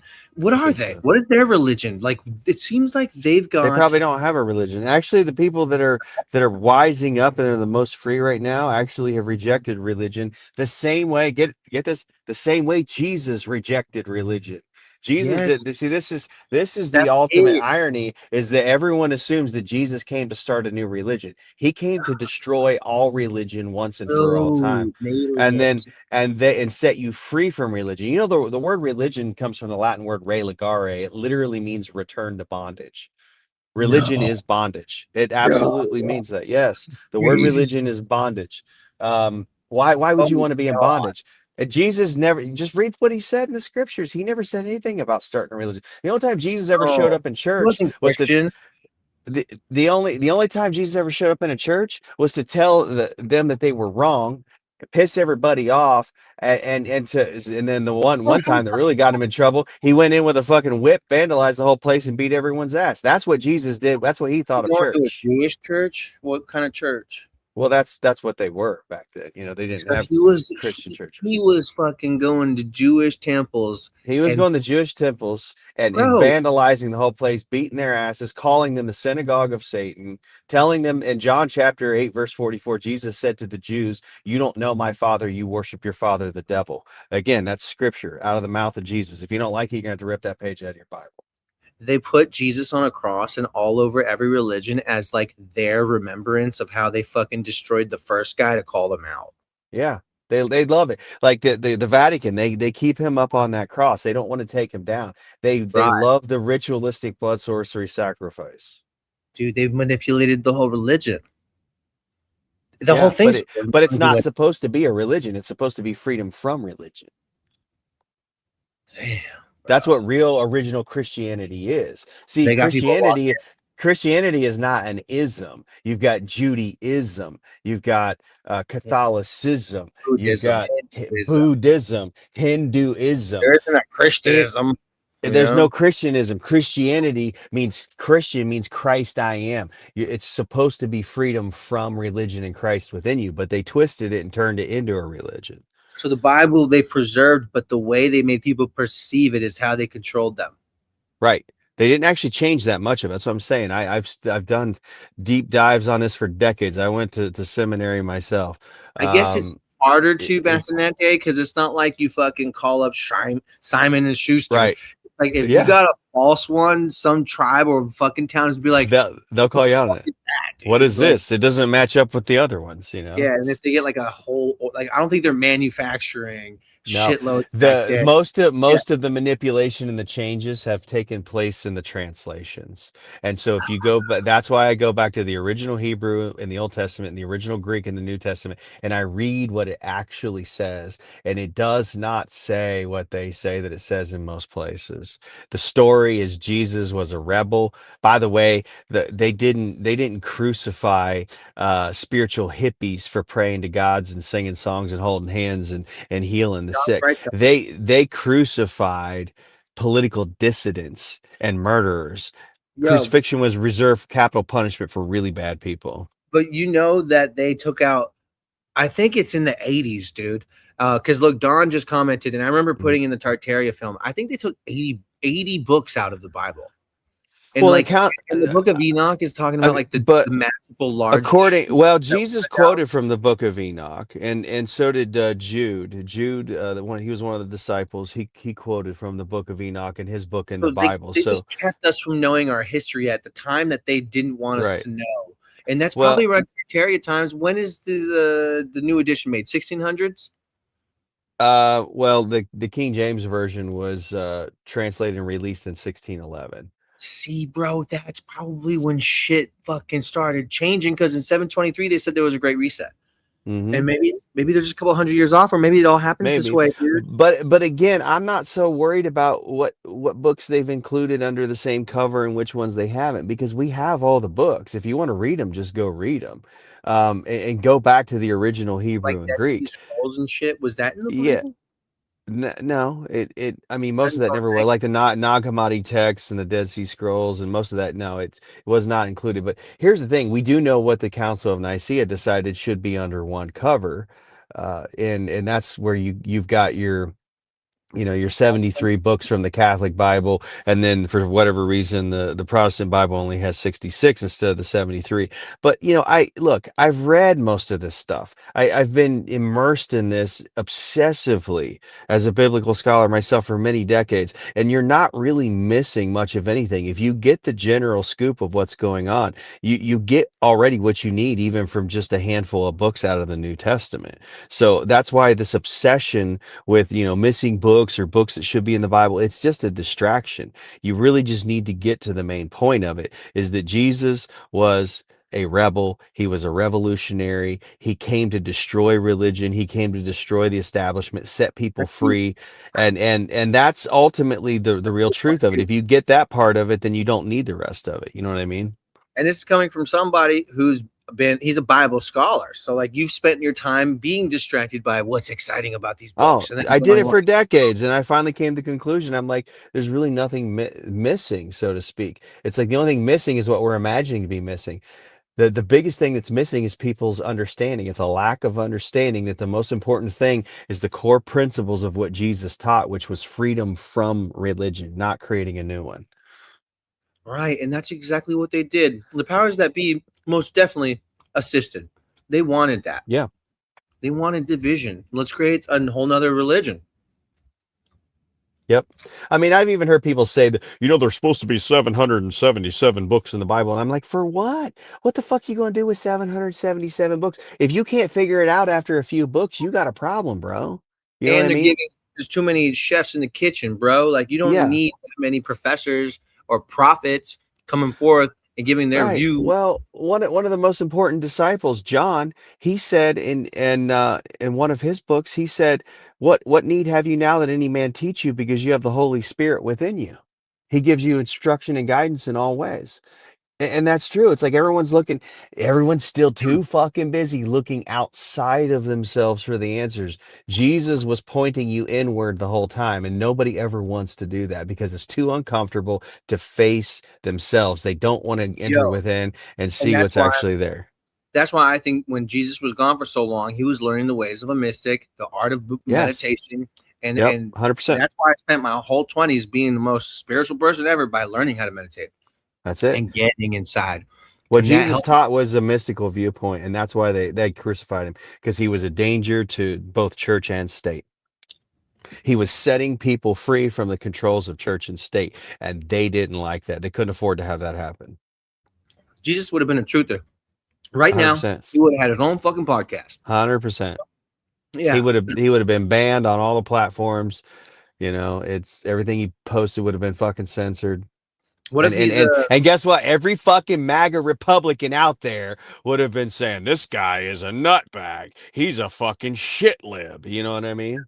They would have, dude. The world would have hated on him, but there'd be people who were like, no, they don't understand. The conservatives absolutely would have hated on him. They would have been following the fucking Jewish Pharisees.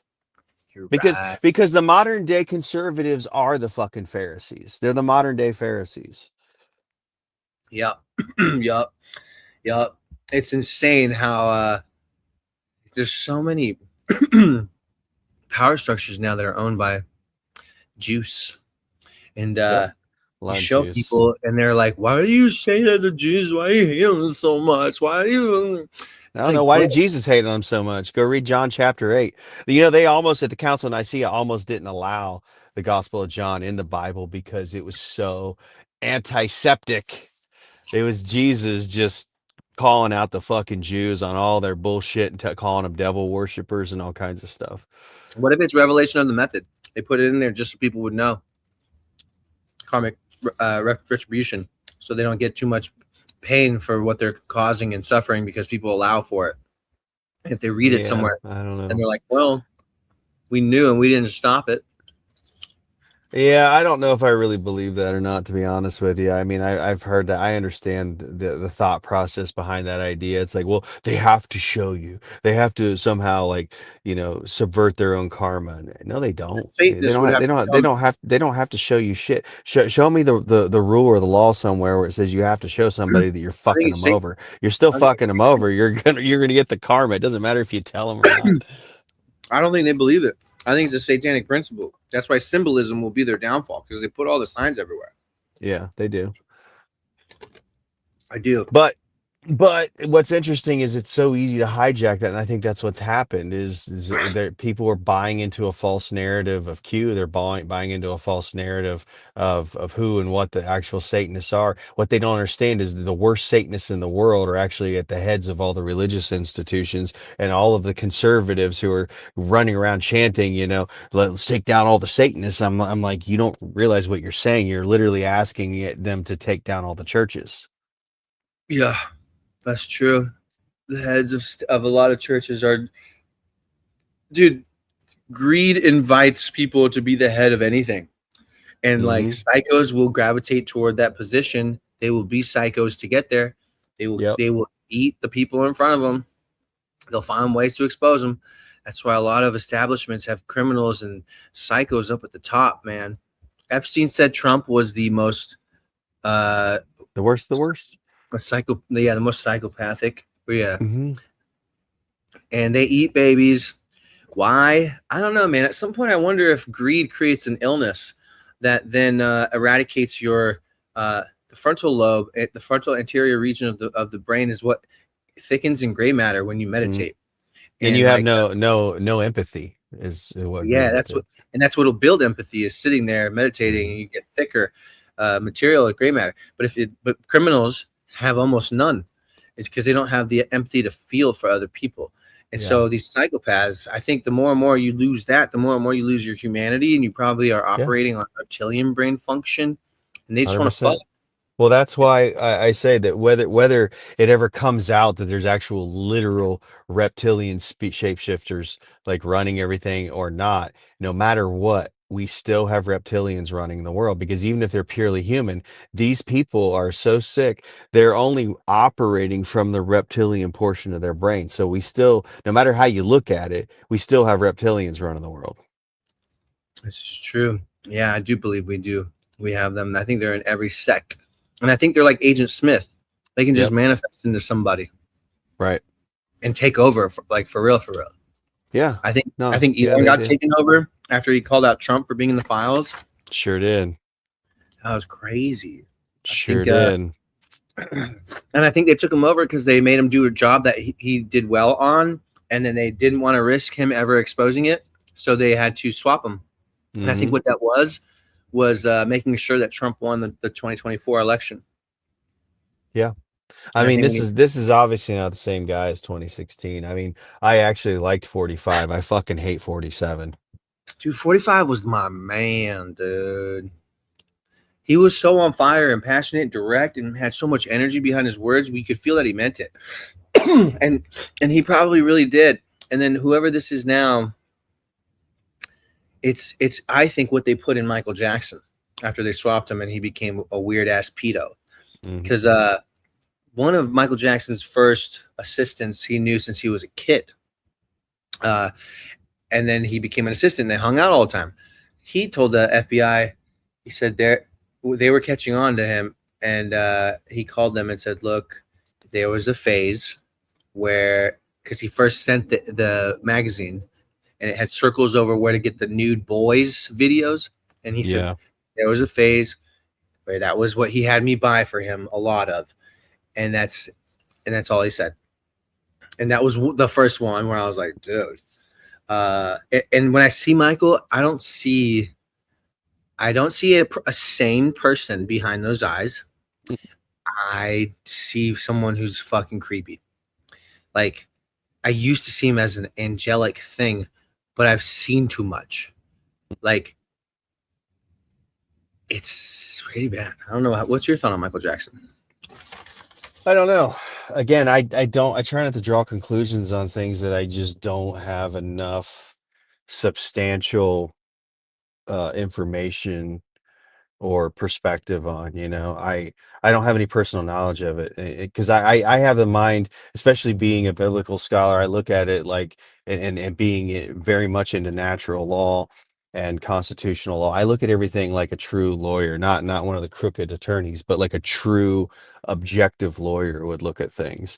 If you don't have personal knowledge of something, you don't really know. You're analyzing, and you can give your perspective and your opinion based on the information that you have, but you still don't really know. So until you have personal knowledge, for me, it's hard to actually give any kind of real analysis without it just being speculation.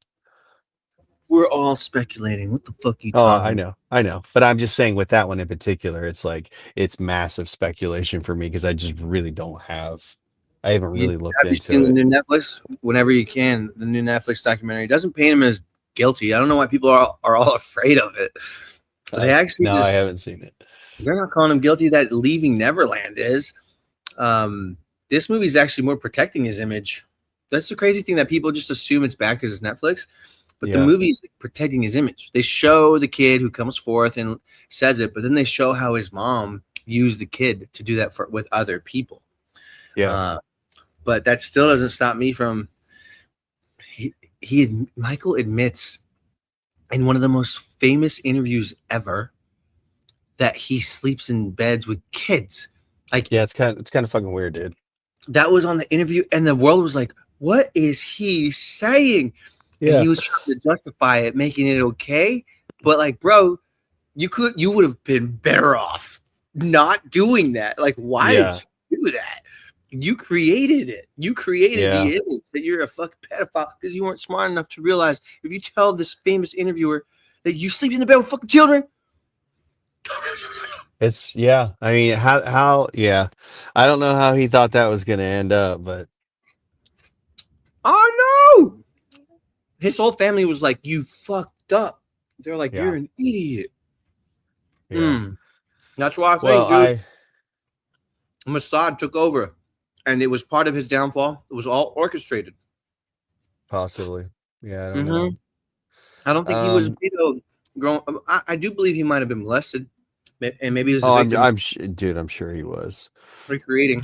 And he mentioned, when he put the baby out the window, that's fucking weird clone shit. Like, there were things he did, and on the day of the final verdict, they bring this up in the documentary. You see him play the audience well throughout the whole thing. Like, he's like, look, I'm innocent. I'm gonna get up on this car and I'm gonna fucking give everyone some love and dance. And everyone's like, whoa, that's gnarly. But then on the very last day, he walked in there. They said he was partying insanely for the months of this trial, drowning himself. And on that last day, he looked like he was guilty. Wow. Nothing in his face. And then when they read it, he wasn't even hearing like they were pleading, or they were saying not guilty. But for Michael, he wasn't even paying attention. In his head, he was already gone. And his lawyer had to say, like, hey, Michael, like, and he told him, like, you're innocent, bro, or you're not guilty. Not innocent, not guilty. And yeah, so anyway, fucking crazy. My dog's freaking out. I've actually arrived at my destification. That's cool, because I was thinking about ending it, but yeah, cool, man. Thanks for coming on. I'm glad you arrived. It's been fun. All you right. hear my dog? He's like, he I knows heard where we're at. I thought someone was spying on us, but that's your doggy. No, that's my dog. He knows where we're at. He's like back home in Nashville. Oh, tight. Yeah, I've got to get a bunch of stuff here for the summer solstice event for out there on the land for the New Earth Project. So I'm picking up a bunch of stuff, and then I'm doing a quick turnaround and going back tomorrow. Ponga, please stop. All right, man. I'll let you go. Thanks for coming on. That was fun. Yeah, it was fun. Thanks, brother. We'll see you. Yeah, thanks for your thoughts. Yeah, I'll see you. All right, later. Peace out, homie. That was fun. Always fun having Ethan on. Great perspective. Bible scholar, man. He's gone through the whole thing. A lot of my friends who I find the funniest have actually been really in the Bible, have really, they've been musicians. Well, that was fun. 4 hours and 20 minutes, 4:20. But I'm not going to smoke because I don't want to cough too much, but I like keeping my guest network small. In the past, I would invite anybody on, and I would quit. They would be interesting. Then they would come on again, and then they'd have their own momentum. They'd start their own show, and then they end up talking shit about me. It happened like 5 times, and I was like, "All right, interesting. Not doing that again."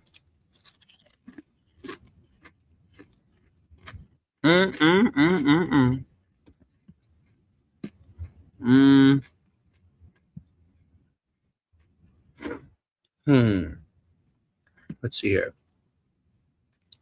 Oh. Why does it go down when the light. Or the light. It's like the camera looks at my junk.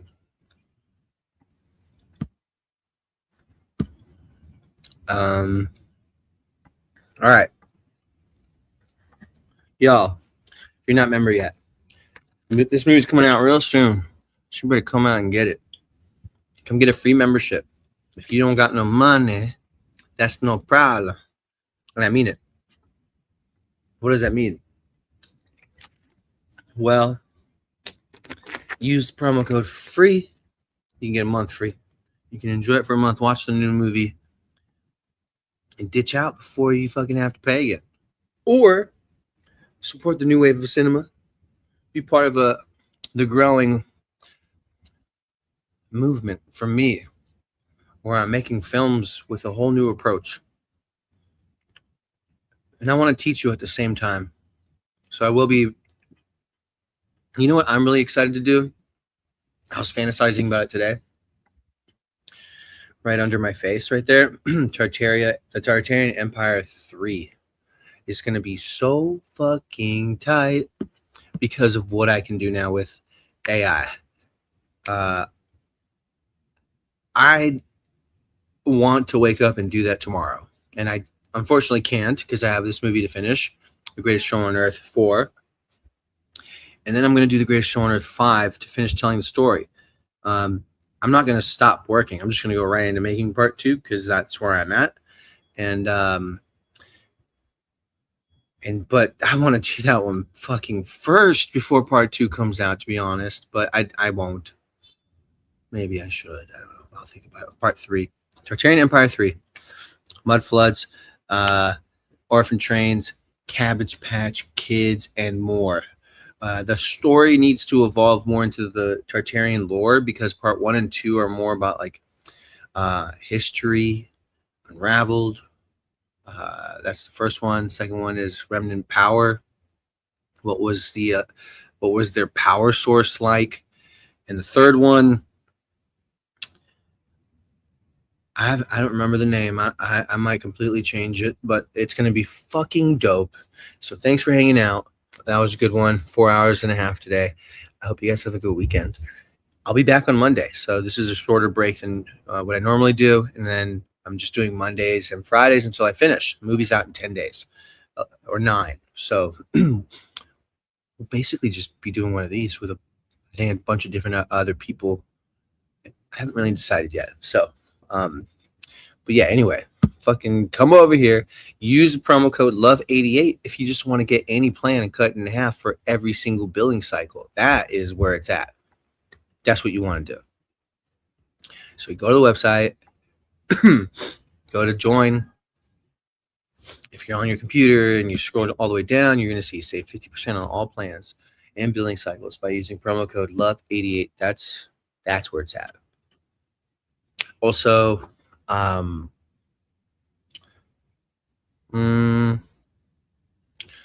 think that's it. Oh yeah, the app on Apple, the Apple App Store is going back online. I had to submit some reviews for it, and I had to renew my app developer program. So now the Google Play Store is still live. So if you have an Android, and this should take only a couple days for the app to get reviewed, and then you can watch from the app, which is a whole different experience. It's really fun, actually. It's different. So this is what I'm offering to the world, making movies to help people wake up. And there's shitloads of my favorites on here. I guess Monday we'll watch some Europa.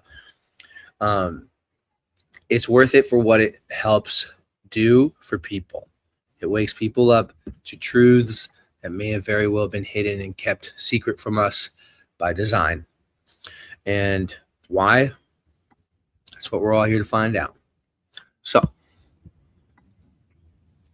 peace the fuck out. Have a good weekend. Don't get into trouble. But if you do,